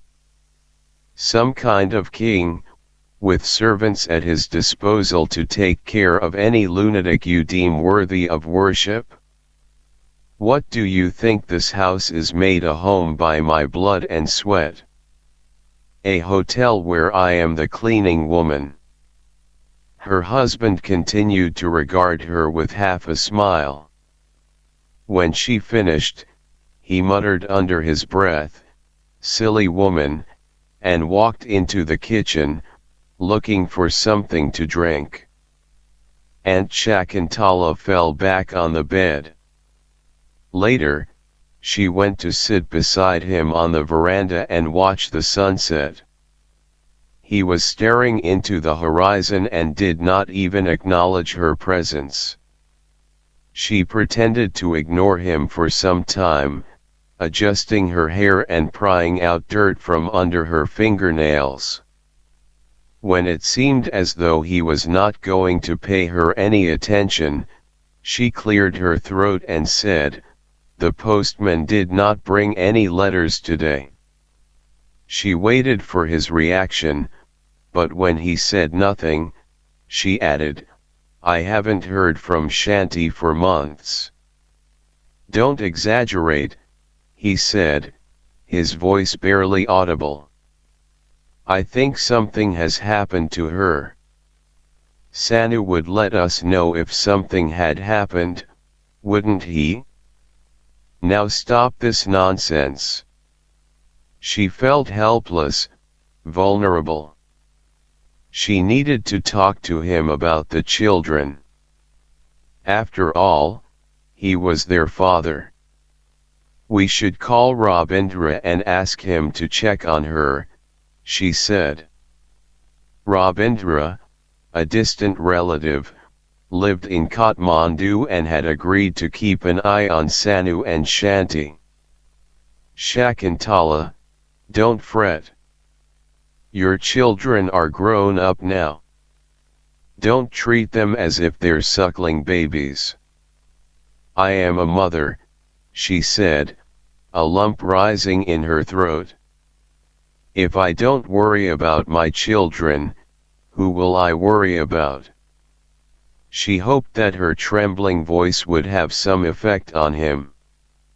He continued to assess the sunset, but suddenly he said, "All right. I will talk to Rabindra." Then, in a voice that was almost tender, he added, "You worry too much." She discovered, 3 days after her husband talked to Rabindra, what was wrong. Early in the morning, the daughter of their neighbor Ram Sharan came to get Mohandas. Somebody from Kathmandu was on the phone for him at her father's house, the only one in the area with a telephone. Right then, Aunt Shakuntala knew that something terrible had happened. She woke Mohandas, who hurriedly put on his trousers and ran to Ram Sharan's house. Aunt Shakuntala waited on the veranda, pacing, praying that he'd come back to tell her that everything was all right. When Mohandas did return, after what seemed like hours, he stood in front of her, hesitating, and then said that Shanti was pregnant. By some boy at the college, whose whereabouts were now unknown. Shanti had broken down in front of Rabindra in her small room in the dormitory. She was already in her 4th month. She had stopped writing home because she was scared. She did not know, she had said, that doing it once could make her pregnant. The boy had promised to marry her, but he'd gone away. Aunt Shakuntala's knees felt weak, and she sat down on the cold veranda. Had the neighbor, Ram Sharan, heard the conversation? She wanted to ask, but the words became stuck in her throat. The sun had moved up the horizon, and in the distance a truck rumbled on the highway. Mahanda stood beside her, his hand on the railing. She wished she could go back to bed and wake up a different person. An hour later, Mohandas left for Kathmandu to bring Shanti home. Aunt Shakuntala stayed on the veranda, watching school children with their heavy backpacks walk past the house. What was to be done now? They would have to make sure that no one, not a single soul outside the family, learned about Shanti's condition. The thought of her daughter's figure swollen and deformed brought the taste of vomit to Aunt Shakuntala's throat.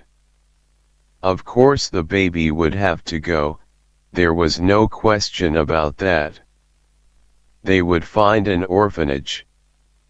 She certainly did not expect any resistance from her daughter, but if Shanti wanted to keep the baby, Aunt Shakuntala would give her such a thorough beating that the girl would never mention it again.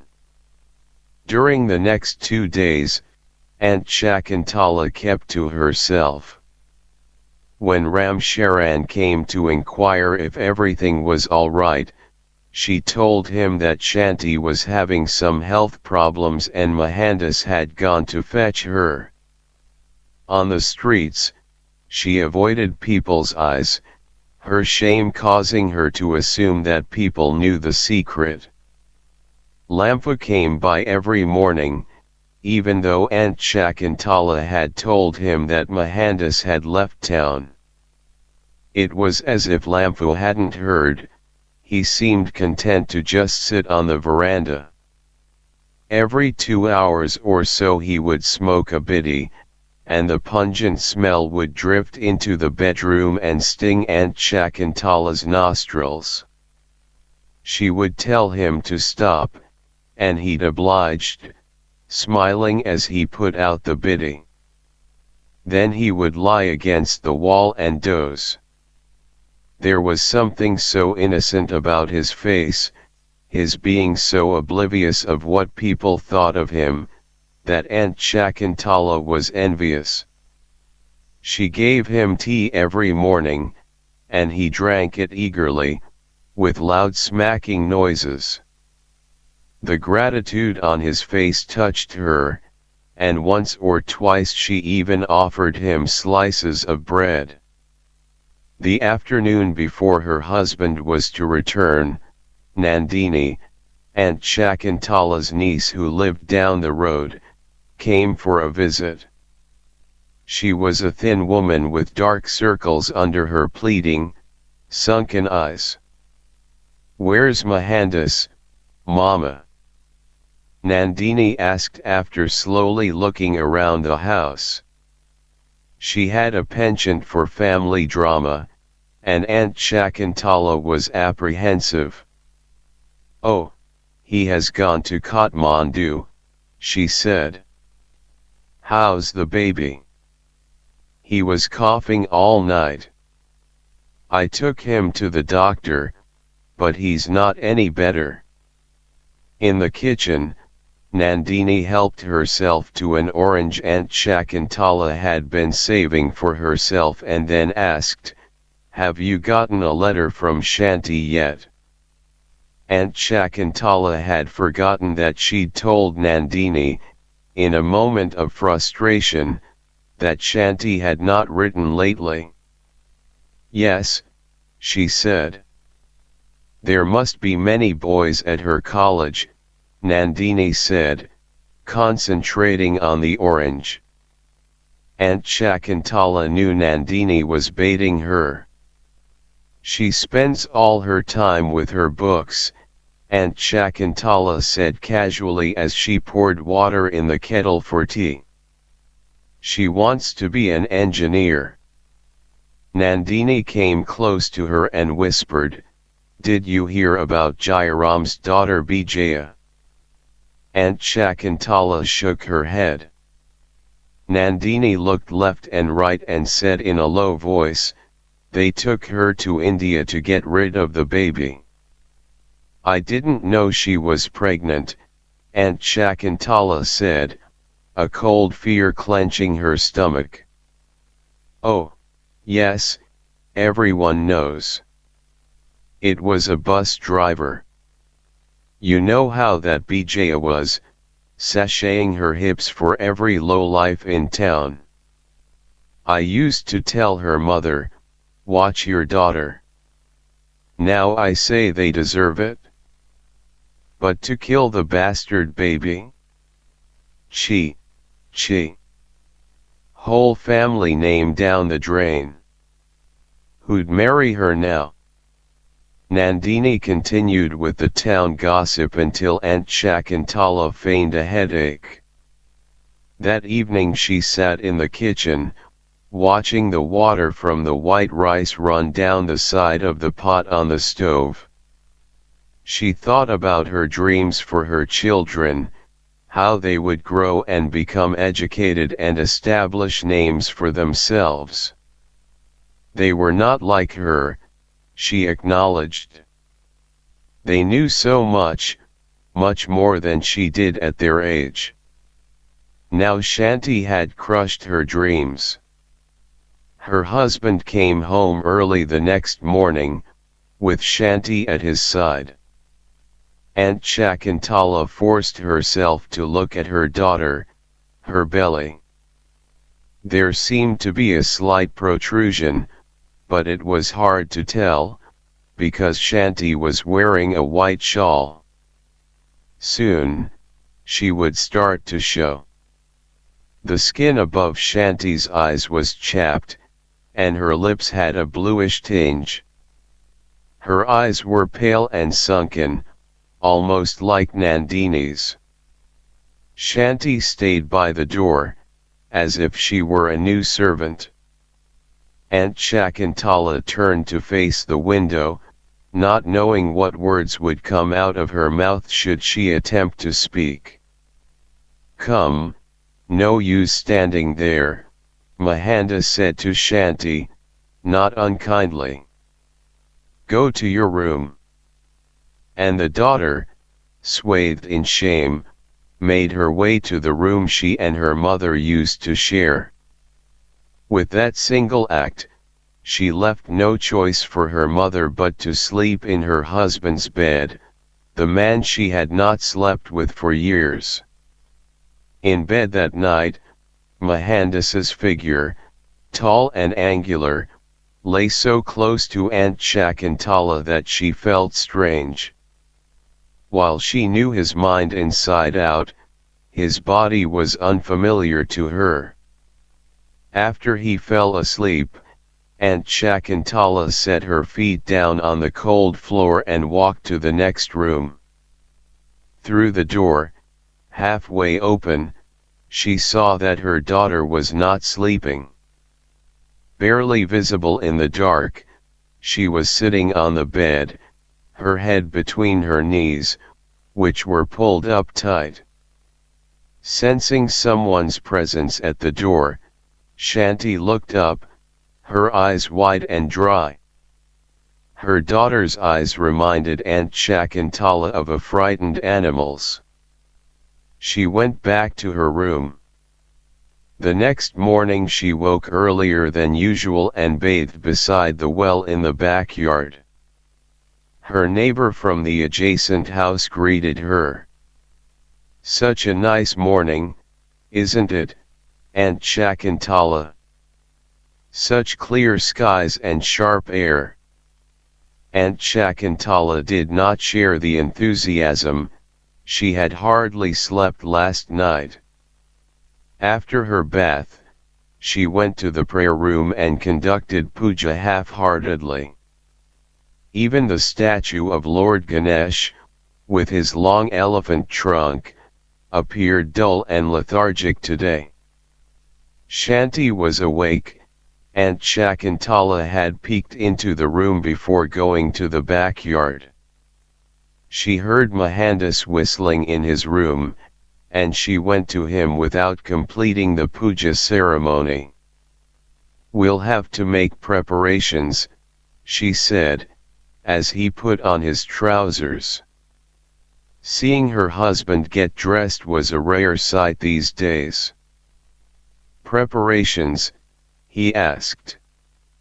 "For Shanti," she whispered. "She should not go out. The neighbors should not see." "Oh." Mohandas looked thoughtful for a moment but then started whistling again. "We will have to get a midwife from another town," she said. He stopped whistling. "Do you think it will be a boy or a girl?" "What does it matter? It won't stay with us," she said, slamming the door shut so that Shanti wouldn't hear.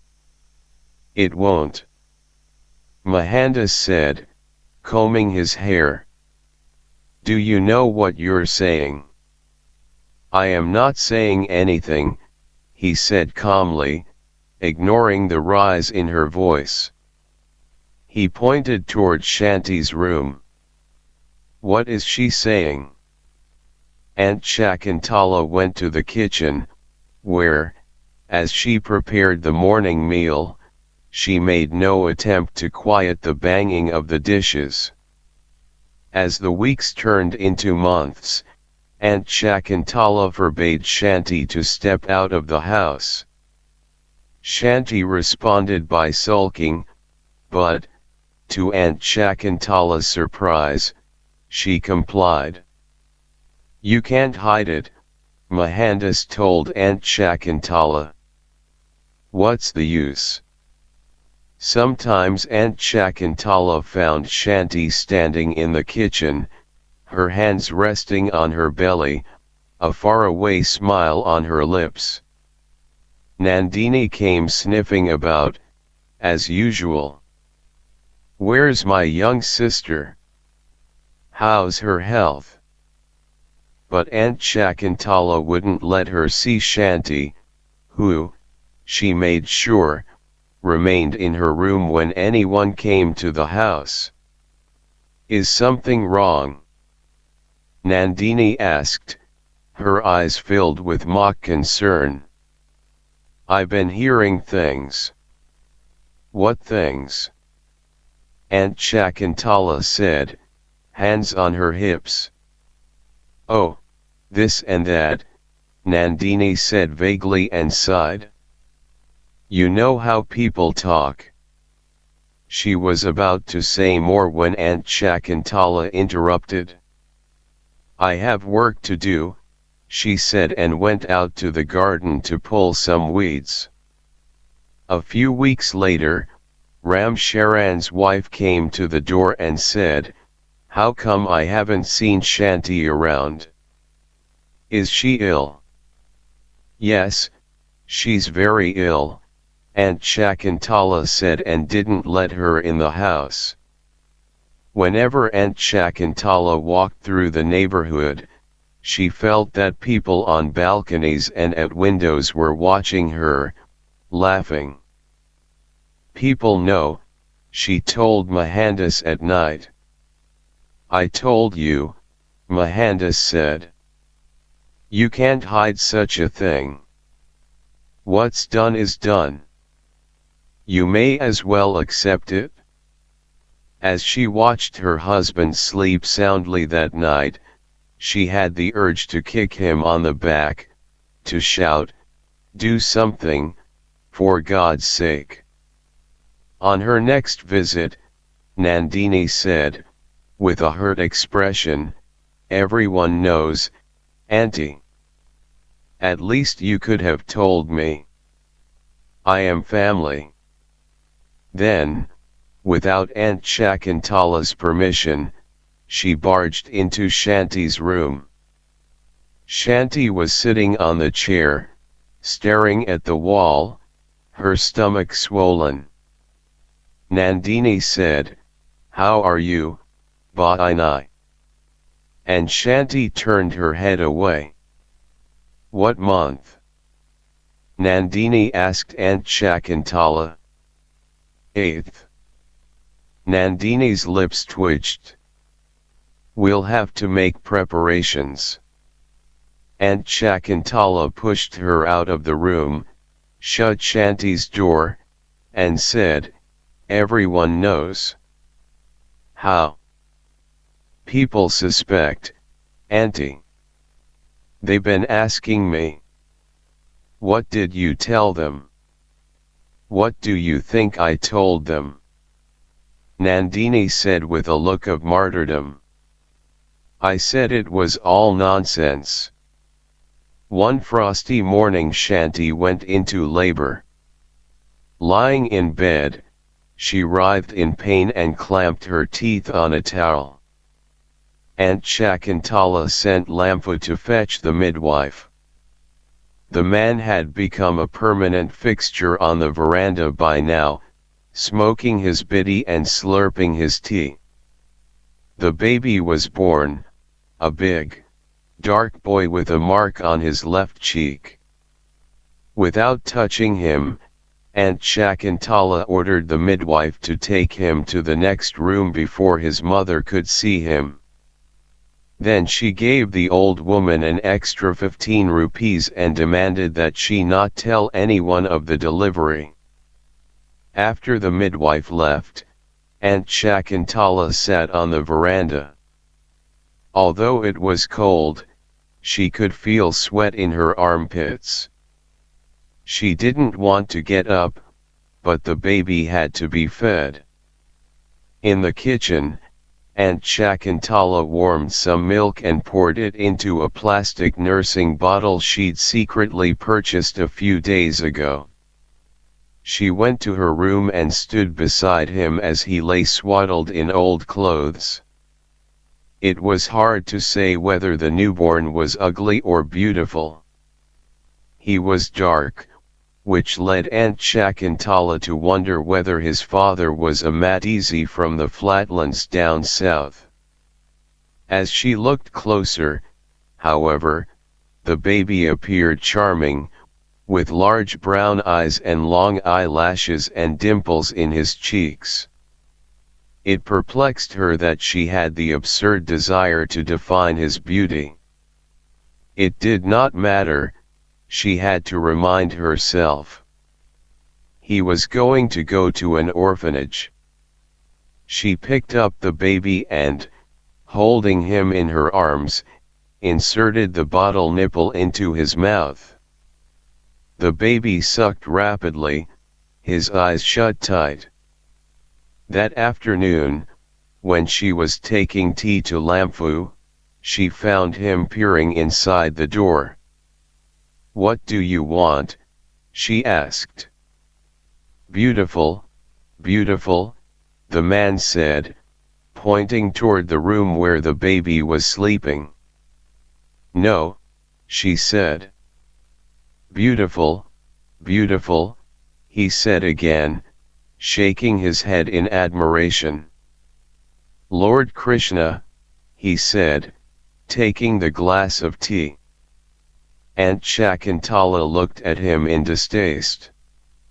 He did not know what a calamity the child had brought to the house. Lord Krishna. No one should speak of the Lord in vain. When she went to Shanti's room, she found her awake, her face as pale as a bedsheet. The girl looked pleadingly at her mother.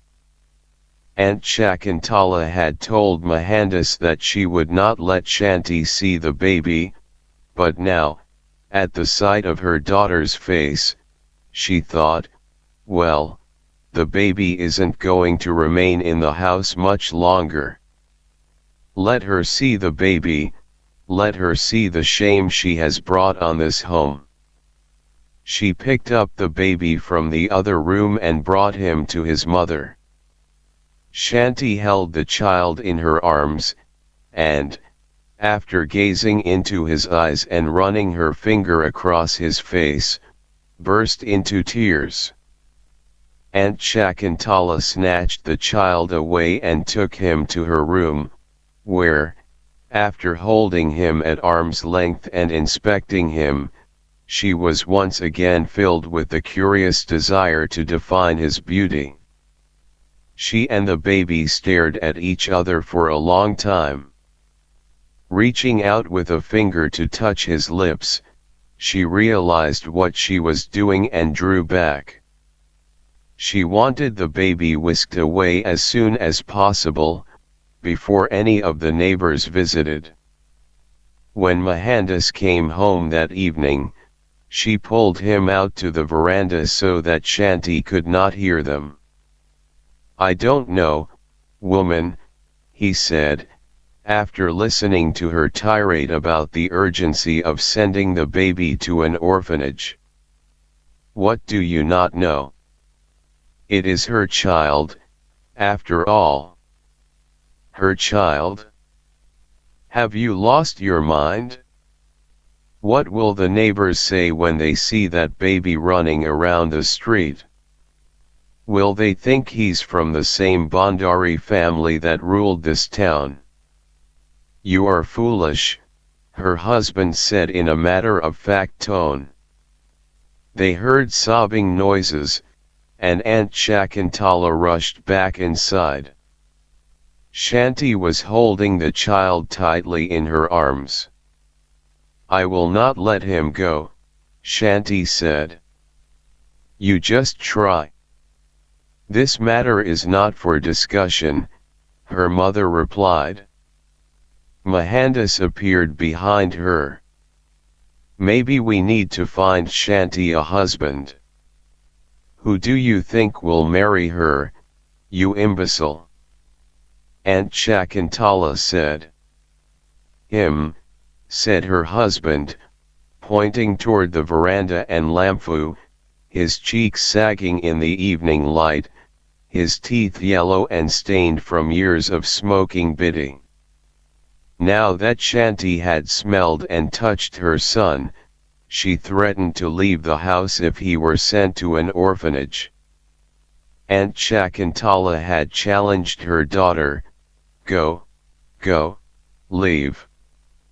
We'll see how long you survive in that world out there, carrying the shame hidden underneath your shawl." But when Shanti started to bundle up her clothes in a small plastic bag, Aunt Shakuntala gripped her daughter's arm, forbidding her to leave. Shanti said, in a cold voice, "Mother, my baby's presence only brings you shame, so it is best for both of us to leave." Mohandas stayed to the side, not offering any assistance, leaning his angular body against the wall, a half-smile on his face. No matter how hard she tried, Aunt Shakuntala, a mother, could not let Shanti go out into the world to depend upon other people's mercy. Taking care of that bastard baby would eat away at Shanti, she knew. The baby was cursed and would suck the blood of those who fed him. So she yielded. She gave Shanti the nursing bottle filled with warm milk and said, "Here, I'll say nothing more in this house. You do whatever you want." When Shanti learned that she was to marry Lampu, she did not protest, although a shadow lingered on her face. Yet she seemed determined to keep the child at any cost. So it happened. Shanti was married to Lampu. It was a small ceremony, but to Aunt Shakuntala the 4 hours seemed to stretch for days. The priest chanted mantras and threw rice on the pyre, his bald head bobbing up and down to the rhythm of the Sanskrit chants. Aunt Shakuntala looked at her soon-to-be son-in-law. She was sure that Lampu, with his idiotic smile and half a brain, barely understood what was happening in his life. After the ceremony, the guests flocked to the buffet table on the lawn. They attacked the rice pilaf, chicken, and goat curry, and steaming containers of spinach and cauliflower. They heaped their plates and talked with their mouths full. These people, thought Aunt Shakuntala, they will gorge themselves on our food and talk behind our backs. The baby was in Aunt Shakuntala's room, watched over by the midwife who helped it out of Shanti's womb, but there was no doubt that everyone at the wedding knew that Shanti had already given birth to a bastard. The baby couldn't be hidden forever, but right now, Aunt Shakuntala couldn't bear the thought of people looking at the child and making sly comments. Nandini walked around with a faint smile and arched eyebrows, frequently whispering to small groups of women. Aunt Shakuntala missed Sanu, who'd wanted to come but had been held back by final exams. Had Sanu been here, she could at least have drawn some comfort from him. The groom is a good man, Aunt Shakuntala heard her husband tell some guests. They nodded, their eyes flickering toward Lampu, who sat on a couch next to Shanti near the buffet table. Shanti's head was lowered, her bright red sari over her forehead so that her face was hidden. A neighbor woman came up to Aunt Shakuntala and said, "Now you'll have little ones running in this yard. Don't forget to invite us for the Upadhyay. Such delicious food." Aunt Shakuntala couldn't tell whether the woman was laughing at her. After the guests left, Shanti and Lampu moved into their room, the very room where Aunt Shakuntala had slept only a few months ago. In the hallway, she sat on the floor, exhausted, and complained to Mohandas in a weepy voice that she would not be able to bear seeing them together every day. Mohandas answered, "The problem is solved. She's your daughter, and that child is your grandson." His eyes softened. "Shakuntala, what is written in fate always happens. Why do you fight it so hard?" She was silent for a moment. Then she said, slowly, "What did I do to deserve this?" The softness in his eyes vanished. "It's always about you, isn't it?" And he left the house. Her mind, slow and tired, told her that he thought she was a silly old woman. Lampu seemed content with his new role. Most of the time he stayed with the baby, carrying him around the house, talking to him in some incomprehensible language probably he himself did not understand. He did all the housework willingly, as if he were a servant. To Aunt Shakuntala's horror, one day she even found him washing her clothes in the yard. She quickly snatched away her underwear, disgusted that he had touched it. He stared at her in confusion. Whenever he looked at Shanti, he smiled, and his yellow teeth showed. Aunt Shakuntala tried to see, from her daughter's face, how Shanti felt about him. But Shanti seemed to have no opinion of his looks and treated him as she might an old and respectful servant. She watched him when he talked to and comforted the baby, and she maintained her distance. What she did with Lampu at night puzzled Aunt Shakuntala. Did she sleep doze to him, or did she turn the other way so as not to see his face? The child was healthy and strong, and he was seemed to grow by the hour. He was already 3 months old. Sometimes, when Aunt Shakuntala peeked into the other room, she found Shanti looking at him adoringly or telling him a story as if he could understand. Aunt Shakuntala found herself studying his face, how his cheeks dimpled when he smiled. But then she told herself she'd have no part of it. She never offered to hold him or to change his soiled clothes, even though she did, at times, have an urge to touch him, some soft part of him, as if to verify his existence. Sometimes when Aunt Shakuntala's eyes met Shanti's, she would try to peer inside her daughter, to learn what she was thinking, to see whether she was suffering. But to her amazement Aunt Shakuntala saw in her daughter's eyes not pain but fortitude and a slowly growing sense of satisfaction. In Nandini, surprisingly, Aunt Shakuntala finally found some solace. As a woman, she understood Aunt Shakuntala's emotions and the shame brought by her daughter. "I know how you feel, Aunt Shakuntala," Nandini said in the kitchen, where they were sitting. She placed her hand on Aunt Shakuntala's. "You never got what you deserve." Aunt Shakuntala knew Nandini was referring to Mohandas, and she felt toward her a warmth she'd believed she could feel only for her children. They talked about Sanu, and how tall and handsome he was. Sanu had visited after his final exams and held the baby in his arms. The baby had soiled himself, and Sanu had laughed. He had even joked with Lampu.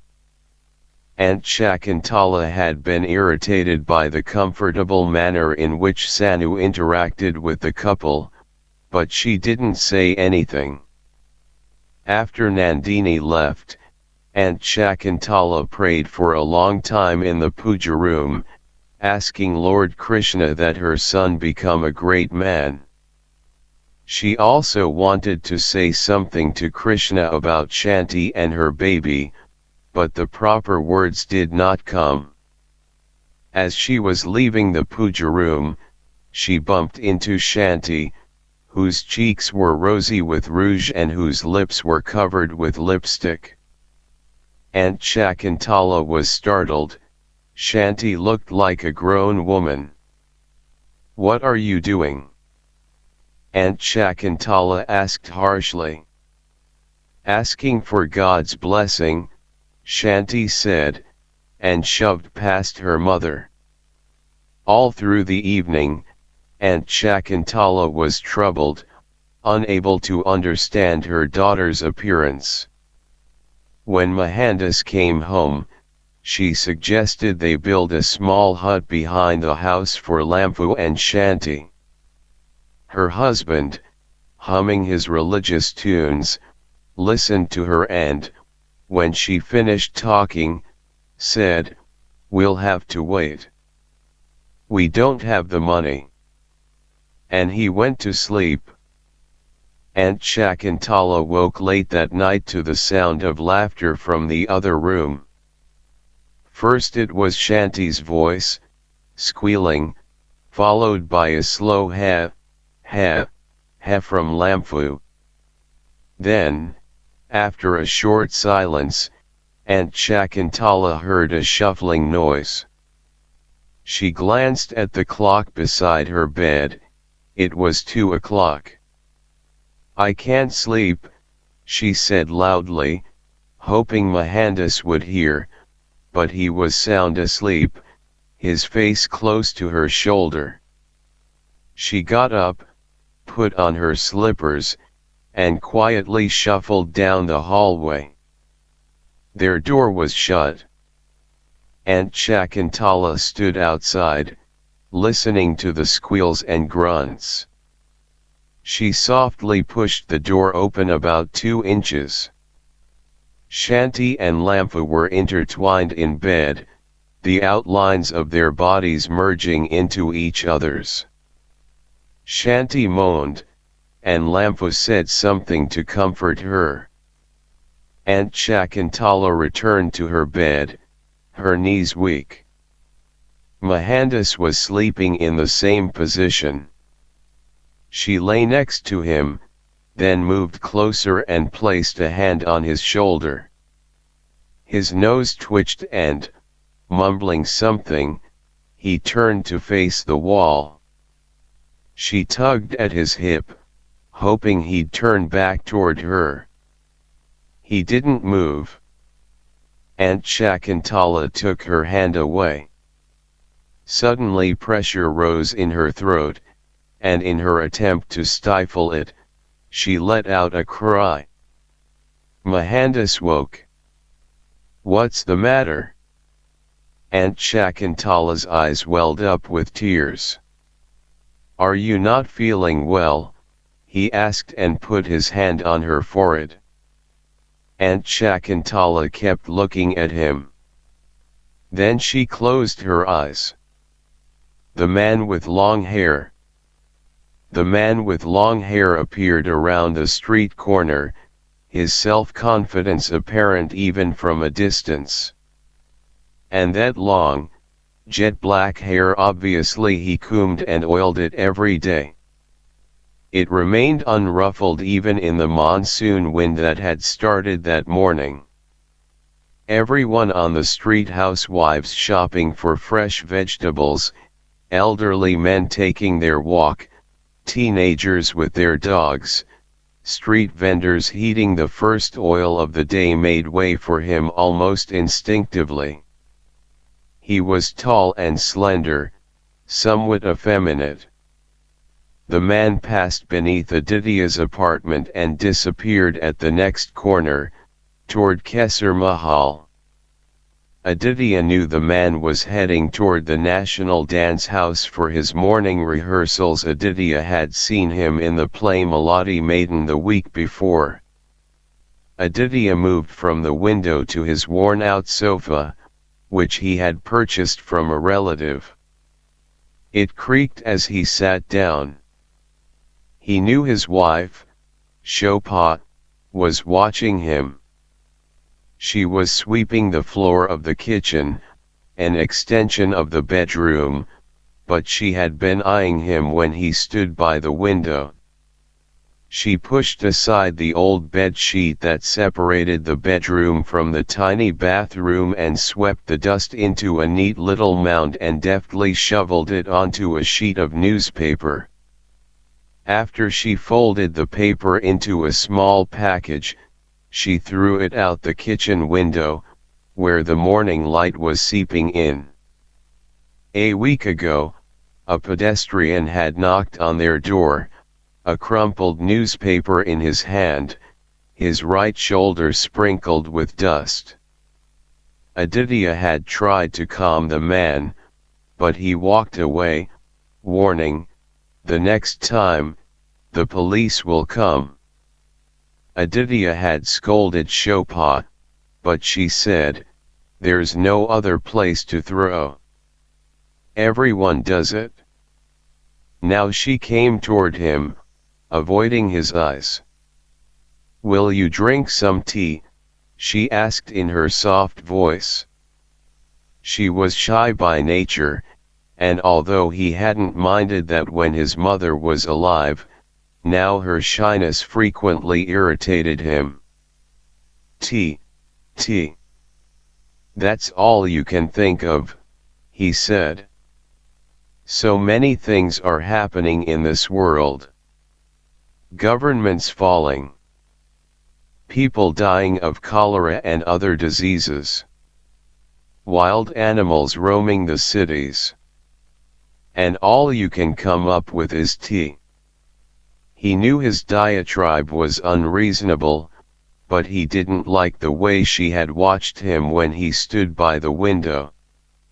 She twisted a corner of her dhoti in her fingers. The pock marks on her face became more noticeable as she blushed. He felt sorry, and motioned with his hand for her to bring the tea. Aditya had been thinking about the man with long hair ever since seeing him in Maladi Maiden. The man lived in a guest house, along with the rest of the cast members, on the adjacent street. Aditya knew this because he saw the man every morning, at 7, walking alone to the theater for rehearsals and returning to the guest house at noon. The other actors walked as a group, talking and laughing. It appeared that the man wanted nothing to do with them.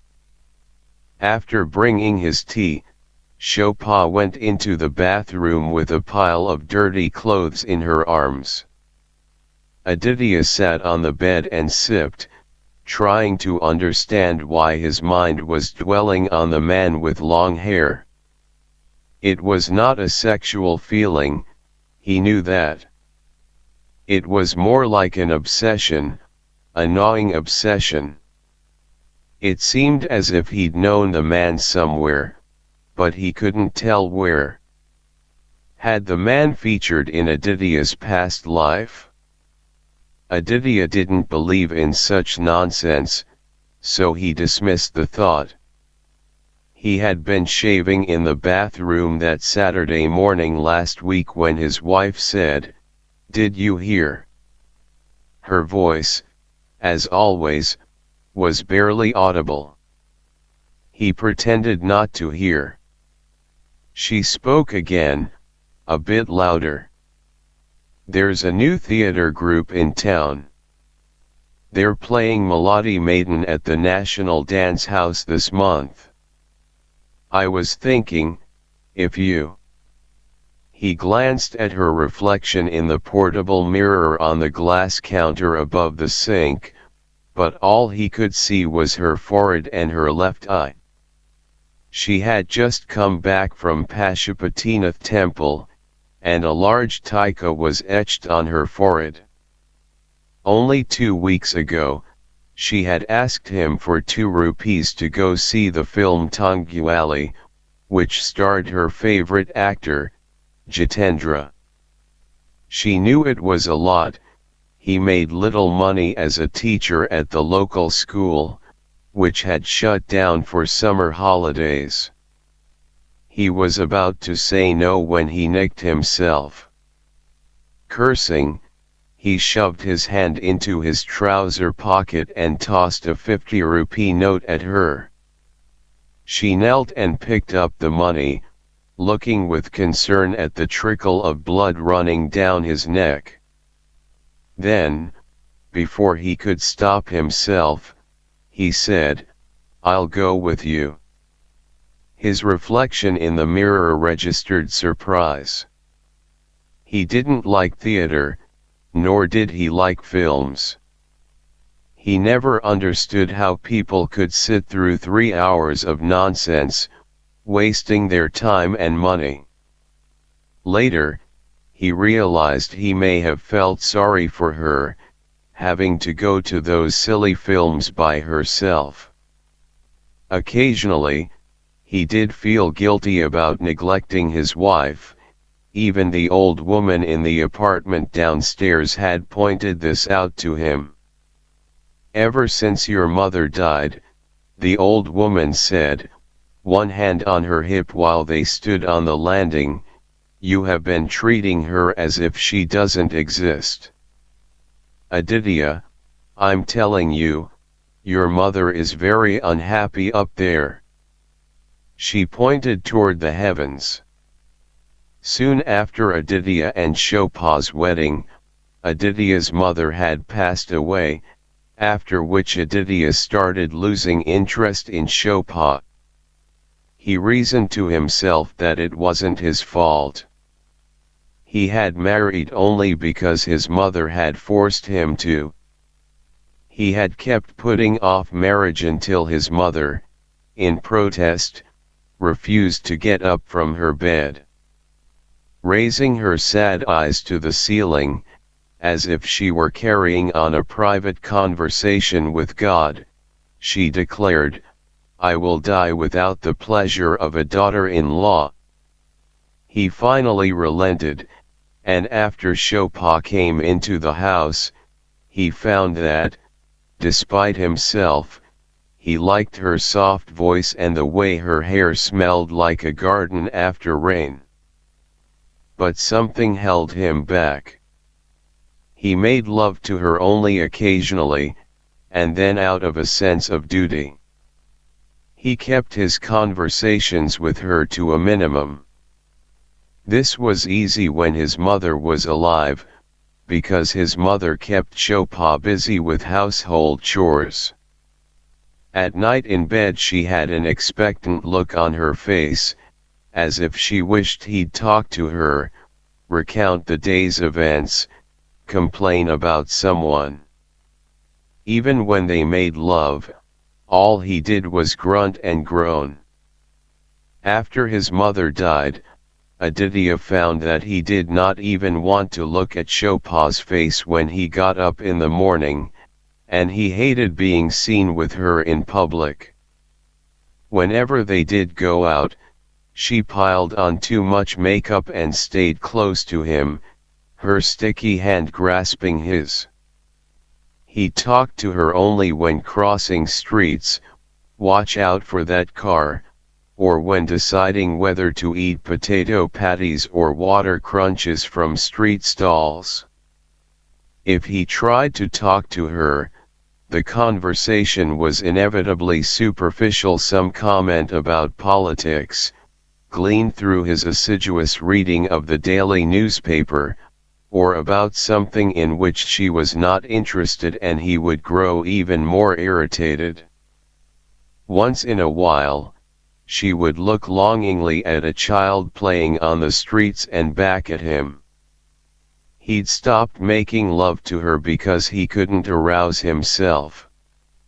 At times she tried to stimulate him with her hand, but the more she tried, the more the whole thing disgusted him, and he pushed her away. She'd turn the other way and sigh heavily before falling asleep. 2 years already, Aditya, and no child, the old woman downstairs had said. "Is something wrong? With you? With her?" That Saturday evening, after the lights dimmed in the theater and the curtains opened, Aditya regretted having come. Every seat in the theater was filled, and body odor hovered in the air. A child in the row behind kicked Aditya's seat, and a woman close by talked in a whiny voice to her husband. Aditya's back became stiff. Melody Maiden was one of the oldest and the most popular Nepali musicals. It was performed in the local theaters at least 4 or 5 times a year, and he could not remember how many times his mother had taken him to see it. His wife had probably seen it even more often, but the way her gleaming eyes were fixed on the stage, one would think this was the first time she had been to theater. Even as the play opened, Aditya contemplated making some excuse and going outside for a smoke, but then he saw the man who was playing the part of Maiden. He lay prostrate on the stage floor, mourning the loss of his dead Melody. A solitary, dim light barely illuminated his body. Aditya, to his surprise, was moved. The music started, and the actor stood, gradually turning his face toward the audience as the spotlight brightened and the harmonium grew louder. Finally, the music reached a crescendo, filling the large auditorium with the plaintive wail of the harmonium and sitar. he sang. Alas, my beloved Melody. Alas, my missing heart. What have you done to me? You were the soul of my past season.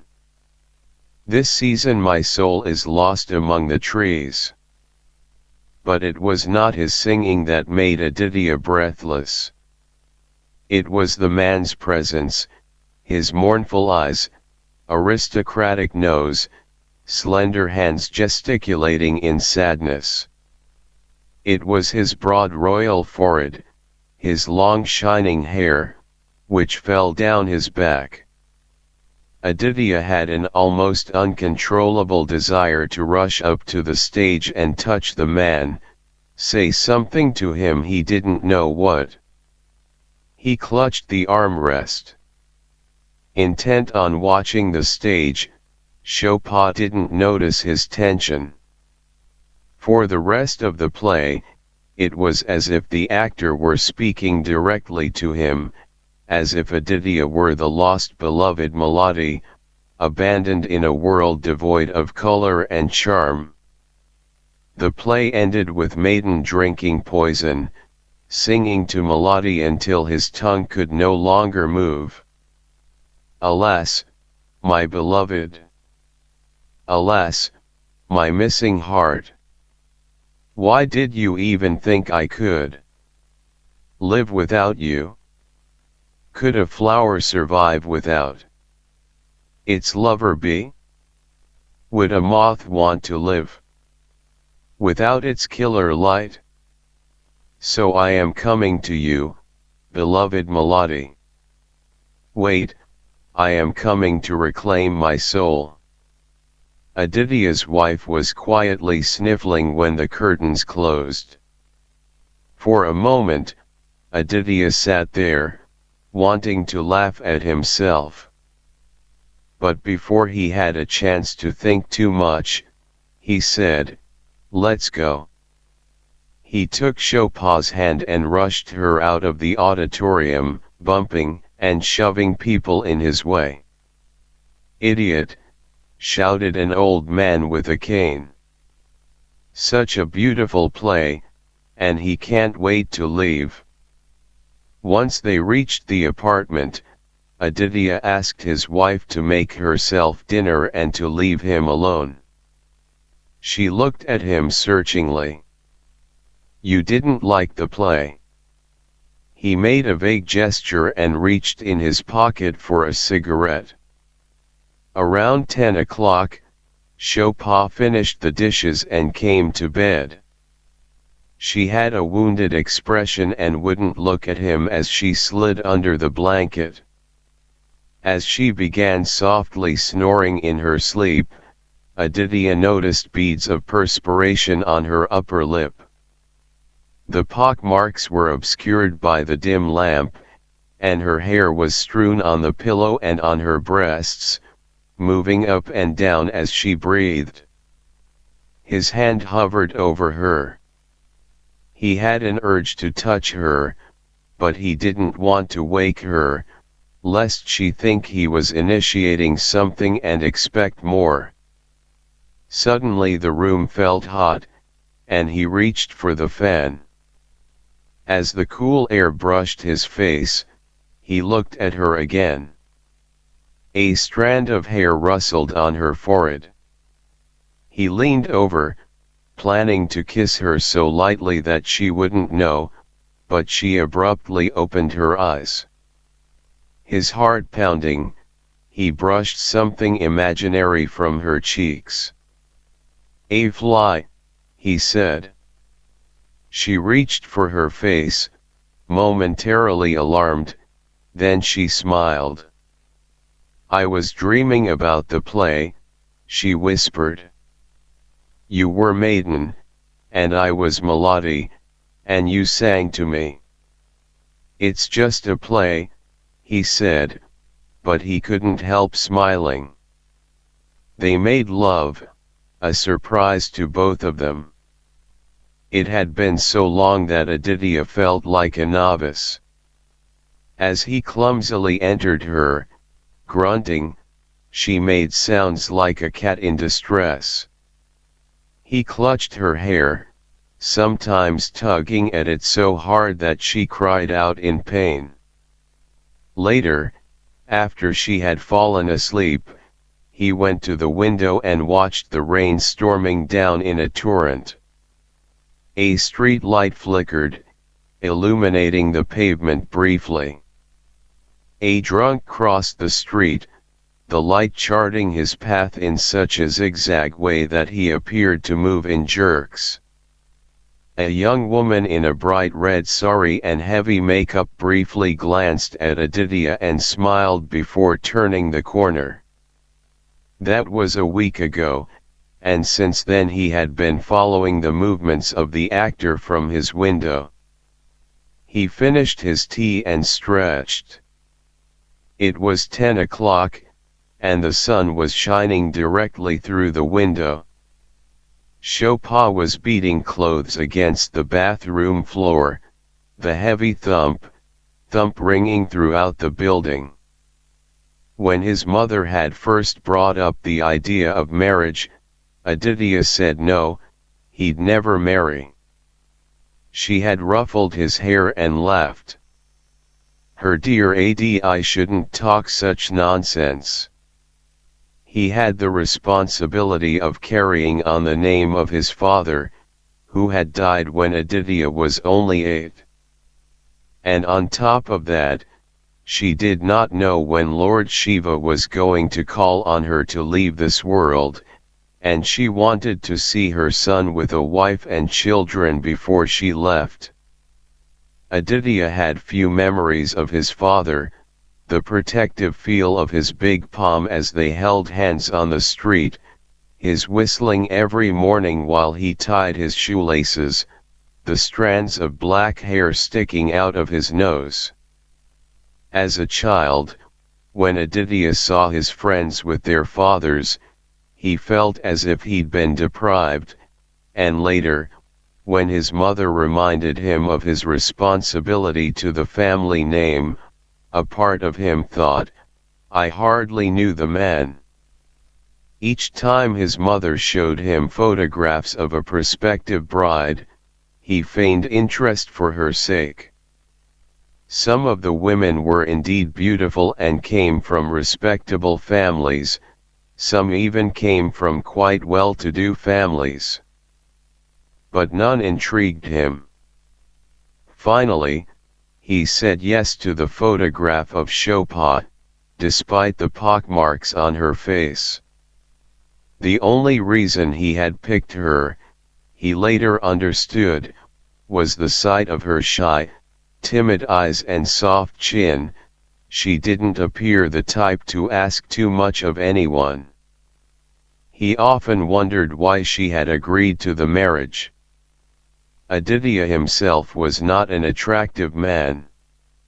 He was short and thin, almost emaciated. He had a crooked nose for which he had been taunted as a child, set off with thick eyebrows and cloudy eyes. He had always been conscious of being unattractive, and now he wondered whether this was the reason he found himself obsessed by, even envious of, the beautiful man with the long hair. But it was more than envy, Aditya knew. The man had surfaced because he had something to pass on to Aditya, something that had to do with how Aditya was living his life. Aditya went to the National Dance House early the next morning to buy a ticket for another show, this time just for himself. The woman behind the counter was reading a cheap Hindi novel, and he had to tap twice on the counter to get her attention. She slowly removed her eyes from the book and looked at him. "One for tonight," he said, pushing 20 rupees across the counter. "It's 25, she said. The price went up. He gave her the money and pocketed the ticket, but hesitated for a moment. "What now? What's his name?" he blurted. The one with the long hair. All actors have long hair these days, she said. Which one?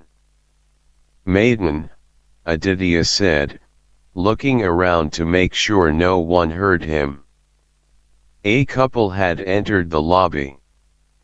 Oh, that one, she said with a smile. Can't you read? Right there. She pointed to a handwritten poster behind his back. Nirmal Kumar. Aditya read the name slowly. Just then some men came into the lobby through a side door marked no entry, arguing about some lighting problem during last night's show. They threw him a glance and resumed their discussion. One of them lit a cigarette and went to talk with the woman behind the counter. Making sure no one was watching him, Aditya opened the side door and found himself in a narrow, dimly lit corridor. He walked through and ended up backstage, facing a couple of doors. Makeup rooms, he imagined. At first he considered turning back, but when he saw no one in the area, he became curious. To his right was the stage, lit by a bright spotlight on the ceiling. As he went through a small side opening, the spotlight threw the shadow of the seats across the side walls, making them look like tall people appraising him, with his arms dangling awkwardly by his sides. He paced the stage for a few moments. Then he lay down on the floor, propped up on one elbow, and gesturing with his hand. He whispered, trying not to laugh. Could a flower survive without its lover bee? Would a moth want to live without its killer light? He stood up just as the door from the lobby opened, bringing in a shaft of light and a human figure. Aditya wanted to run and hide backstage, but that might have given the impression that he was stealing something. So he stayed where he was, in the middle of the stage, his hands in his pockets, and watched the figure approach. It was the man with long hair. Today, his hair was untied and waved slightly as he walked. He came to a stop in front of the stage and looked at Aditya. You're the new actor? Where's your script? His voice was high and feminine. Script? Aditya said. The man stroked his nose and said, They didn't give you a script yet? Maybe that moron took it with him. Imagine, quitting right in the middle of our tour. And he wasn't that good either. Where did they find you? Aditya jumped off the stage and stood in front of him. I'm sorry, he said. What are you sorry for? Nirmal said. He leaned against the stage and lit a cigarette. It's not your fault they dragged you into this. He sighed and looked up at the ceiling, then back at Aditya. Go get a script from the so-called director, Nirmal said. He's probably boozing it up in that bar across the street. I'll show you what needs to be done. I have to leave, Aditya said, and quickly made his way up the aisle. Don't worry, the long-haired man shouted. It's an easy part. Aditya stood outside the theater, his heart pounding. For a moment, the sights and sounds around him became strangely lucid, the blaring horns, cries of vendors, pestering beggars, the unruly children and their concerned mothers, the movement of the cars, the sunlight flickering on Queen's Pond 100 yards away. He walked home, unable to understand what was happening. Now he seriously considered what had occurred to him before, that he may have had some connection with the actor in a past life. Nothing else could explain his obsession, the incredible energy he felt in his body at this moment. At home, he found his photo album and looked at the pictures of his childhood. Aditya was a timid-looking child, always holding the hand of either his father or his mother. His mother was a chubby, matronly woman. His father was tall and thin, with a heavy mustache and laughing eyes. Aditya scrutinized his father's face, noting that he himself didn't have his father's strong chin and laughing manner. Before the performance that evening, Aditya set out his best trousers and shirt.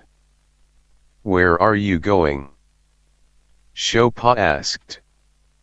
"To visit some friends," he said, ignoring her quizzical look. He ironed the shirt and trousers while she watched him from the kitchen. Once dressed, he combed his hair in front of the bathroom mirror.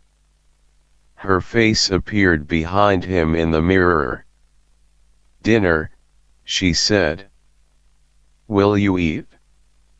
"I'm not hungry right now," he said. "You can go ahead and eat." On the landing downstairs he saw the old lady, who immediately blocked his way and said, "Where to?" "A friend's house," he said. She said but didn't step aside. "When does your school start?" "In about 2 weeks. He tried to move past her, but she wouldn't budge.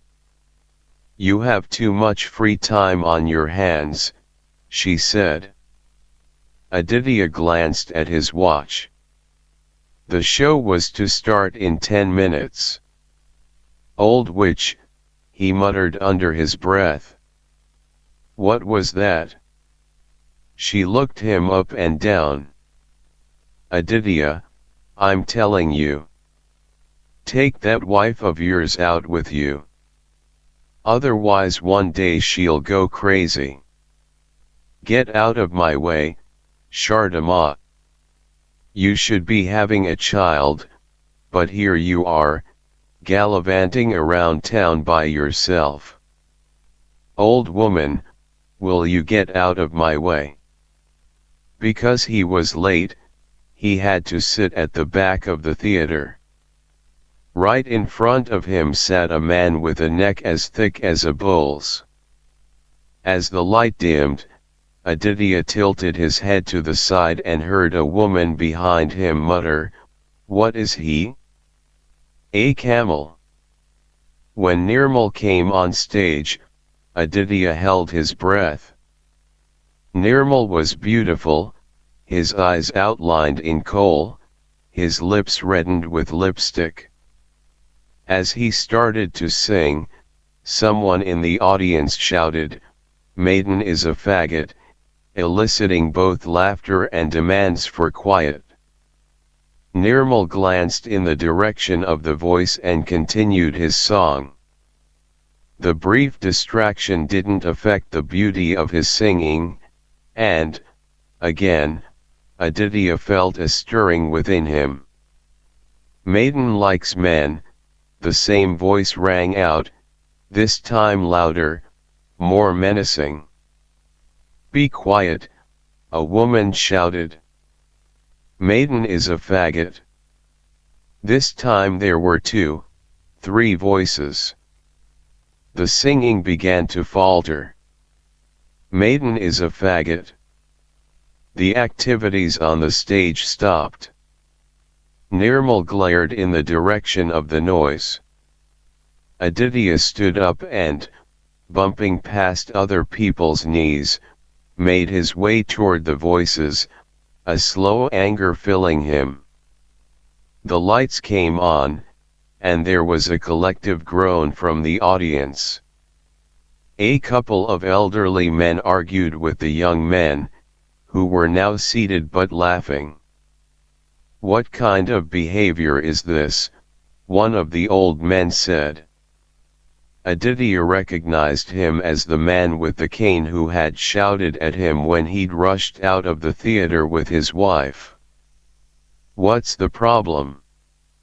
Aditya said, his heart pounding.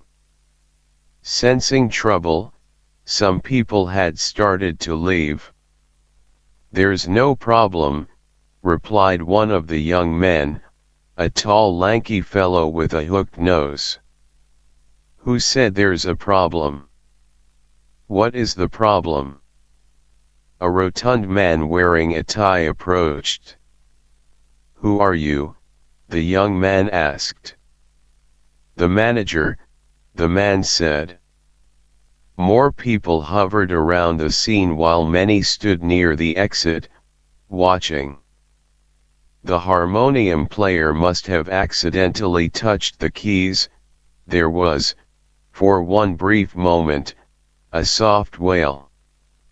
The young men looked at each other in mock surprise. "What happened? Is there a problem?" "What's the problem?" "Please," the manager said. "Let the show continue. If you don't like the show, please leave." "Maiden is a faggot," one of the young men shouted. Aditya looked at the stage, where Nirmal was whispering to another actor. Some people in the audience laughed. "You," Aditya said loudly to the young man, his voice shaking. "Come outside and settle this with me. You want to insult a great actor." He had no idea where his bravery had come from. He had never in his life initiated a fight. The three young men jumped up. "Why outside?" one said. "We'll settle you right here." He landed a solid blow on the side of Aditya's neck, making him reel and fall on the lap of a woman who screamed and pushed him away. He landed on the floor, twisting his right knee, and was pummeled by blows and kicks. First, he felt sharp, suffocating pain in his abdomen, then an excruciating seizure in his throat, as if someone were ripping it open. "Motherfucker, pig, ass." Words floated around him, disembodied voices that came from near and far at once.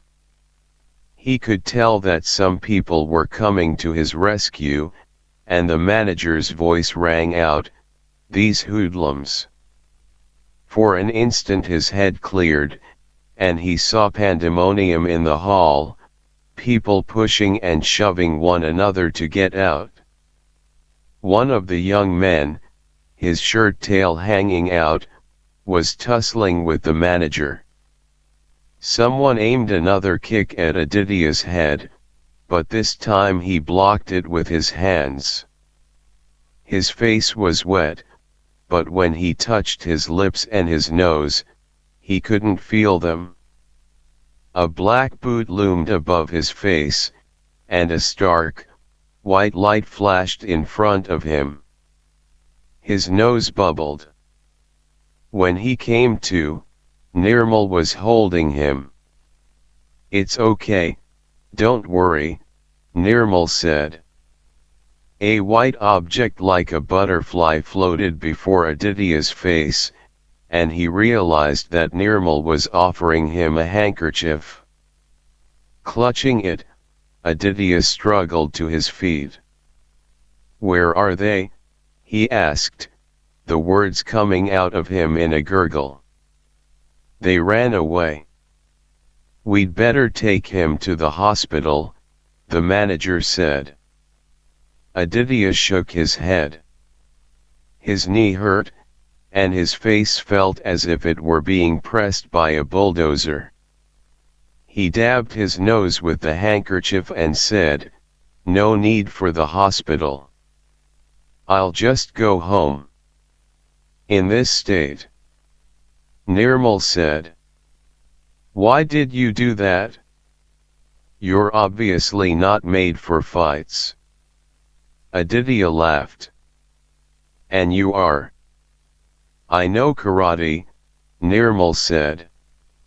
Most of the audience had already left, but some people still milled around, talking in excited voices, analyzing the incident. "What happened to the show?" Aditya said. "It's over," Nirmal said. "Where do you live?" "Paknajal. I live in Samakosi." "Come, I'll walk you home." He paused. "In case those men are waiting for you outside."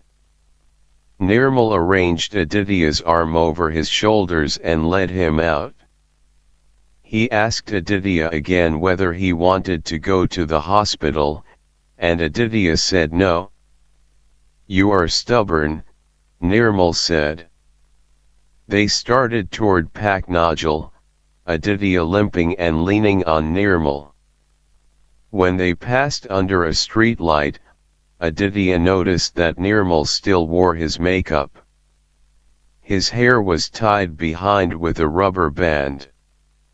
"You're a good actor," Aditya told him. Nirmal shrugged.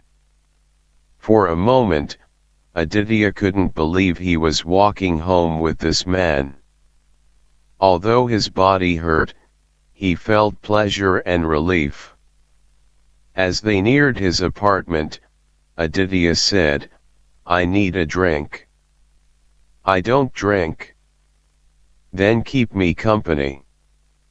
Nirmal hesitated, then said, laughing, "Okay, but don't get drunk in this state." They entered a small bar in Tamil. When the waiter brought Aditya a glass of the local whiskey, Aditya told Nirmal, "I feel as if I know you from somewhere else." "You saw me this morning," Nirmal said with a wry smile. "I thought you were the substitute." "And you didn't correct me."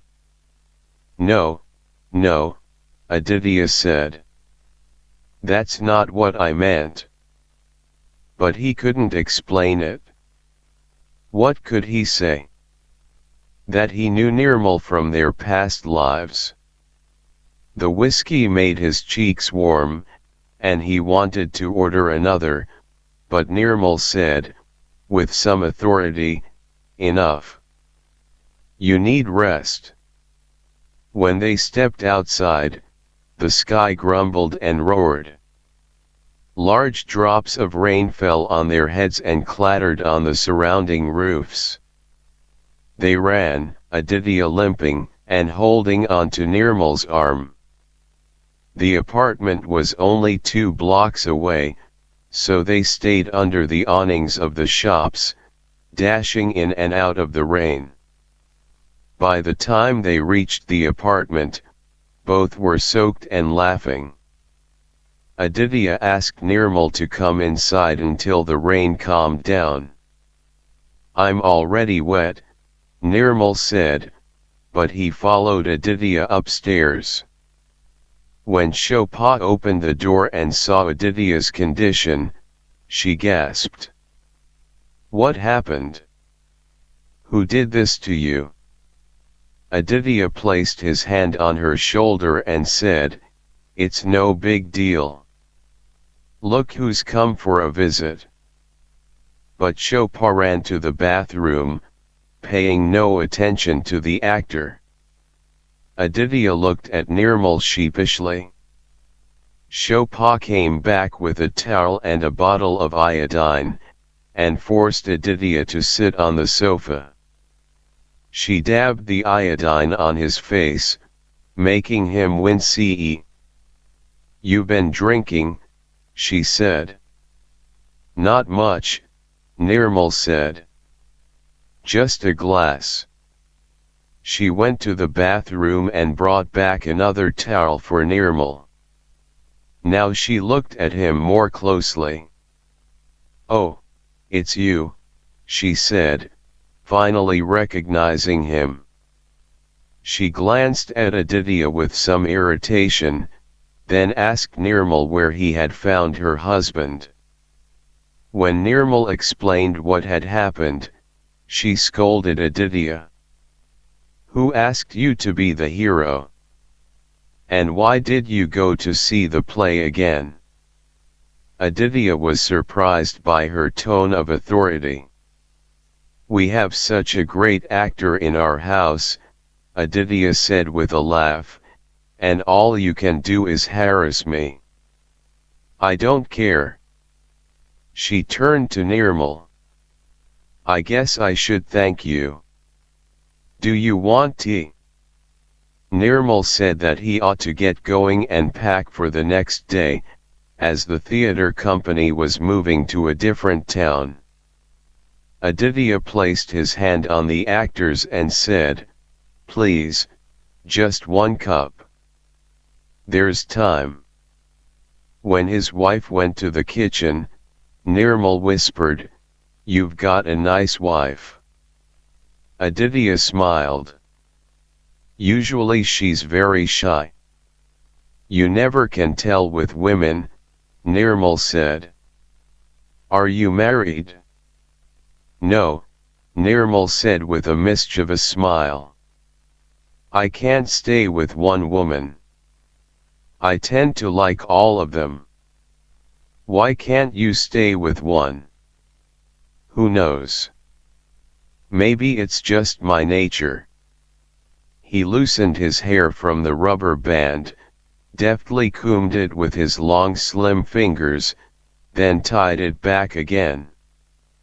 Aditya wanted to talk to Nirmal about his own self-consciousness, but didn't know how to broach the topic. Instead, he went to the cupboard and took out the family album. He sat down and flipped through the pages. The pain in his knee and face began to fade. "See," he said, pointing to a family picture that showed him in the city park, holding his parents' hands. "Is that you?" Nirmal said, laughing. "Who else?" Aditya said. Shobha came back with tea and said, "What's this? Looking at pictures at this hour?" Nirmal said to her, "Tell me something. Would you have married him had you seen these pictures before your wedding?" For a moment she blushed, but when she spoke, her voice was firm. "What kind of a question is that? Of course I would have married him. It was written in our fate." Aditya was surprised at Shobha's confidence in front of a stranger. The rain was letting up, and they could hear conversations on the street. Nirmal drank his tea in quick gulps and got up. "Well, you should still have a doctor check you out in the morning. Are you coining back to the city again?" Aditya asked. "Not for a while," Nirmal said and, bidding them good night, left. The next morning Aditya sat by the window. The cast and the crew of the play appeared on the street corner, laughing and joking. Nirmal was last, walking alone, carrying a suitcase. When he passed Aditya's apartment building, he glanced up at the window. Aditya waved at him, then shouted, "The next time you're here, come for tea in my house?" Nirmal nodded and moved on. Aditya's wife came and stood next to him. "Who is it?" she asked. When she saw Nirmal walking away, she said, "Good riddance." She had just come out of the bath, and he could smell mustard oil in her hair. He moved closer and breathed her in. Then he licked her ear, and she jerked away from the window with a giggle. She blushed. "People will see. What has come over you this early in the morning? This world." They met in New Jersey at a wedding party. Jaya knew the bride, a young Brahmin woman of 24 from Kathmandu, and Kanti was taking a course in economics at New York University with the bridegroom, a Nepali professor 20 years older than the bride. It was an arranged marriage, and Kanti had heard that the bride's parents had given away their daughter to the older professor in order to get their green cards. On the professor's lawn, Kanti was in line at the buffet table, wondering whether she could slip away soon after eating, when she noticed the man in front of her. He was tall, with an appealing face, and he was fair, so fair that she thought he was European. He had bushy eyebrows, with 2 strands of white hair growing out of each in perfect symmetry. He saw her looking at him and said, in Nepali, "Yes, yes, I am a Nepali." The words tumbled out thickly, as if he didn't speak the language often. "Did you come here with someone?"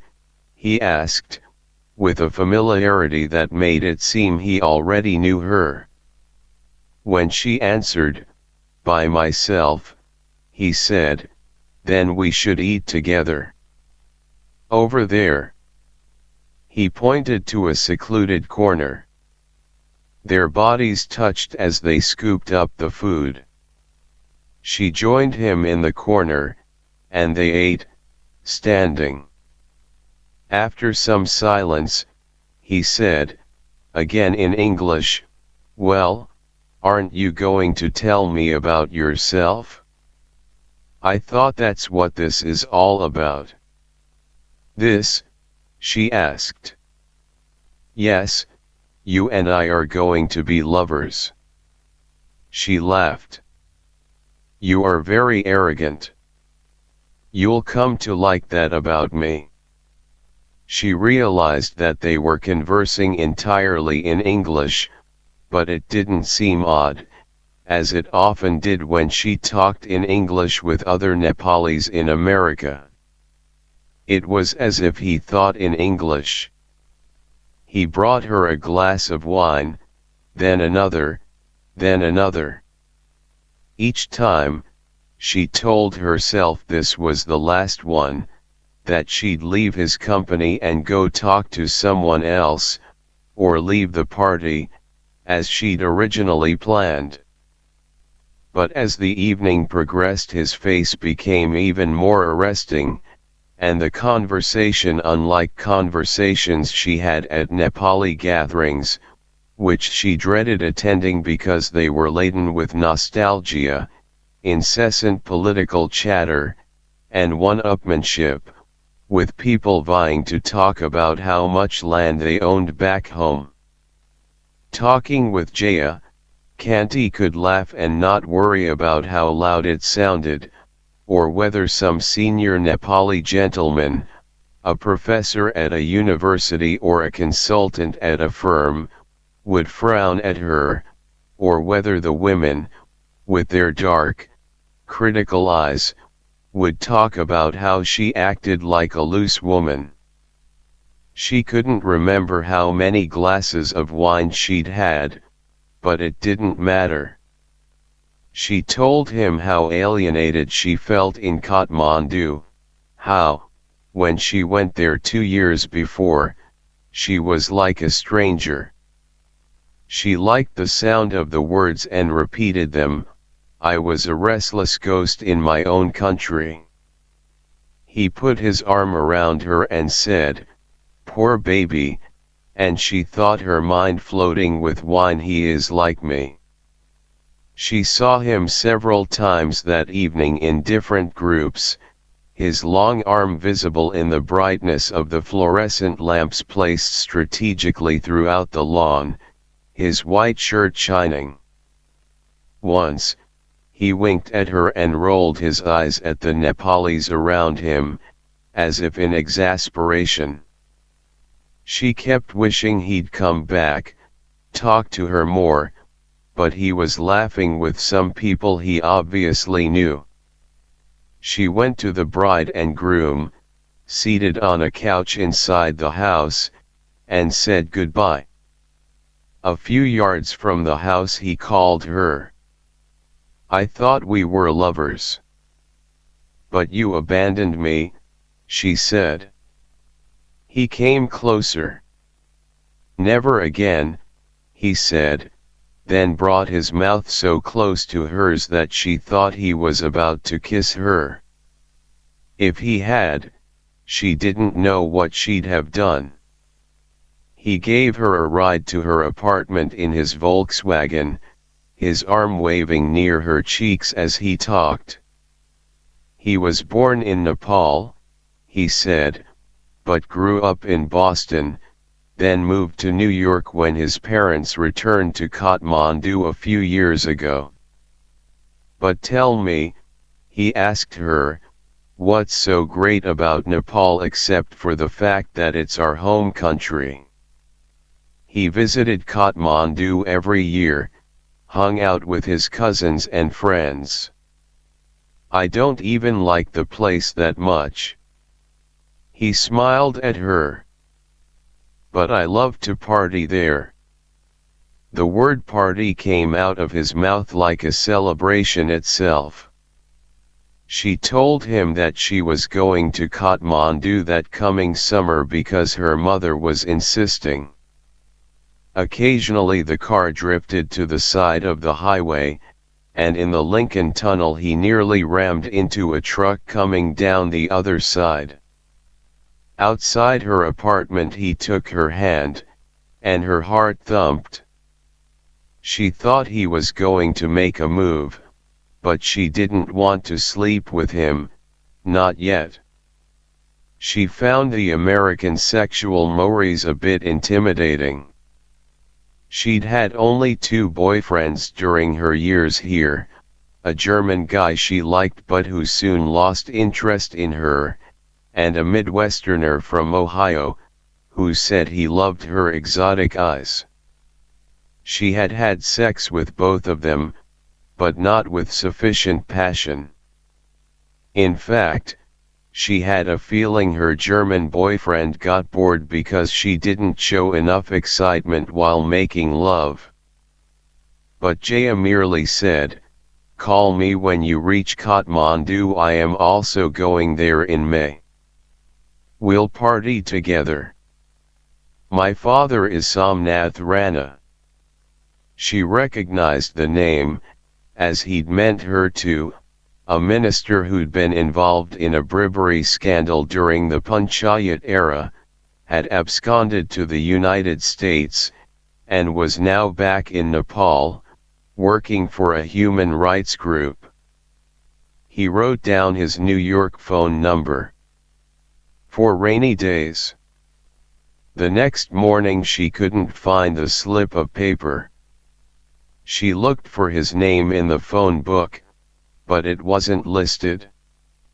She got in touch with a few acquaintances from the party, but none knew him, and the bride and groom were already honeymooning in Hawaii. Gradually, she began to see his face in the subway in the faces of other young men who were also fair and lanky and arrogant.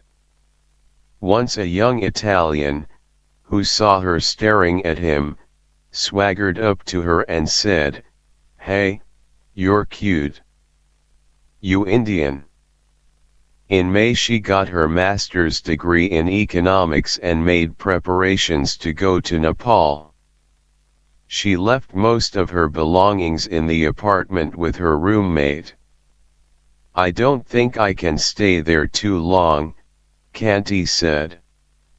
When her roommate asked how she was going to get a new visa, she said, I'm applying to Duke. Let's see what happens.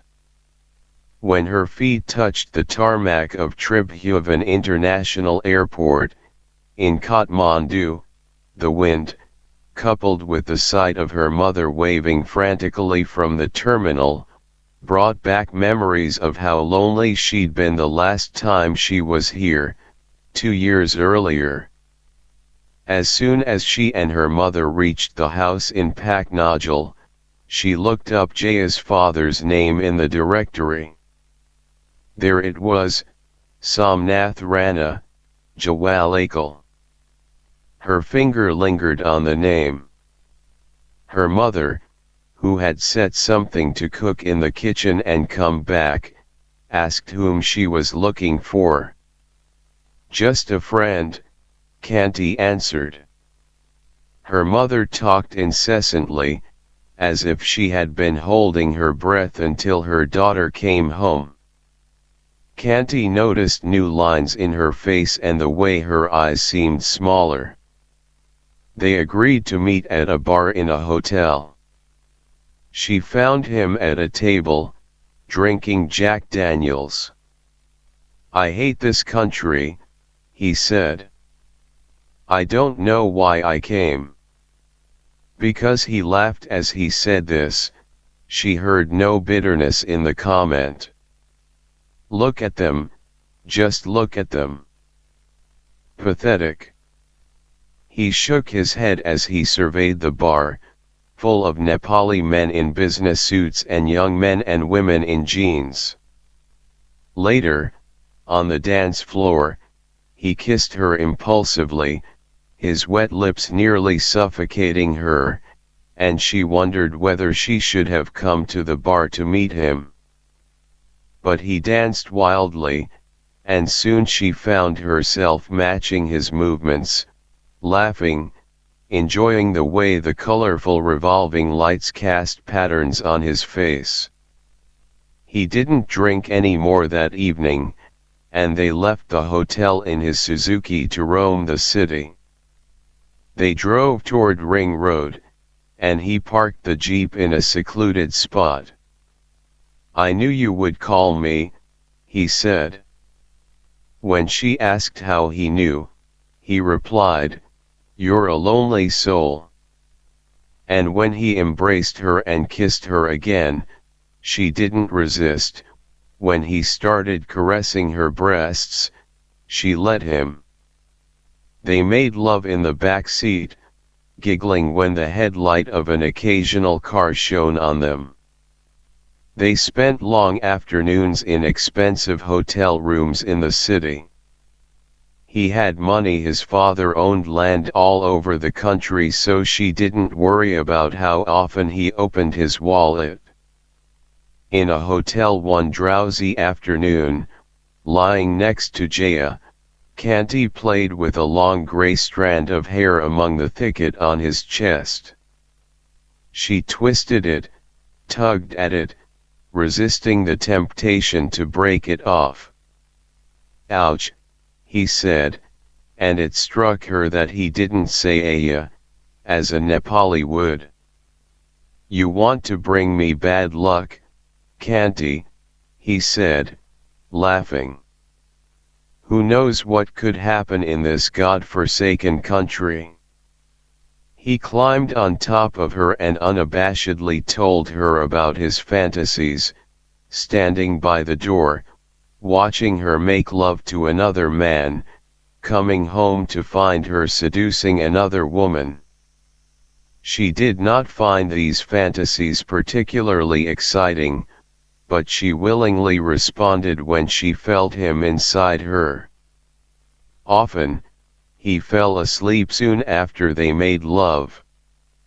She would stand by the window, figuring it must be cold outside, because the beggars were bundled up on the pavement.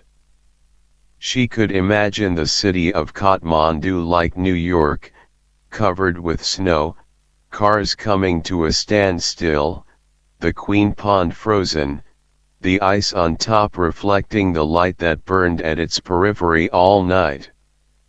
Her mother appeared perplexed. She'd heard rumors, Kanti was sure, that her daughter had had relationships with boys in America. But perhaps she didn't think that she'd see someone so openly here. "What has happened to you?" she asked Kanti one afternoon, her eyes filled with resentment. "You were not like this before." Mrs. Sharma from the neighborhood was asking me if having a boyfriend was all you learned in America. "Jaya is different," Kanti said. "He is too much like those Americans." Kanti smiled. Mother's knowledge of Americans was limited to the tourists she saw on the streets of the city. The neighbors and relatives stared at Jaya when they saw him and Kanti together, as if he were indeed a Kuri, an American. Kanti assumed that was because he walked with a swagger, his chest challenging the world. And he went for days without shaving. Sometimes his jeans looked as if they had not been washed in weeks. Jaya's friends in the city were richer than Kanti's friends. His cousins and best friends, Sunil and Vikas, copied Jaya's nonchalance, his accent, and the dreamy way he talked about himself and America. Unlike his cousins, his other friends were not from the fallen Rana aristocracy. One was the son of the owner of a big hotel, another, the son of a man who owned major sugar factories and a Honda dealership. Often, when sitting in an expensive restaurant in the Soalti Hotel or Yak and Yeti Hotel, or when watching Jaya and his friends play cricket in the enormous compound of Jaya's house, Kanti could scarcely believe the world into which she'd stumbled, the world of upper-class Nepalis. She liked the ease with which they moved in their surroundings, with which they traveled back and forth between America and Nepal, between Europe and Nepal. At parties in Jaya's house, she heard them talk about building new hotels in the city, about the new BMWs they'd bought, or how they'd just come back from a shopping spree in London. Jaya's parents barely spoke to her, not because they disliked her but because they seemed unaware of her presence. Sometimes Kanti felt inadequate, as if she were a poor cousin, and she clung to Jaya. At a party one evening, while the monsoon rain sounded like a riot outside, she was standing alone in a corner, watching Jaya talk to his friends across the room, when a middle-aged woman she recognized as Jaya's cousin came over and spoke to her. "You take him seriously, don't you?" the woman asked, and before Kanti could respond, she warned, "Be careful, Kanti. You don't know these people. Don't get attached to Jaya." Kanti wanted her to say more, but the woman gave her a knowing look and moved away. Kanti thought of her early years in America, how, away from the scrutinizing eyes of her mother and her relatives, she'd initially felt she'd broken free. She went to parties all the time, even smoked pot. She told her American friends how, when she was 17, her uncle had seen her walking the streets of Kathmandu holding a boy's hand. Her friends laughed as she mimicked the way he looked her up and down, then did the same to the poor boy. And when she added that her mother hadn't spoken to her for 3 days, they said, "You're kidding." By her 4th year in college, though, she began to pine for home, for the smell of garlic on her mother, the gossip with childhood friends with whom she'd already lost touch, the taste of hot momos, spicy Nepali dumplings. Her American friends didn't understand why she stopped trudging across the campus to go to classes, why she stayed in her room all day with the curtains drawn, why she stopped answering the phone unless the call was from her mother. On the day a friend, Susan, brought her a carrot cake, Kanti said, "I don't feel like eating." "What's happened to you?" Kanti couldn't tell her that she hated this country, the way people smiled too much, how everything was always wonderful, how she didn't feel close to anyone. All she said was that she had a mild bout of homesickness. "But you've been like this for months now." Kanti took a small piece of the cake and told Susan she had a headache and needed to sleep. The day she finished her last exam, she flew back to Nepal, not even waiting to get her diploma. But 2 weeks after she arrived, she wished she were back in America. She couldn't understand why everything in Kathmandu had changed.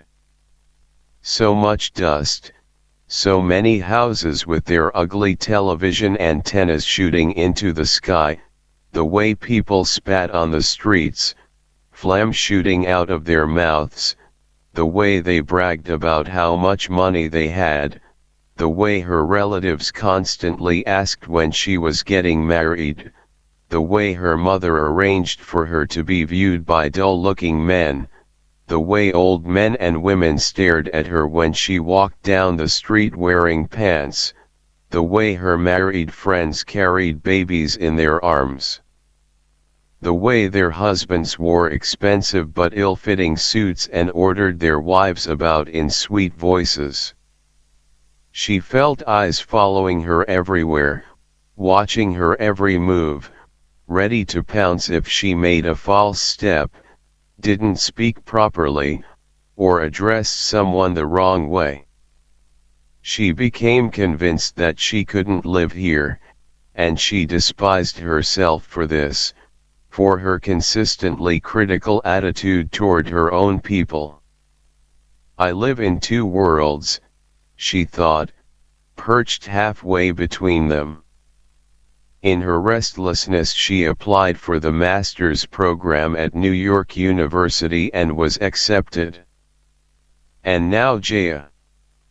He and his friends were playing cricket, and he was giving instructions to one of them who was ready to bat. She caught his eye, and he winked at her, just as he had in New York. She imagined them touring around Europe, or going back to New York to visit old friends, and then, later, back in Nepal with a couple of kids. She wondered where they would live in their old age. In Nepal? It didn't matter. With him, the city had become pleasant. The only thing that worried her was Jaya's drinking. He always had a glass of something in his hand. He was indiscriminate when it came to alcohol, wine, beer, whiskey, rum, even the strong local liquor. Right now he had a glass of gin on the table where she sat. Jaya and Kanti often went on excursions to the countryside. On his Kawasaki motorbike, he'd come by her house, sometimes deliberately having taken out the muffler so that the noise of the engine shook her quiet neighborhood. As the raucous motorbike stopped outside, Kanti held her breath, a faint throbbing in her throat, and opened the gate.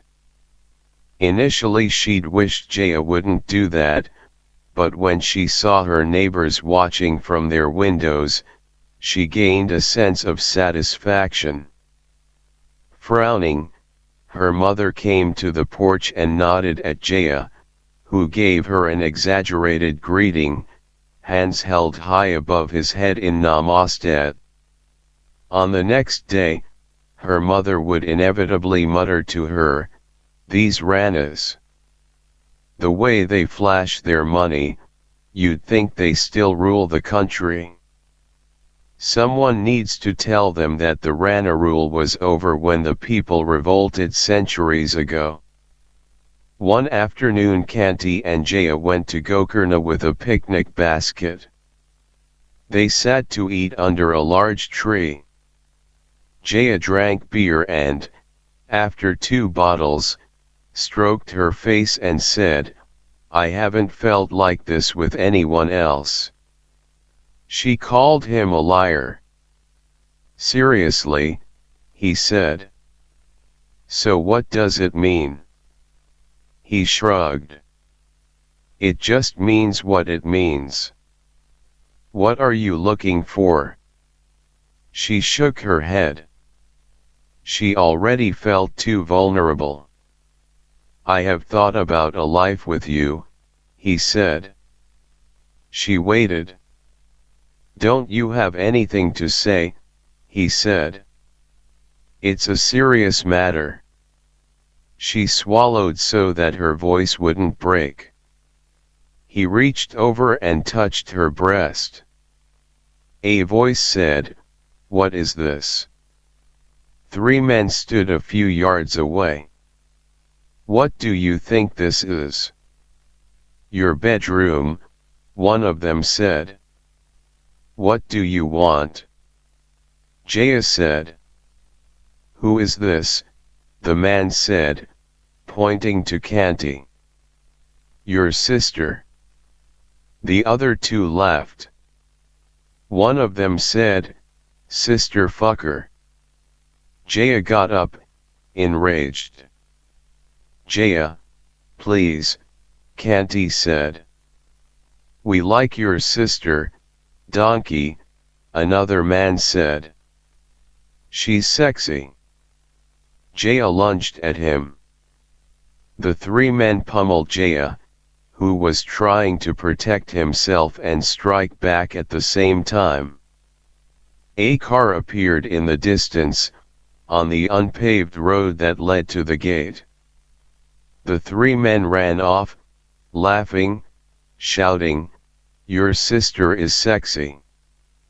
Jaya's mouth was bleeding, and his lower lip and right eye were swollen.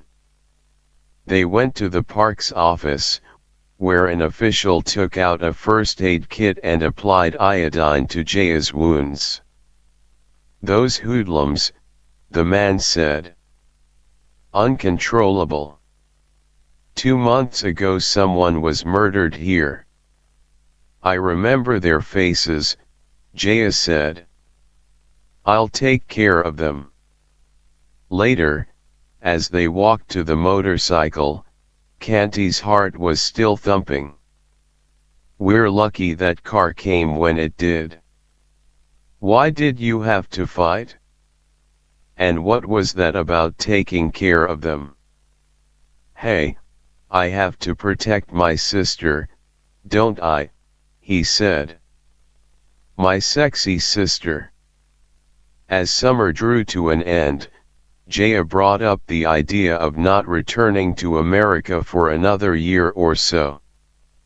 He had 1 more year before completing his graduate degree in business, but, as he said, "I am absolutely in no mood to go back to the books now, Kanti." He wanted to stay in Kathmandu for another 3 or 4 months and then maybe go to Europe or even Africa before heading back to the United States. But Kanti had just received word from Duke that she was to be granted an assistantship while working for her PhD in economics. So when Jaya told her he'd decided to stay, Kanti became depressed. She really didn't want to live in Kathmandu any longer. Her mother was becoming more and more critical of her relationship with Jaya. Kanti knew that her mother had in mind another boy, a Brahmin from the city who had just come back from England with a degree in medicine. You two can get married, then go to America for your PhD, her mother said. Just have one look. You'll like him. I don't know what you see in that hoodlum. The word hoodlum touched a nerve in Kanti, and she shouted back at her mother, he's not a hoodlum.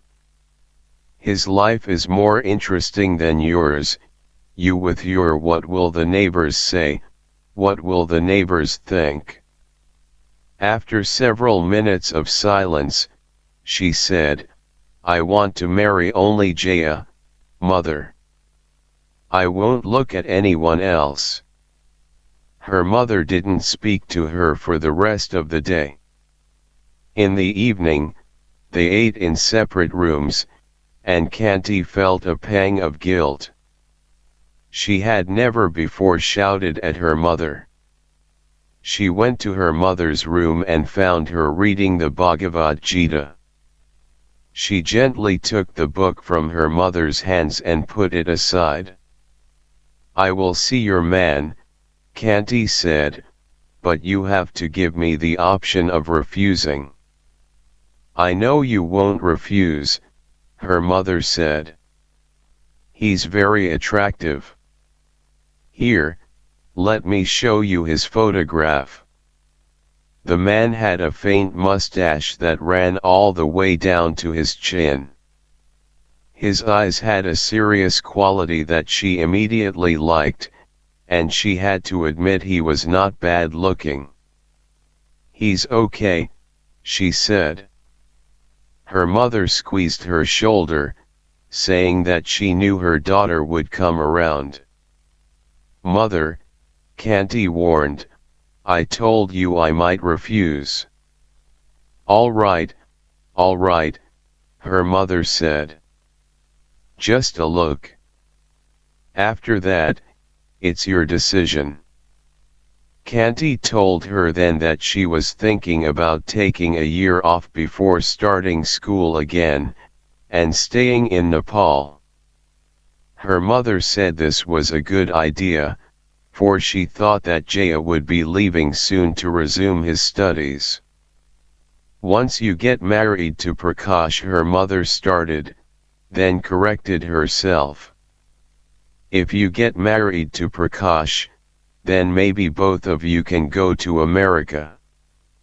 Kanti walked into a bar in the tourist district of Tamil one afternoon to find Jaya kissing a woman wearing gaudy makeup and a skirt that revealed her thighs.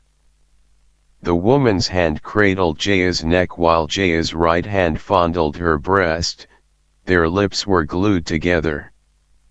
There was no one else at the bar except the bartender, who was a friend of Jaya's and also knew Kanti.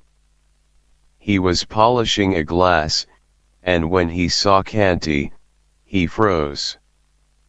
Kanti's eyes focused on Jaya's hand, the very hand that she had held, inspected, kissed, and traced with her finger.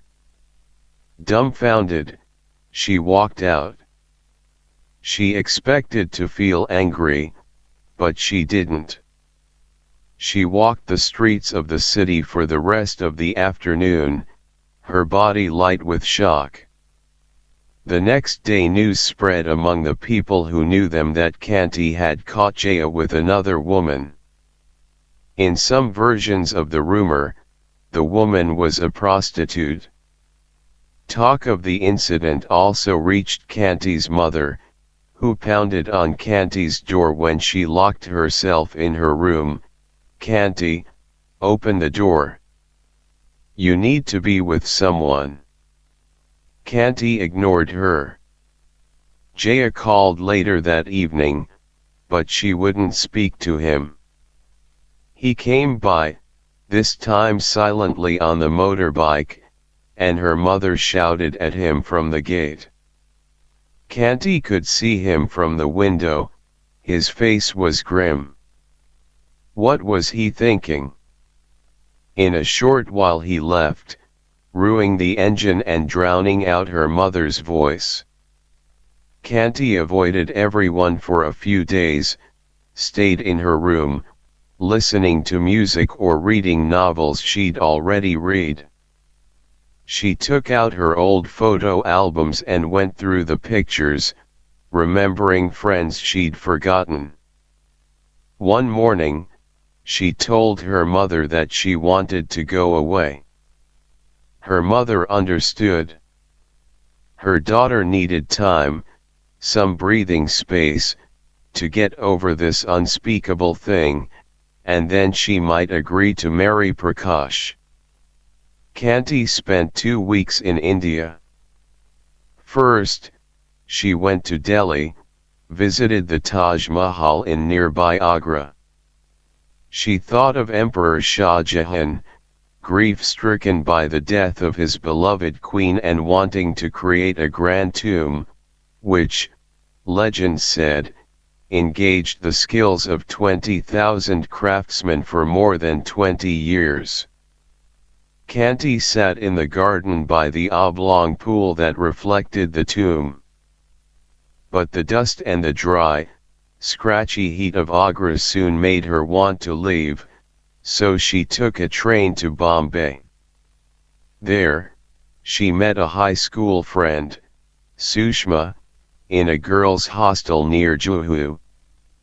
Sushma was surprised to see Kanti, especially when she learned that Kanti was traveling by herself.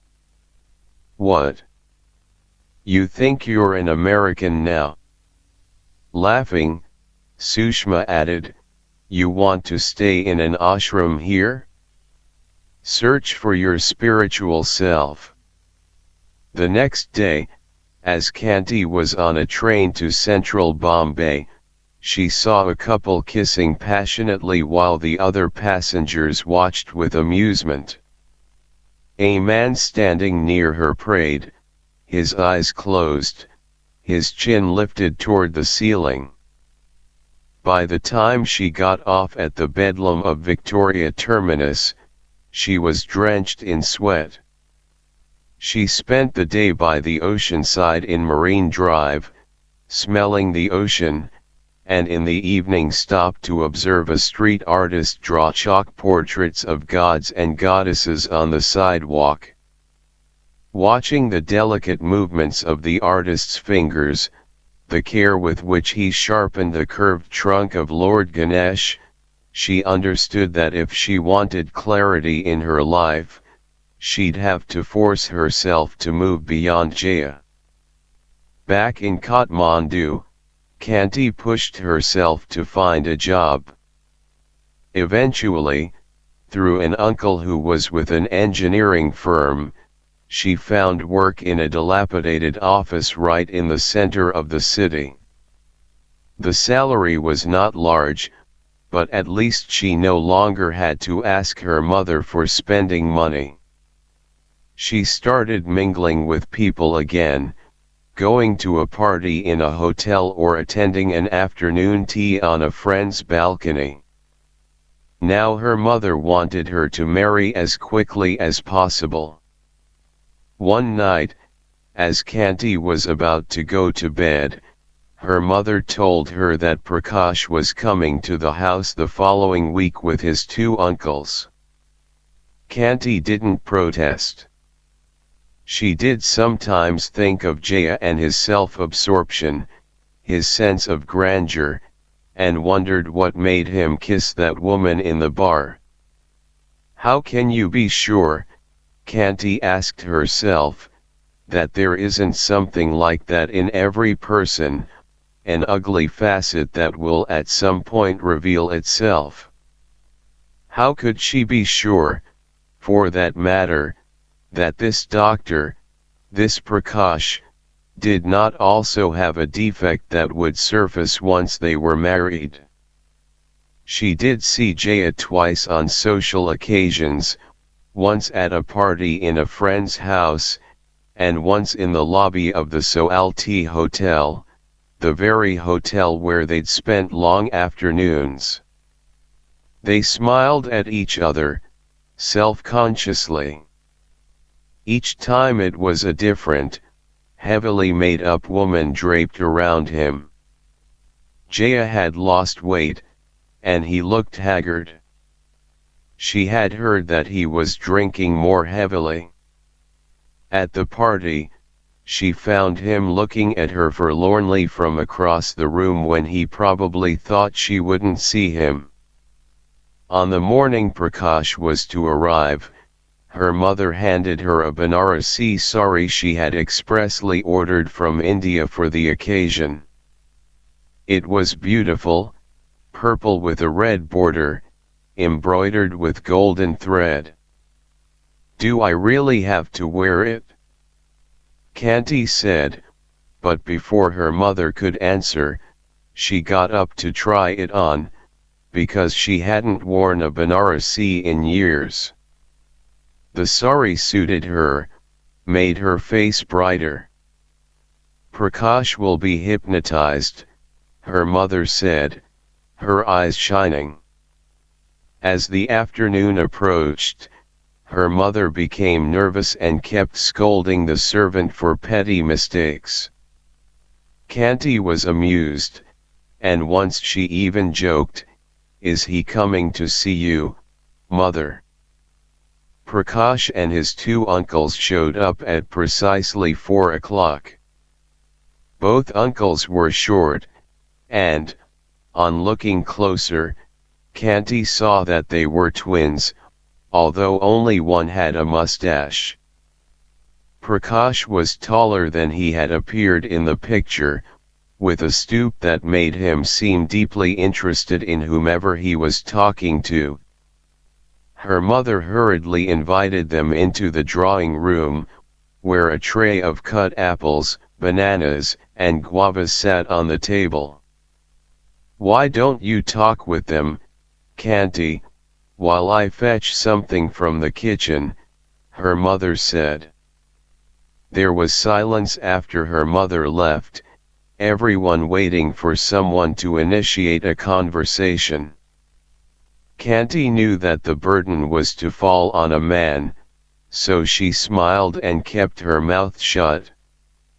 Finally, the mustached uncle said, "Nice house you have here, Kanti."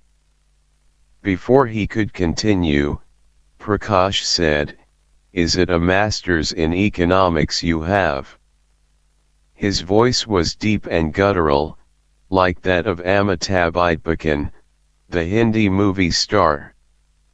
Kanti nodded. "Plenty of jobs here with that degree," the mustached uncle said. They talked about her studies for a while, neither party broaching the crucial question of whether she would indeed go back to America for her PhD if she were to marry Prakash, who had already opened a clinic in the city. Kanti knew that her mother hoped she would forget about the degree once she was married. Kanti found Prakash easy to talk to. There was a little glimmer in his eyes whenever he said something, as if he, too, found this whole bride viewing ritual amusing. Soon, the uncles grew quiet and let Prakash and Kanti carry on the conversation. Prakash talked of his experiences in England, the craving for food from home, the loneliness in his dormitory in the evenings, and Kanti felt that he understood what it meant to live in two different worlds.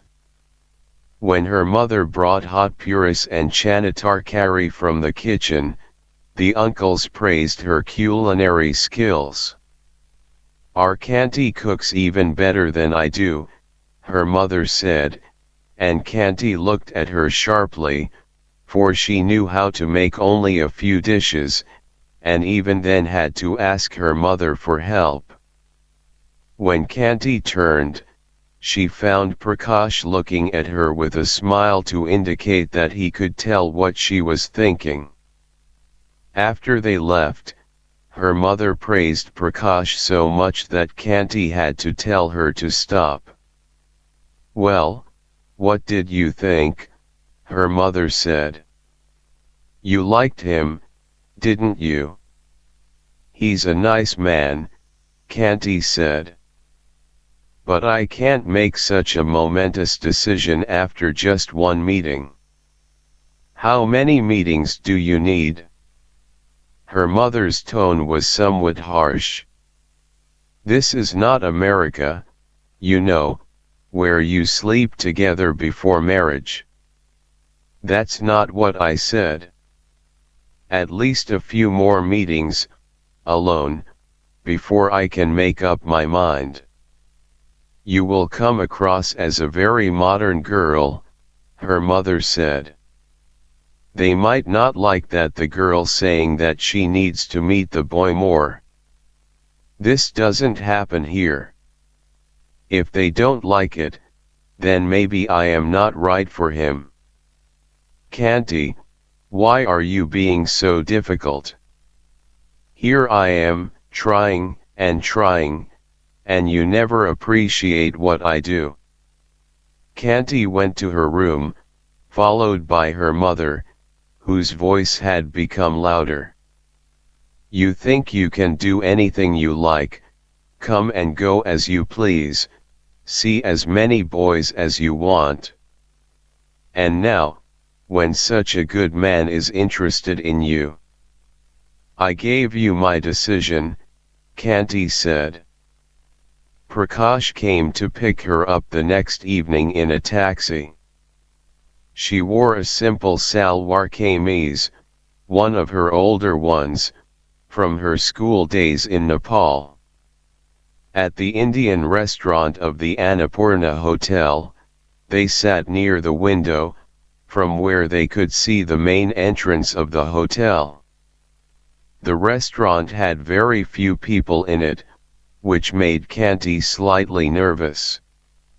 She would have preferred a crowded room so that their conversation would not be so intimate. Prakash drew a deep breath and said, "You know, I agree with you. People shouldn't make hasty decisions about marriage. It's good you said that we should meet a few times more. Although," here he smiled and played with his napkin, "I've already made up my mind." "You shouldn't rush," Kanti said, worried that she sounded like a schoolteacher. "You're right," he said. "You're absolutely right." He lowered his eyes. "It's just that I'm a little lonely." "All the more reason not to," she said.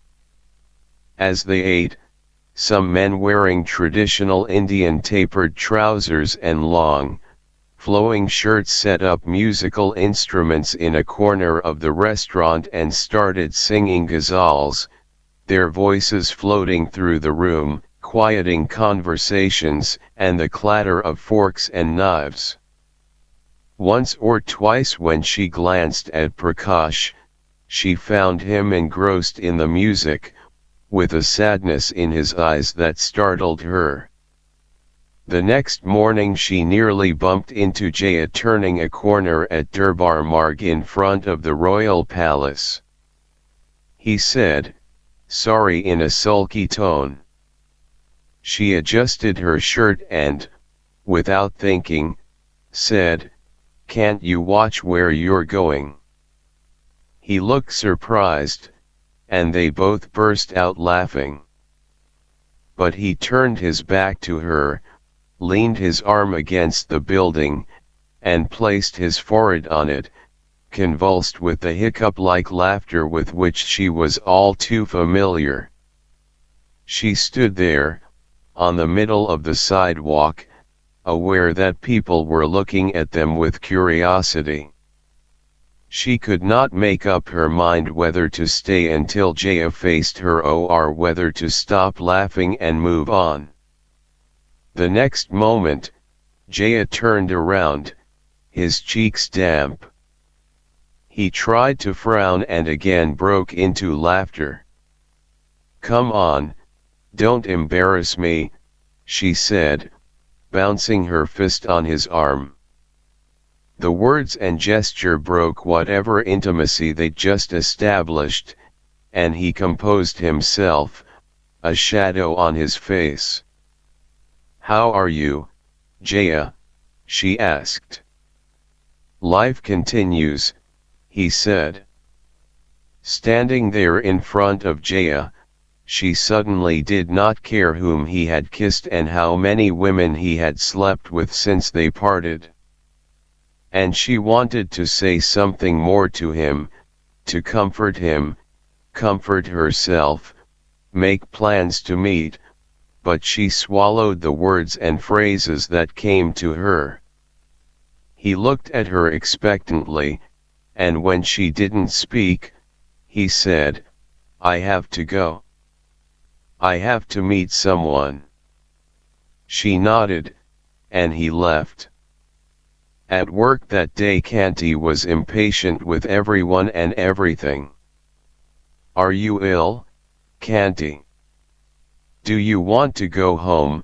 her supervisor asked, but she shook her head and pretended to be busy.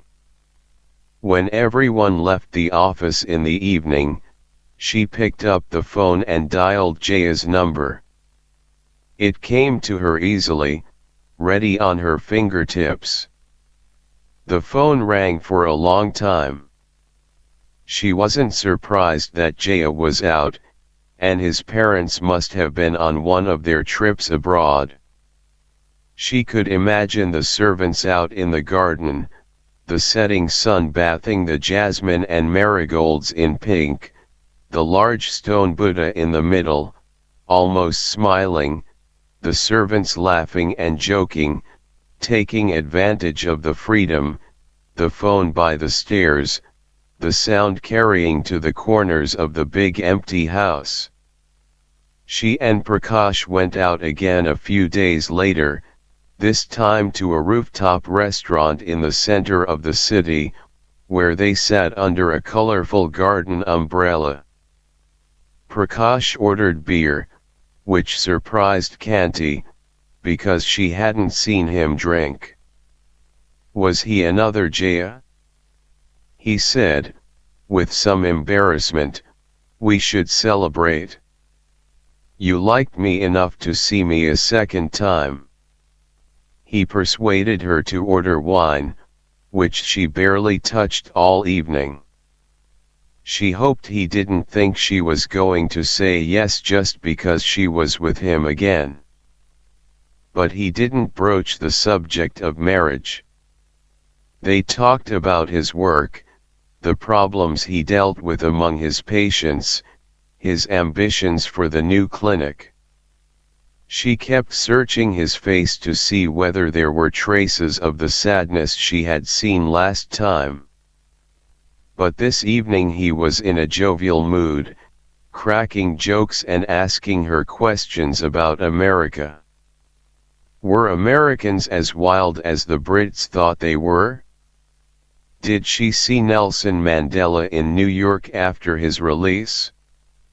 He kept ordering more beer, and she was worried that he might be drunk by the time dinner was over. When they finished, it was already dark, and a light drizzle was falling. With a bit of a slur to his words, Prakash said, "I find rain romantic, don't you?" "I don't know," she said. "Perhaps we should go." They stood under an awning, waiting for a taxi. The rain began to splatter on the asphalt, and people ran to whatever shelter they could find. All the taxis that whizzed by were occupied. Prakash went upstairs to the restaurant to call for a taxi, and when he came down, she could see that his movements were still not coordinated. The rain continued, and thunder rumbled overhead. Lightning streaked through the city, illuminating everything in sight. She caught a glimpse of Prakash's face and saw that his eyes were far away. The cab he'd ordered appeared nearly 20 minutes later. When the driver asked where they were headed, Prakash, his hand casually on her arm, said, "Where are we going?" "I want to go home," she said, surprised that he would think they would go anywhere else, in this rain, this late. She gave the driver her address. After a few hundred yards, the cab stalled. The driver cursed, got out, and, instantly drenched with rain, opened the hood and tinkered with something.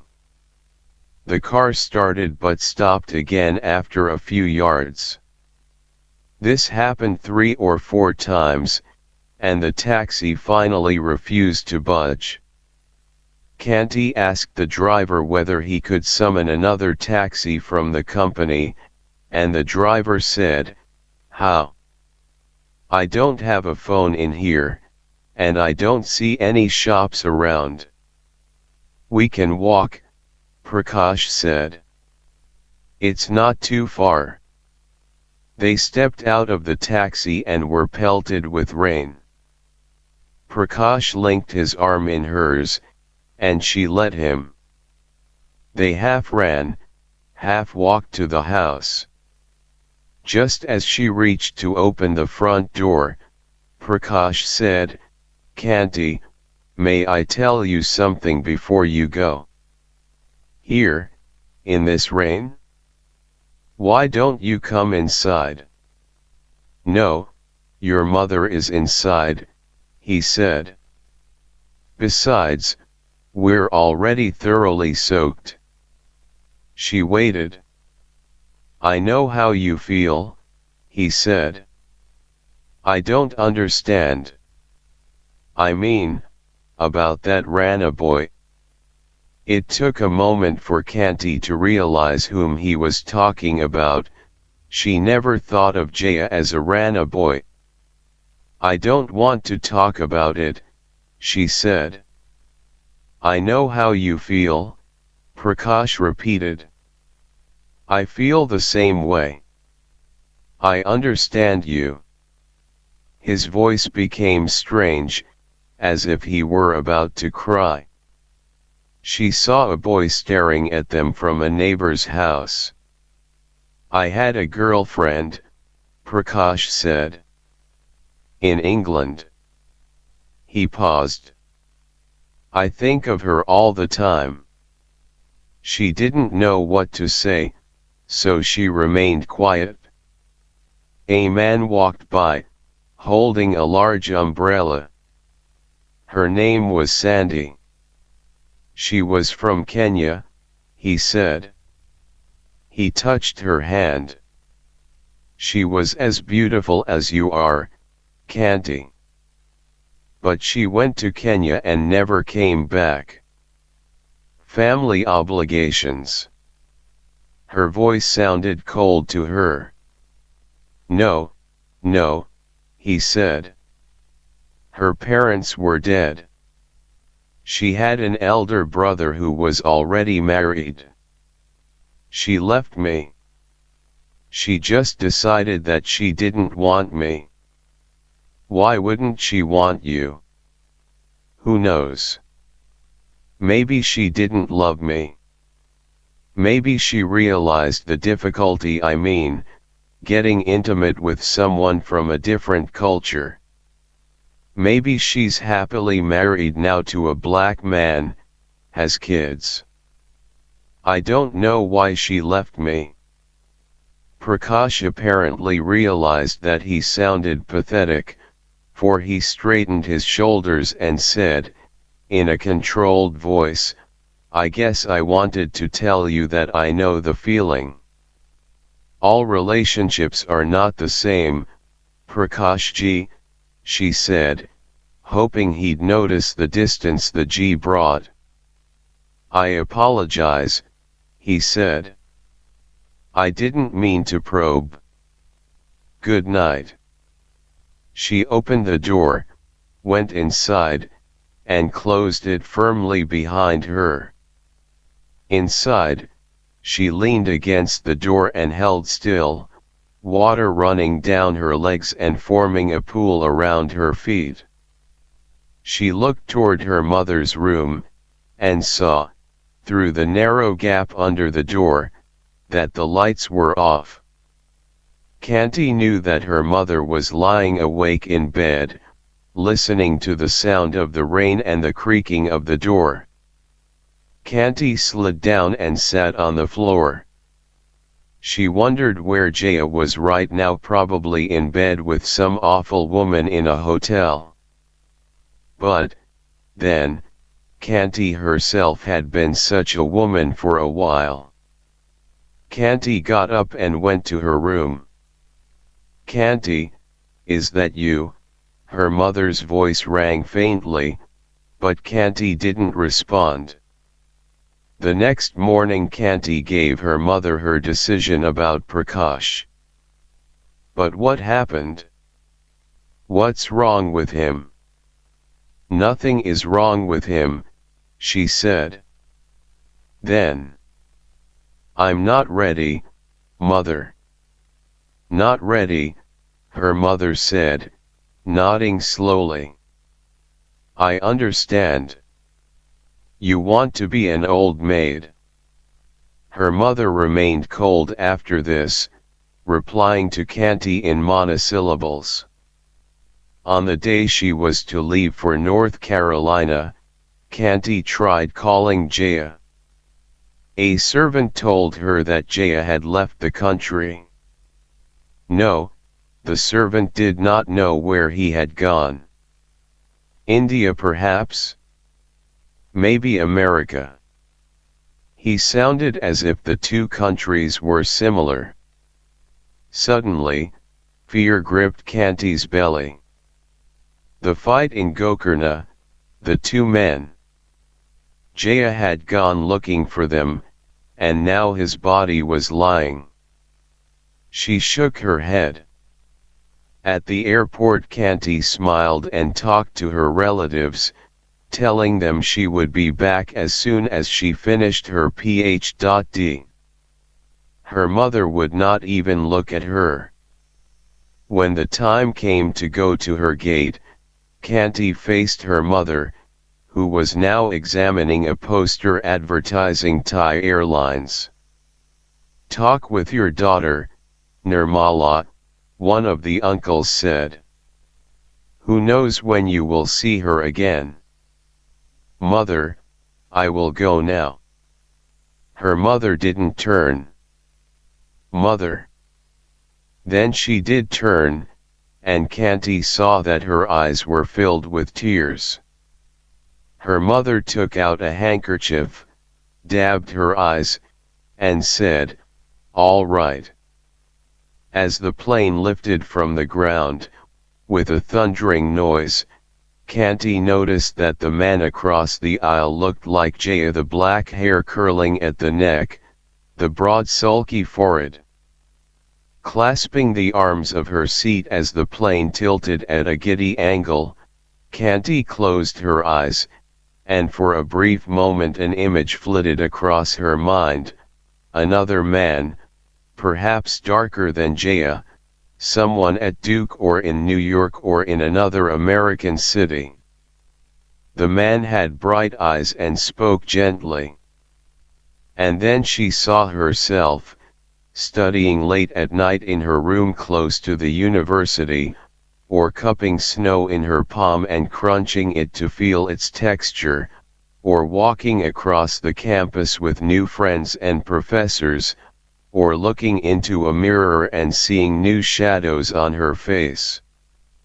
Kanti opened her eyes and saw an elderly woman in the adjacent seat smiling at her.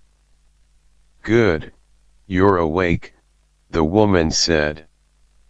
"Someone to talk to?" "A great man's house. I stayed because I could not bear the thought of abandoning a great man like my master.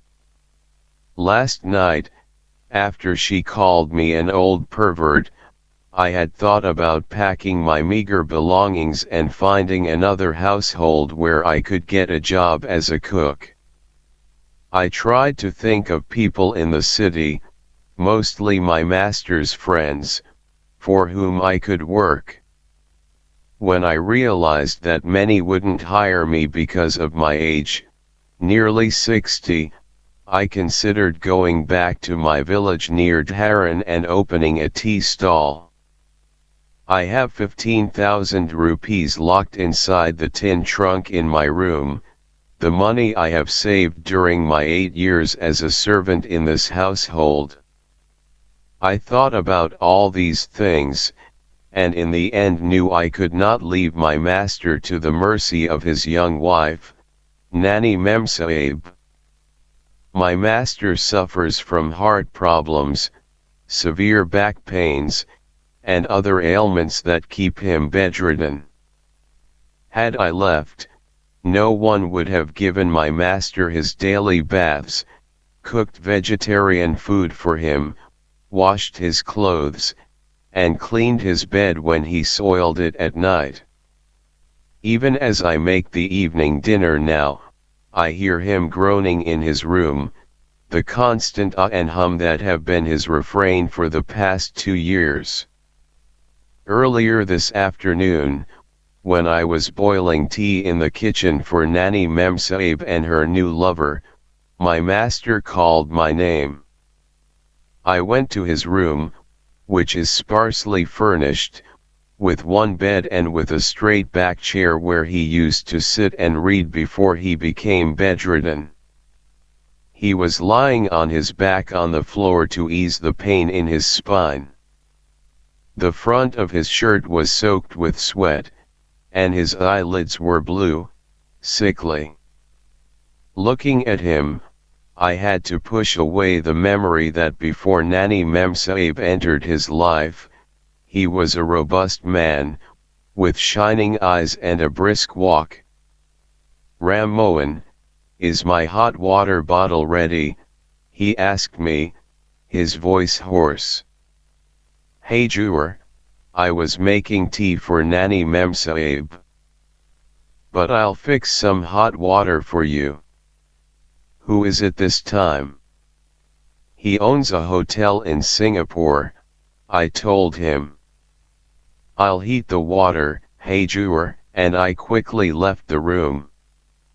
So far as I knew, the elderly man with Nani Memsahib didn't own a hotel in Singapore. I had no idea of his occupation, but I mentioned the word hotel because my master and Nani Memsahib own a well-known hotel in the city, and perhaps we could pretend that the man was here on business. In truth, this elderly man is a new member in her collection of lovers, most of whom don't last for a long time. But I also lied because I wanted to end the conversation. I did not want to know what my master was feeling at that moment. I am still reeling from her insult yesterday. All I was trying to do was cover Nani Memsahib with a blanket after she came home drunk and slumped on her bed without changing her sari. But as I was about to do so, she opened her eyes and shouted at me. Now, as I walked back to the kitchen from my master's room, I heard laughter from the balcony upstairs. The men Nani Memsahib brings to the house are invariably old, mostly my master's age, 50 or slightly younger. A few months ago there was one man in his late 20s, but he didn't last more than a week. When I took the tea upstairs to the balcony, Nani Memsahib was on a reclining chair, her eyes closed. The elderly man was singing to her. A long, slim cigarette burned in his fingers. I recognized the words from a Hindi song, "In this burning desire, I fall more deeply into a mire," and so on. A smile was spread across her face, as if she were relishing every word coming out of his lips, and I wanted to laugh, because his voice was not that good. When the man saw me standing behind him, he stopped singing, and a sour look came to his face. Her eyes still closed, Nani Memsahib clasped his hand and said, "Don't stop, please." He patted her hand and said, "Tea, Nani." Then she saw me, and motioned with her finger that I was to put the tray down. Nani Memsahib has long, shining hair, and her eyes are dark and almost tearful, giving the impression that she is suffering, which, strangely, adds to her charm. She has delicate lips, which I imagine she frequently rubs with oil, because they are always glistening. When she smiles, it is as if she has granted you permission to be happy. Her only physical flaw is her slightly crooked nose, it leans to the left. But her face is so arresting that the nose seems only to be a sign of character. She asked me to pour the tea. While I did, I tried to see whether she was still angry with me. But her face was calm, and she was focused on the man. He started his song again, stroking her chin as he sang. I finished pouring the tea and went downstairs. My master was calling me again, so I hurried to the kitchen to heat water for him. As I turned on the gas, I was saddened, thinking of him in so much pain while his wife was entertaining another man in the house. She was a different person when she used to visit my master before their marriage. It has been nearly 5 years since she first came to this house to see him, but I still remember the black sari she wore. She was 25 years old then. On that sultry day, I served omelets to my master and Nani Memsahib and her mother in the living room, and I somehow knew that a strong bond was already forming between my master and Nani Memsahib, even though they'd met only moments before. Her mother, who was an acquaintance of my master, wore an ingratiating smile and was saying something to him, something about how much her daughter could learn from his spiritual guidance. My master kept nodding, but his eyes were glued to Nani Memsahib, who only occasionally returned his look. "I want you to come to our meetings," my master told Nani Memsahib, even as her mother was talking to him. At that moment I was pouring tea for the mother, and I nearly spilled it on her lap. My master never invited young people to his weekly gatherings. He believed they had to experience the turbulence of life before they could turn their gaze inward. And for him to invite her right after they had met was even more unusual. I knew then that something strange was happening and that it would turn out badly. But, of course, I say this after knowing everything that came to happen. "I will happily come to your meetings," Nani Memsahib said, in that small, demure voice she used during the early years. On hearing her words, my master gave a slow, besotted smile. At the time, my master had been a widower for nearly 2 years. His wife, whom I had never met, died in a motor car accident. A large framed picture of her still hangs in his room. She was a plain-looking woman with a broad face and horizontal strokes of sandalwood paste on her forehead, denoting her devotion to Shiva. She did not bear him any children. After her death, my master turned to religion, as if he were acknowledging his wife's heritage. He meditated regularly and practiced yoga. Sometimes when I entered his room, I found him performing the headstand, his legs stretched up toward the ceiling, one deformed big toe curved like a crescent moon. Initially I was amused that my master was trying so hard to look at the world upside down. Then I wondered how his head could carry the burden of his body, and why he didn't topple over. If I asked whether he wanted tea or anything to eat, he would not answer me. Later, he explained that he was doing Shirsasan, called the king of all poses because it reinvigorated the entire body. And he advised me not to speak to him when he did meditation or yoga, for that would interrupt the flow of energy. Of course, I did not completely understand what he was talking about, but I knew that the great saints of the past had devised these techniques to raise one's soul to a higher level. Even I tried to perform Shirsasan a few times in my room. I did not tell my master I was doing so, but I placed my pillow on the floor, then leaned forward to rest my head on it, just as I had seen my master do. Slowly I attempted to lift my legs, but they wouldn't go up. Frustrated, I tried to jerk them up, but suddenly my back was on the floor, and the room was reeling. I gave up. Then I tried to meditate. I sat in the cross-legged position and tried to chant Om in my mind.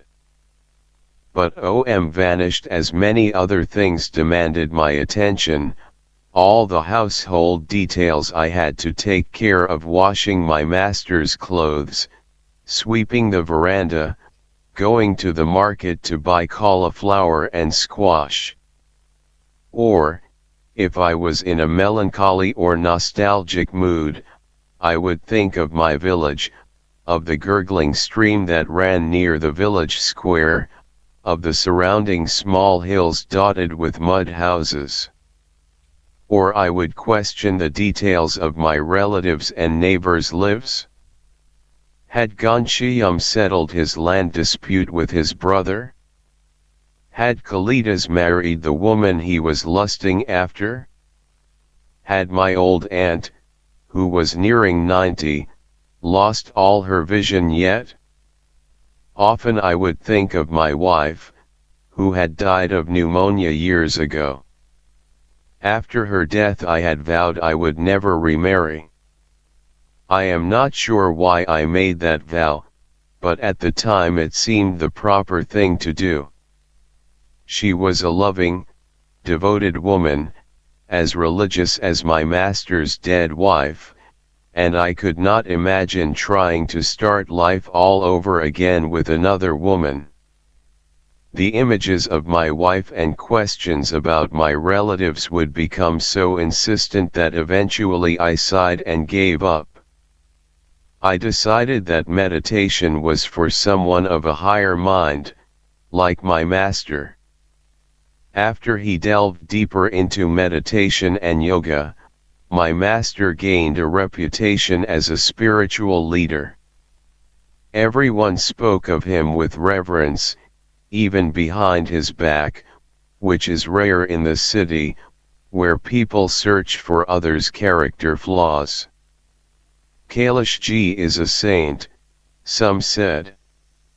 a truly benevolent man. They pointed to his generosity, the temples he built, the money he donated to schools. Others praised him as an enlightened being, someone who understood the true nature of our universe and could help others reach a higher level of experience. They spoke of him as if he'd already achieved moksha, liberation from material cravings, even though he ran one of the most prosperous hotels in the city. People began to flock to him for advice, to hear him talk about the nature of the mind and the spirit. One admirer suggested that everyone would benefit if he delivered his talks on a regular basis, and thus was born the weekly spiritual session. It was indeed surprising that my master acquired, quickly and effortlessly, the reputation of a spiritual leader, given that he had barely started his journey on the spiritual path in a country teeming with gurus and religious leaders, who often earned their status only after years of study and reflection. But my master had something in him that the others didn't have, a natural energy that made troubled souls want to talk to him, tell him their life stories, an aura that made people feel that their merely being in his presence would attain peace for their minds.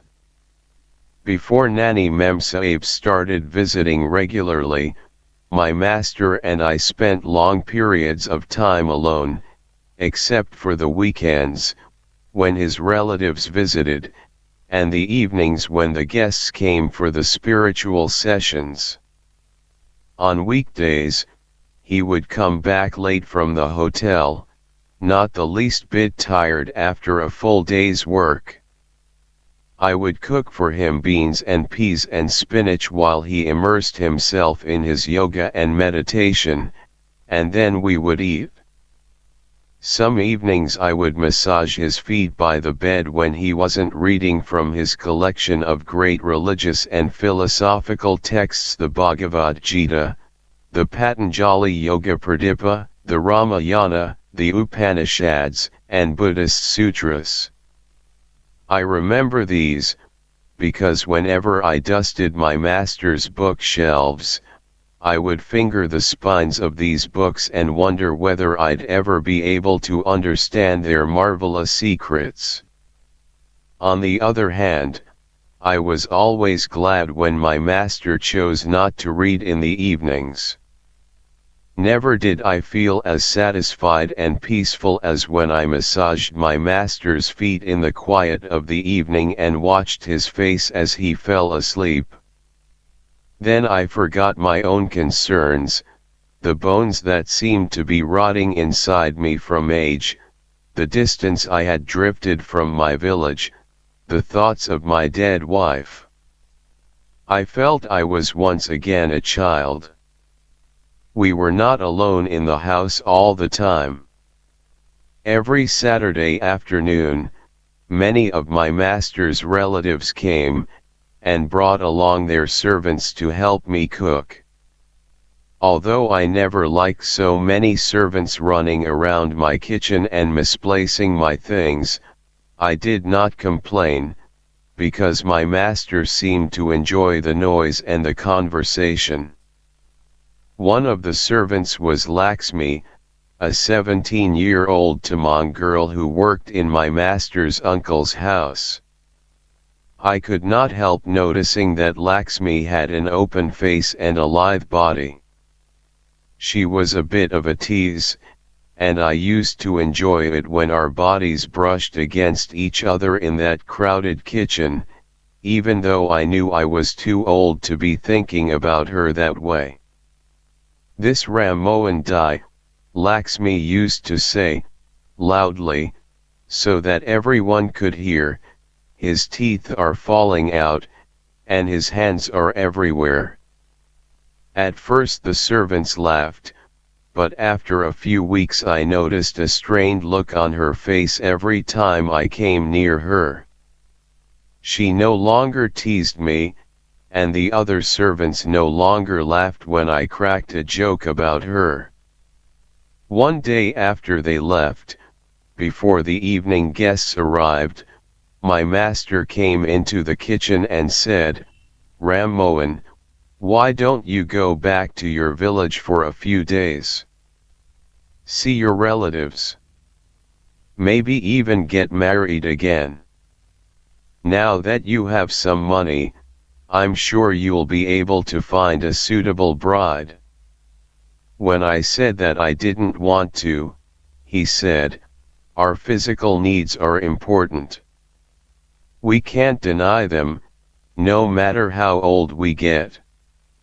I washed again some dishes the other servants had left with food particles clotted on the surface. "Think about it," my master said. "You can bring her here, and she can live with us." He was chewing an apple. One always needs to be aware of what one's body wants. Our body is our soul. I knew what my master was saying.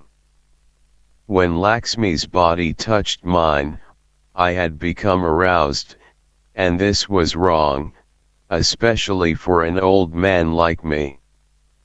Often in bed at night, I worried that my impulses sometimes got the better of me, but just thinking about my impulses aroused me even more. I had never felt this way when my wife was alive or before I came to work in my master's house, and was perplexed that my desires grew as I got older. What could I now say to my master? So I said, "Shall I make you some tea, Hajur?" My master shook his head and left. His words did open up a possibility I had not allowed myself to consider, but I knew that going back to the village and searching for a wife would be too great an effort. It didn't, however, prevent me from imagining what a new wife might look like, if, indeed, I were to marry, which I knew I would not, but every time I tried to visualize her, I saw the face of Nani Memsahib, who had, at this time, visited the house only a couple of times. I found this disturbing, so much so that once, while I was standing in the kitchen, a saucer slipped out of my hand and shattered on the floor. On Saturday afternoons, when the relatives left at around 4, I would set up comfortable chairs on the big balcony upstairs and a wooden platform with cushions for my master to sit on. I would clean the house and prepare it for the arrival of the evening guests. The guests were invariably men, often as old as my master. Once in a while I'd spot an elderly woman in the group, but no woman ever came on a regular basis. Nani Memsahib started coming by herself to these evening talks. She would sit quietly in a corner, with that shy look on her face, while my master spoke.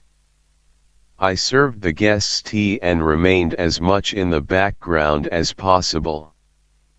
Every now and then, a guest would politely ask a question or make a comment, but mostly my master talked, his voice clear, soothing in the evening air.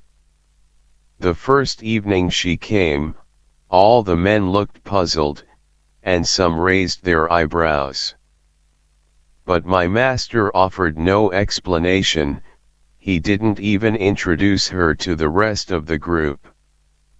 He continued his talk as if nothing unusual had happened, as if the beautiful woman who just sat down, dressed in a black sari, with long, heavy silver earrings glinting through her hair, her face glowing like a full moon, was not a distraction.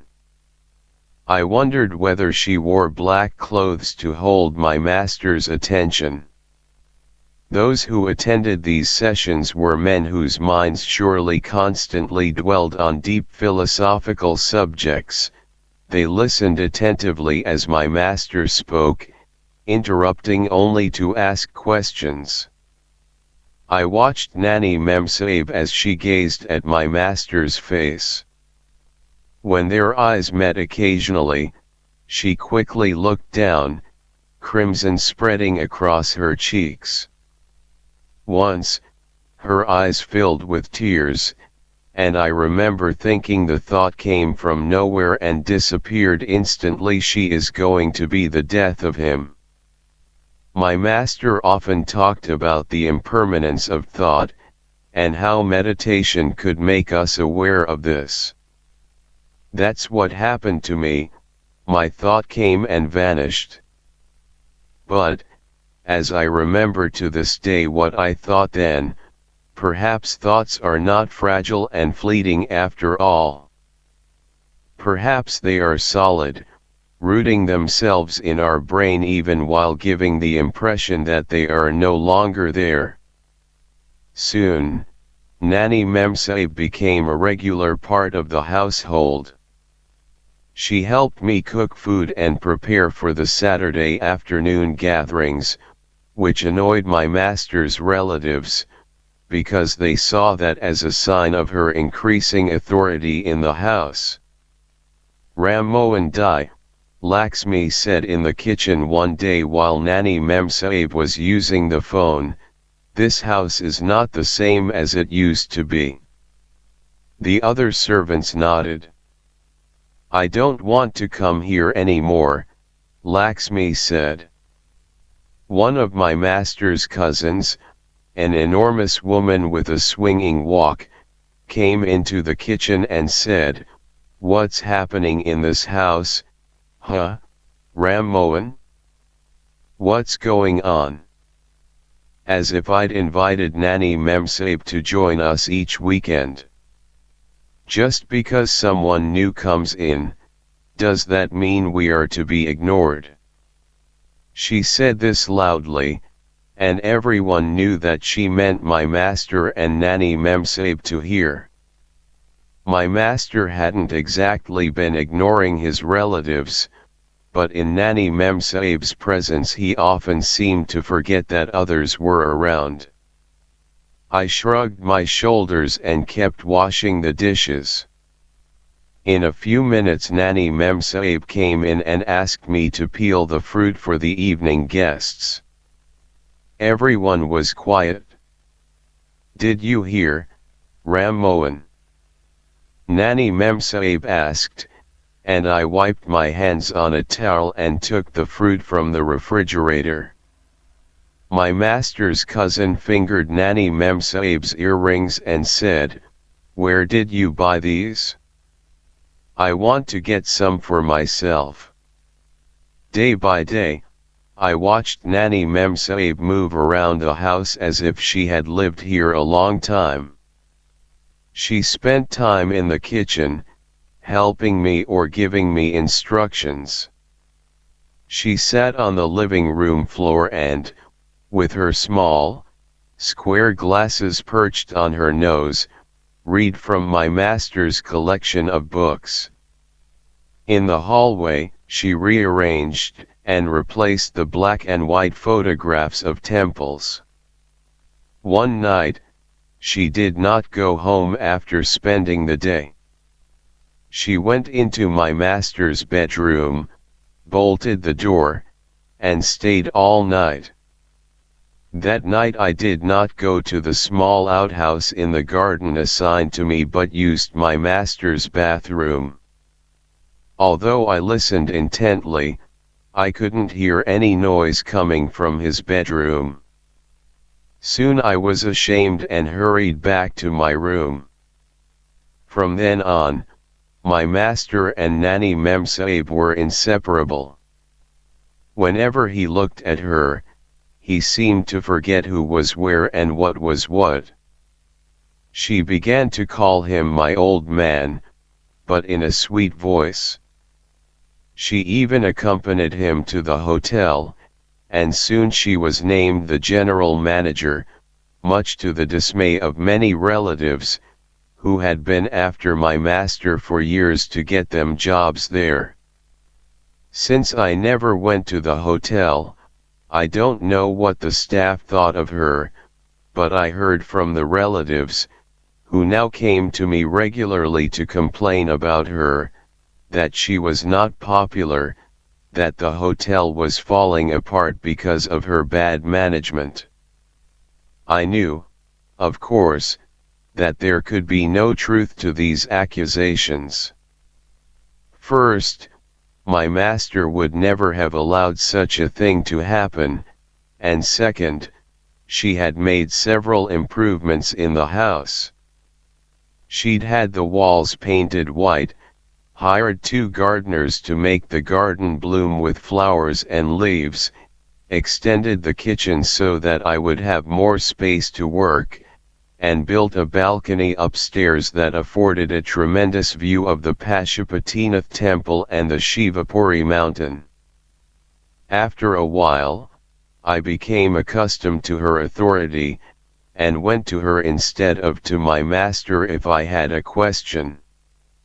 Sometimes I resented how quickly she had established power in such a great man's house, but most often I admired the way she'd done it. "I know what she wants," my master's cousin whispered to me one Saturday afternoon.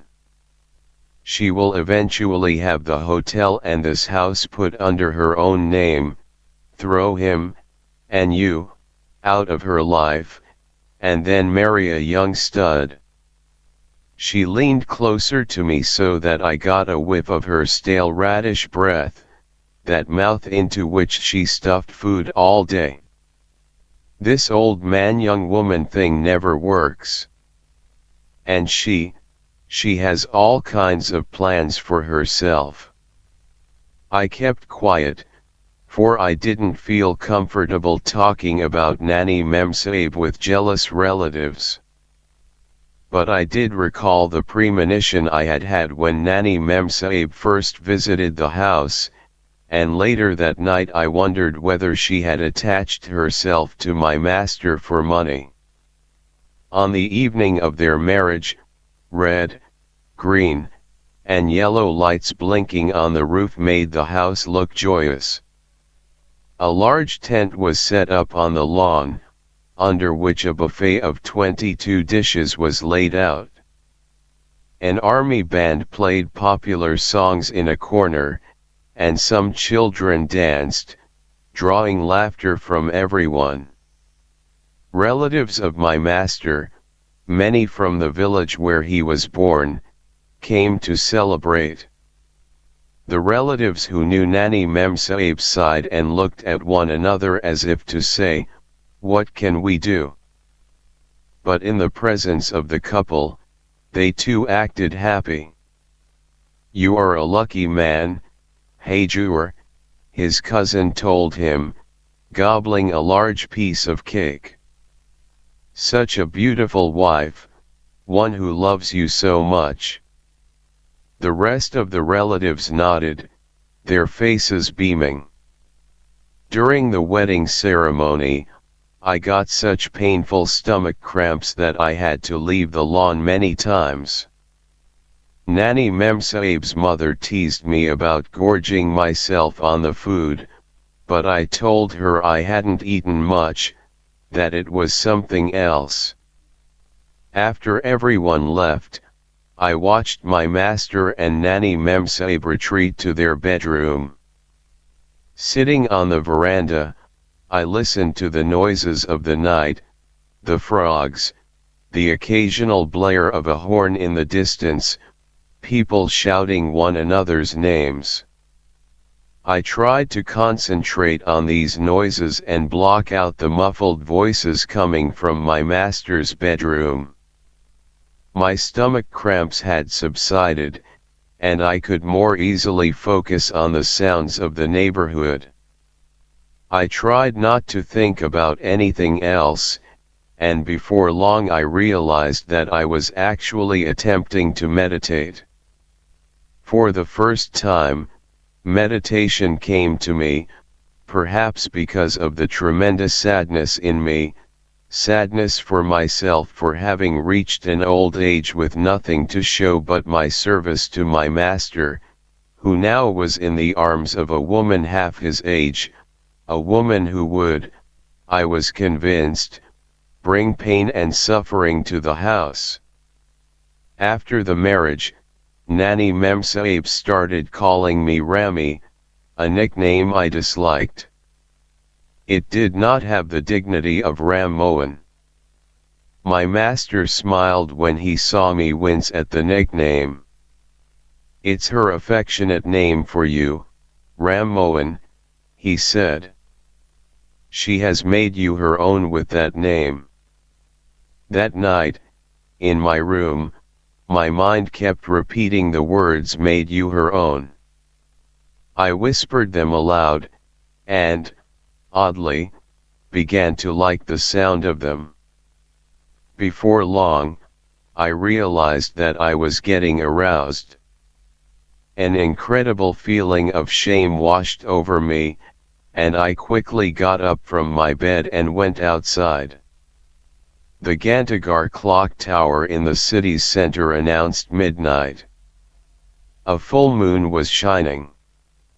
I reached my arms behind my back and strolled through the garden, trying to calm myself. I was troubled by this excitement and the shame that accompanied it. I heard the balcony door creak open, and I looked up to see Nani Memsahib, wearing only a petticoat and a bra, leaning against the railing and gazing up at the moon. Her long hair ran down her shoulders and her back.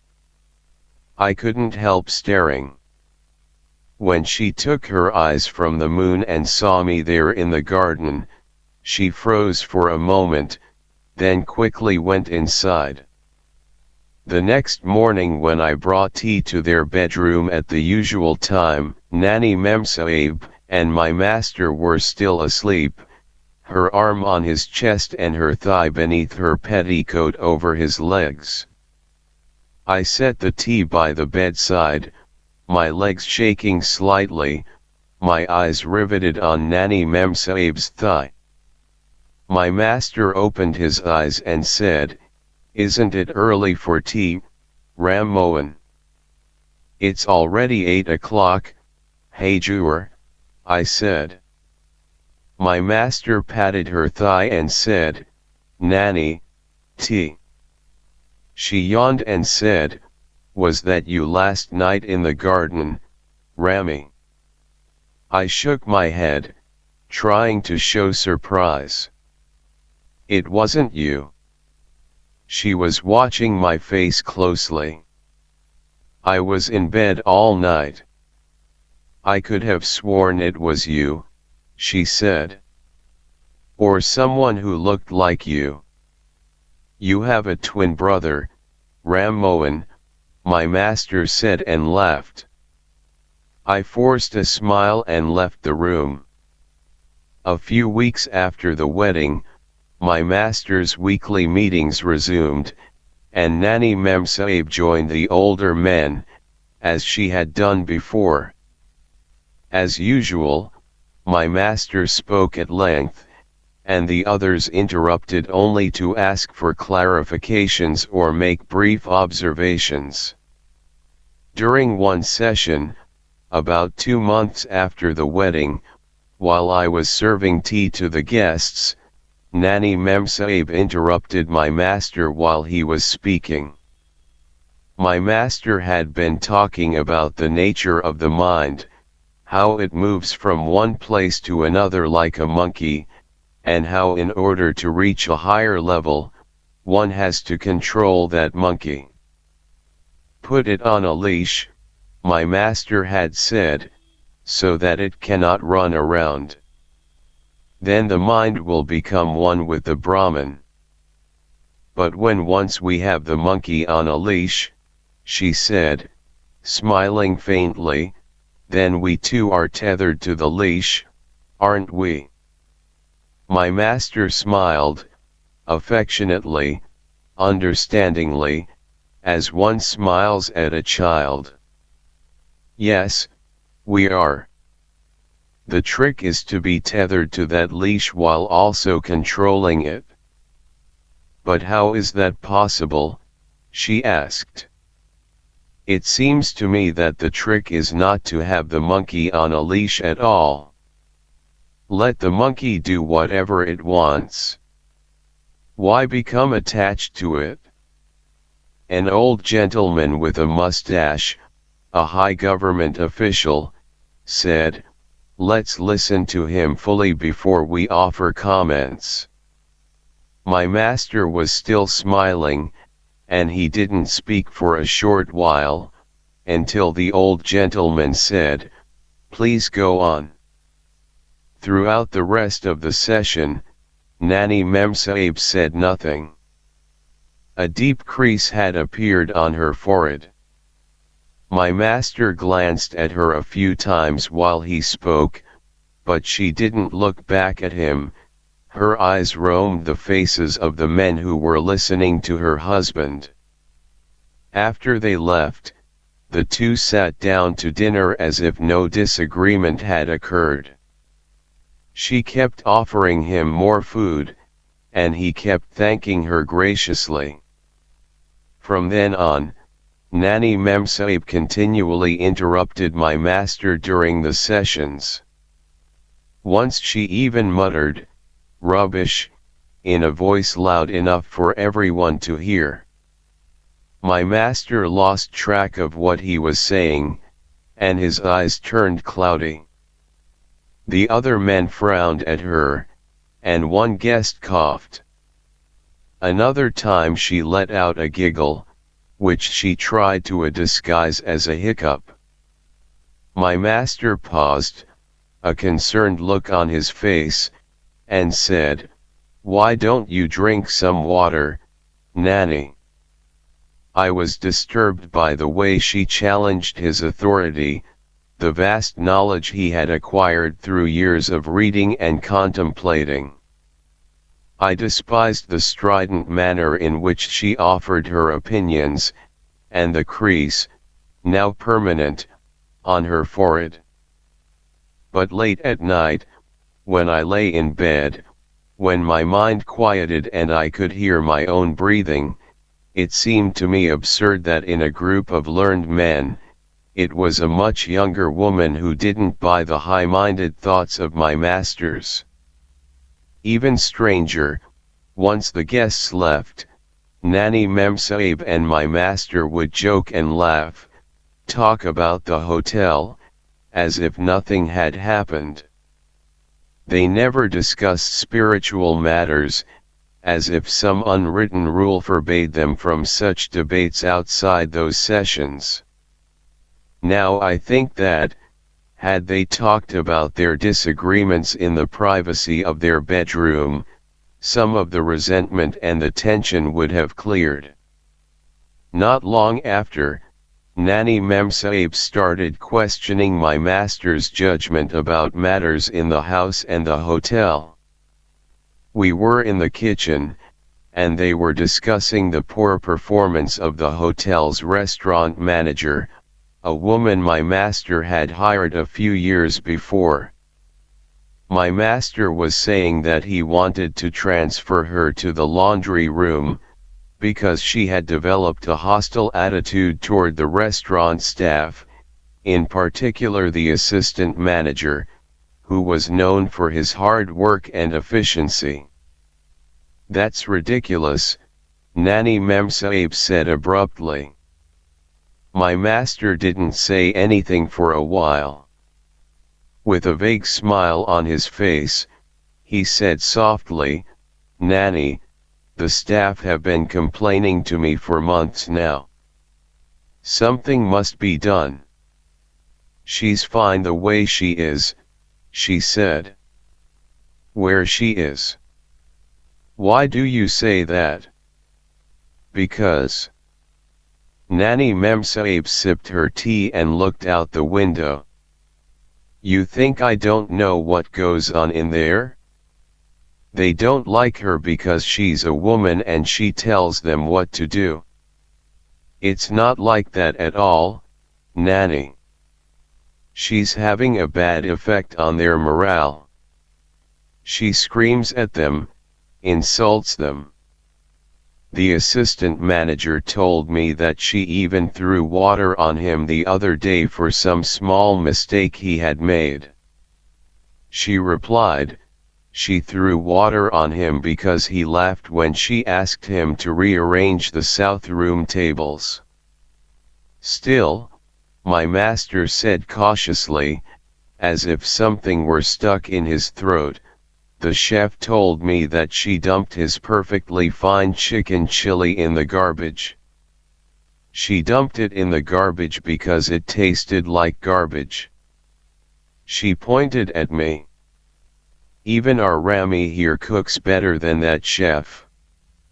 I tried not to appear insulted. My master looked at me, then down at his fingers. That night I prayed to Lord Ganesh, whose small framed picture hangs on my wall, that he make everything better in the house, the way it was before. But even as I prayed, my eyes closed, my palms joined in supplication, I knew that would not happen. In fact, at that point I had a vision. With my eyes closed, I saw a young man with Nani Memsahib, and she was laughing with him. At first the man was a stranger. Then slowly his face became me, with a smooth, youthful face, and I quickly opened my eyes, my heart pounding, and stared at the picture of Lord Ganesh, with his long snout and his doe-like eyes, which at that moment were mocking me. One Saturday during the winter month of Meen Pishaz, a time so cold that even the fish are said to be frozen, I was taking my early morning bath by the water pump in the garden. I find the cold water and the smell of the earth just as light breaks in the sky invigorating. Normally I have this time to myself, so I was surprised and slightly irritated at Nani Memsahib's appearance.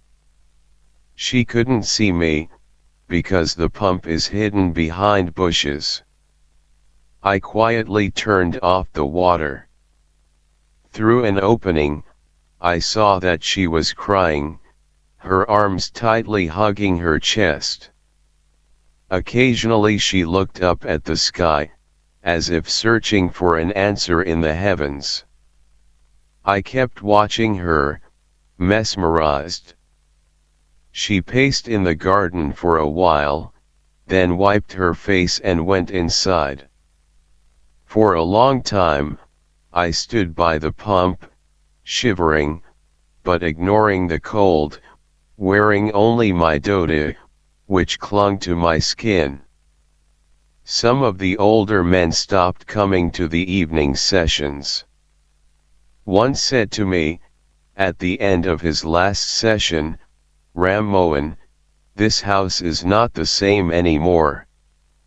He had come to the kitchen to get a glass of water, although there was always a carafe full of water on the balcony. He took some pills from his pocket and swallowed them, leaned against the counter, and sighed. Amazing what a woman can do. I didn't voice my opinion. Well, this is it. I have decided. And he walked down the stairs and out of the house. One by one, the others stopped coming. Soon, there were only 4 who attended, then 2. One evening a big argument erupted between Nani Memsahib and the high government official with the mustache. As usual, she had interrupted my master. No, I don't think you are anywhere close to the truth. It's very easy for you to sit up there on that cushion and preach on the illusions that our desires create. But the truth is this, that most ordinary people like me want to learn how to live and fulfill our desires, not treat them as if they were stepchildren. For us. Quiet, the mustached man shouted. There was silence. Nani Memsahib looked at him contemptuously and said, "And why should I be quiet?" His voice quivered. "Because you don't know anything. And you do." "Nani," my master warned. "I know a lot more than you do," the man said. "I have yet to see evidence of that." The other man, small, with a bulbous nose, said to Nani Memsahib, "What is this? Aren't you ashamed to be doing this?" "Leave it be," my master said. "She's a woman," the small man said, "and she doesn't know her place." To my master, he said, "Sorry, Kailashji, I didn't want to say anything. But this has become unbearable." "Get out," Nani Memsahib said. Both men watched her, and my master said, "Peace, everyone. It's a small thing." "Get out of my house," Nani Memsahib told the two men. She stood. "Now. Quickly. You come to my house and you want to put me in my place. Go home, and do that to your mothers and wives." Before anyone knew what she was doing, she picked up one of my slippers near the door and started to beat the two men. "Nani," my master shouted. It was the first time he had raised his voice in a long time. But Nani Memsahib kept hitting the two men with my slipper, and they hastily stood and put on their shoes. She backed away and watched them, a thick strand of hair falling down her forehead, her face flushed. My master moved toward the men and tried to pat their arms, but they brushed his hand away. "We didn't come here to be insulted like this," they said. "Kailashji, you'd better control your woman. Otherwise she will destroy you." They left, muttering, their faces red. My master hit her. He slapped her so hard that she fell back a couple of steps. She put her hand to her cheek and said, "All right." He immediately apologized, but Nani Memsahib kept repeating, "All right," and she went to their bedroom. We heard the door being locked. My master sat down weakly. I poured him a glass of water, which he seemed to swallow in one gulp. He started to sob. I didn't know what to do. I went to the kitchen and finished the dishes. As I was about to go to my room, I heard murmurs coming from their room. I stood next to their door and, judging from the words my old man and Nanu, it was obvious that they had made up. A few days later they had another argument, and my master had a heart attack.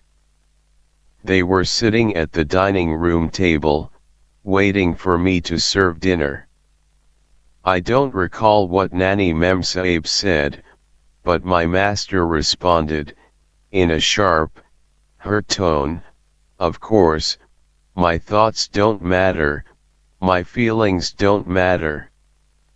His face flushed, then turned gray, and he started to rub his chest and groan. I was holding a bowl of chickpeas, so I could only watch as his chair tipped and he fell to the floor.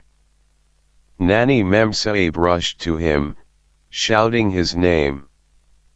"We must take him to the hospital," I said, and ran to the neighbor's house to look for Krishna, who could drive, because my master's regular driver had already gone home. In the car, Nani Memsaib cradled my master's head in her lap. His eyes were closed. "Don't leave me," she said, and repeated the words, rocking her head above his ashen face till we reached the hospital. It turned out that my master had had a minor heart attack, and after he spent a couple of days in the hospital, the doctors let him leave, with detailed instructions to Nani Memsaib about his care. For a few days, she didn't leave his side. "I'll resume yoga again, soon," he told her. Not to worry. He had lost a great deal of weight, his cheeks were caved in, and his eyes were dim and hesitant. "No yoga until you get better." "But yoga helps." "No arguments," she said. It was obvious from her appearance that she had done her share of crying in the past days. He smiled feebly and repeated, "No arguments." Although they did not argue for a few weeks, my master's body was going through an argument of its own. His 52nd birthday was approaching, but he looked 60, with new lines on his face and his breathing erratic and raspy. Twice he had to be taken to the hospital because he had difficulty breathing. Each time he came back, he looked worse. "The doctor told me to keep him relaxed," Nani Memsaib said, and as she noticed that I was looking at her strangely, she added, her expression slightly guilty, "We'll have to be careful not to upset him." I have done nothing, I thought. During those weeks, Nani Memsaib stayed with him in their bedroom. He even had difficulty walking to the bathroom, but that didn't stop him from worrying that the hotel would fall apart without their supervision. "The hotel can go to hell," Nani Memsaib said. "Your health is more important." When some of my master's friends came to see him, they didn't speak to Nani Memsaib. The mustached gentleman curtly nodded at her and smiled at my master.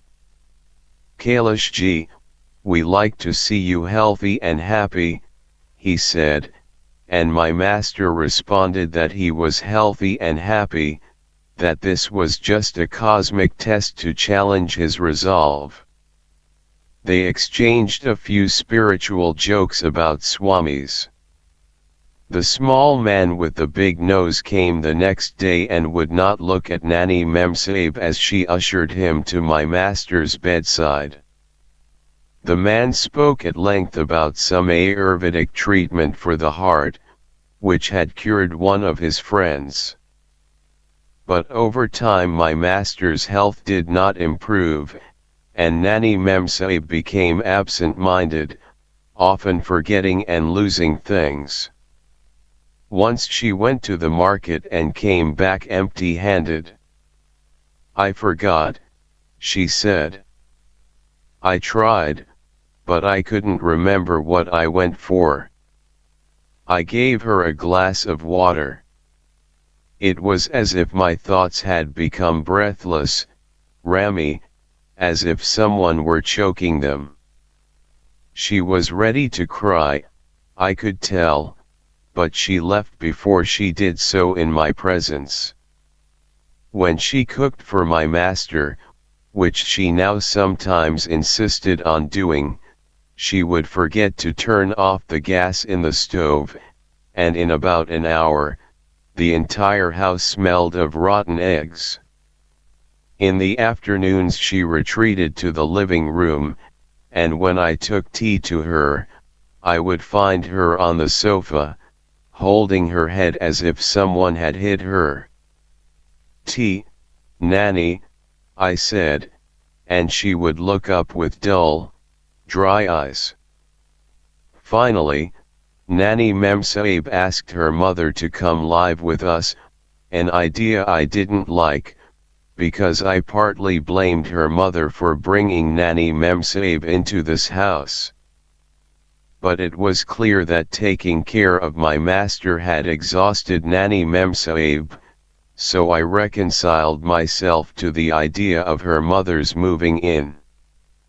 Nanny Memsaib's mother turned out to be an excellent nurse to my master, who now was being taken to a doctor every week. She also proved to be an agreeable person, and I didn't mind her help in the kitchen. After she came to live with us, Nanny Memsaib began to spend less time with my master. She'd stay at the hotel all day, sometimes until late at night. I couldn't believe the hotel needed such constant supervision, but she finally gained back some of her color and started to smile more often. It was also clear that she looked forward to getting out of the house every morning. What startled me was how my master had been transformed from a healthy, robust person to a coughing, wheezing, sputtering old man. All those years of yoga and meditation and all that high-minded talk. I conceded that maybe Nanny Memsaib was right. Maybe we shouldn't worry about tethering the monkey to the leash, maybe we should forget about the monkey and, instead of constantly toiling to achieve higher levels of existence, live our lives like ordinary human beings. But when I tried to imagine what the situation might have been had Nanny Memsaib not entered the picture, I could see my master still surrounded by his adoring relatives, conducting the spiritual sessions, and me massaging his feet each night. I felt nostalgic and couldn't help being critical of Nanny Memsaib. My master appeared relieved that it was his wife's mother, and not his wife, who tended to his needs day and night. Only occasionally did he reveal any anguish. One night he simply refused to drink the soup Nanny Memsaib's mother was trying to feed him with a spoon. "Come, Kailashji," she coaxed. "It'll help you sleep properly." But he crossed his arms and pressed his lips together like a child. "What's the matter?" she said. I was standing in the doorway, watching with sadness. My master looked at me and said, "Where is she?" "She's at the hotel, Hajur." "This late?" He winced in pain, shook his head. Nanny Memsaib's mother held the spoon close to his mouth. "Eat," she said. "I want Nanny to feed me," he said. "But she's not here." "I don't care," he said. "I want her." We had to plead with him for nearly half an hour before he finally drank the soup.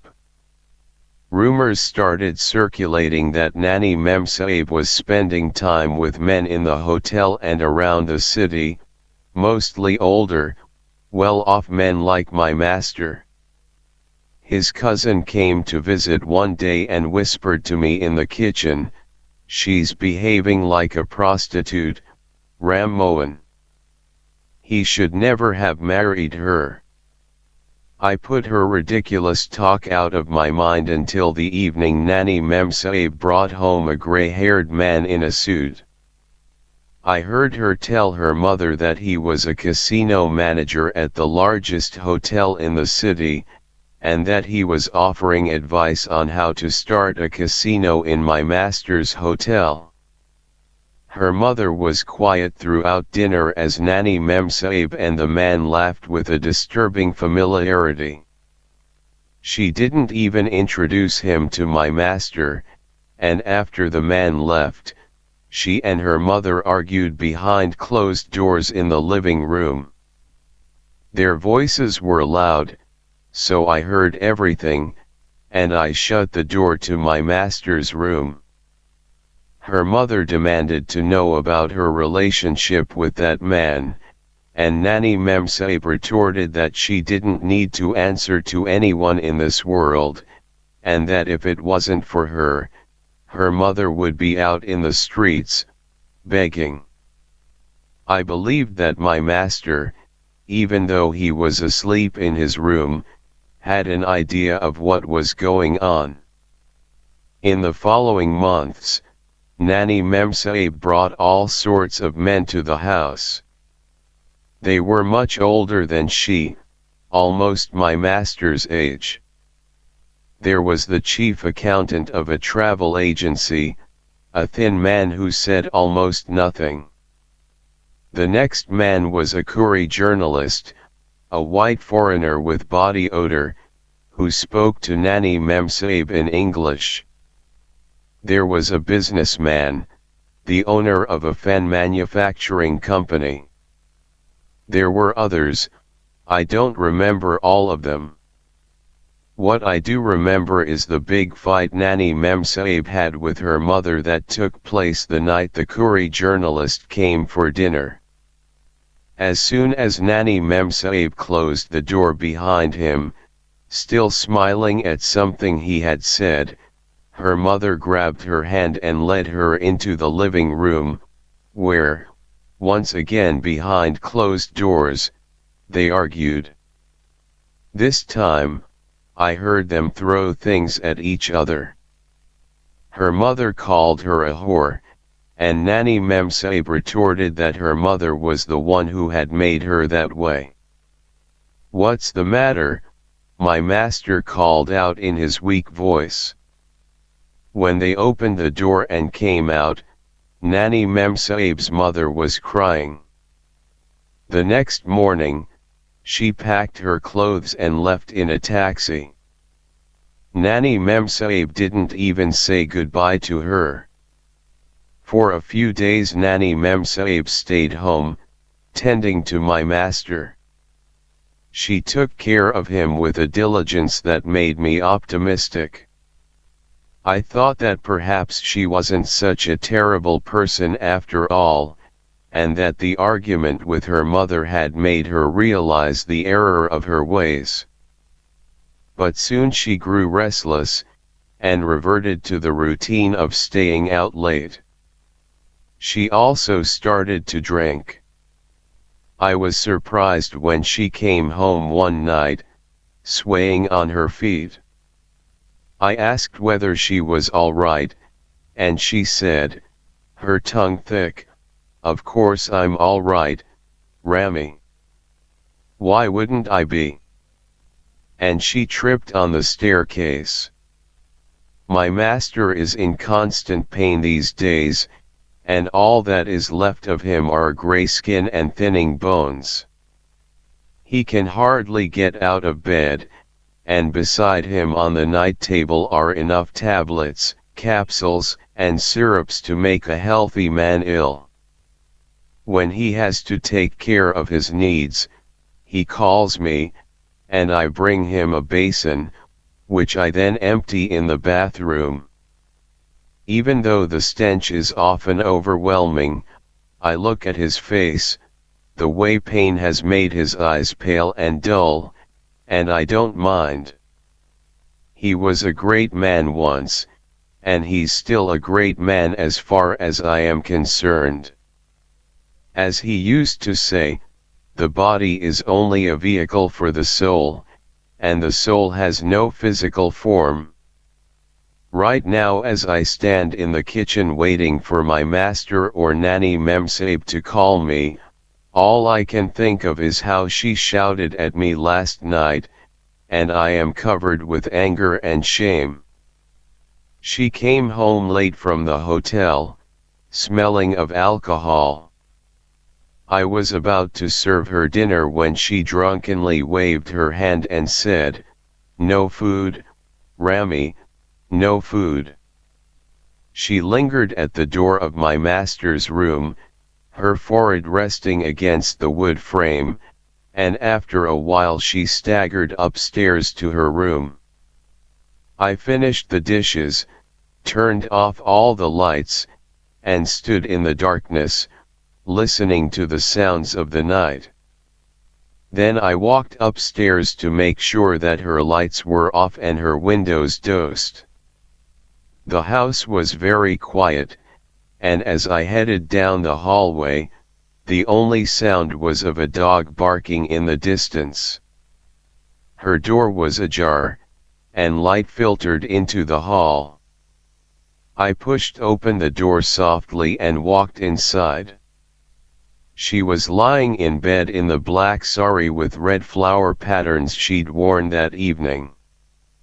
Her breathing was heavy, and the end of the sari had slid down, exposing her navel and the rise and fall of her breasts.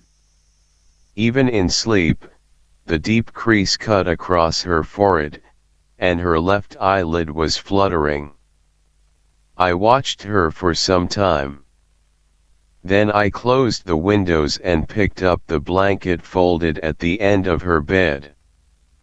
I was about to drape it over her when a tightness in my throat and chest made my legs tremble. As I lowered the blanket over her breasts, she abruptly opened her eyes and said, "Rami." Her eyes moved to my hand, and she shouted, "You old pervert."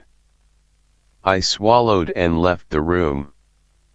Why was I overcome with that strange feeling? Why, at this age, did my legs shake at the sight of her navel?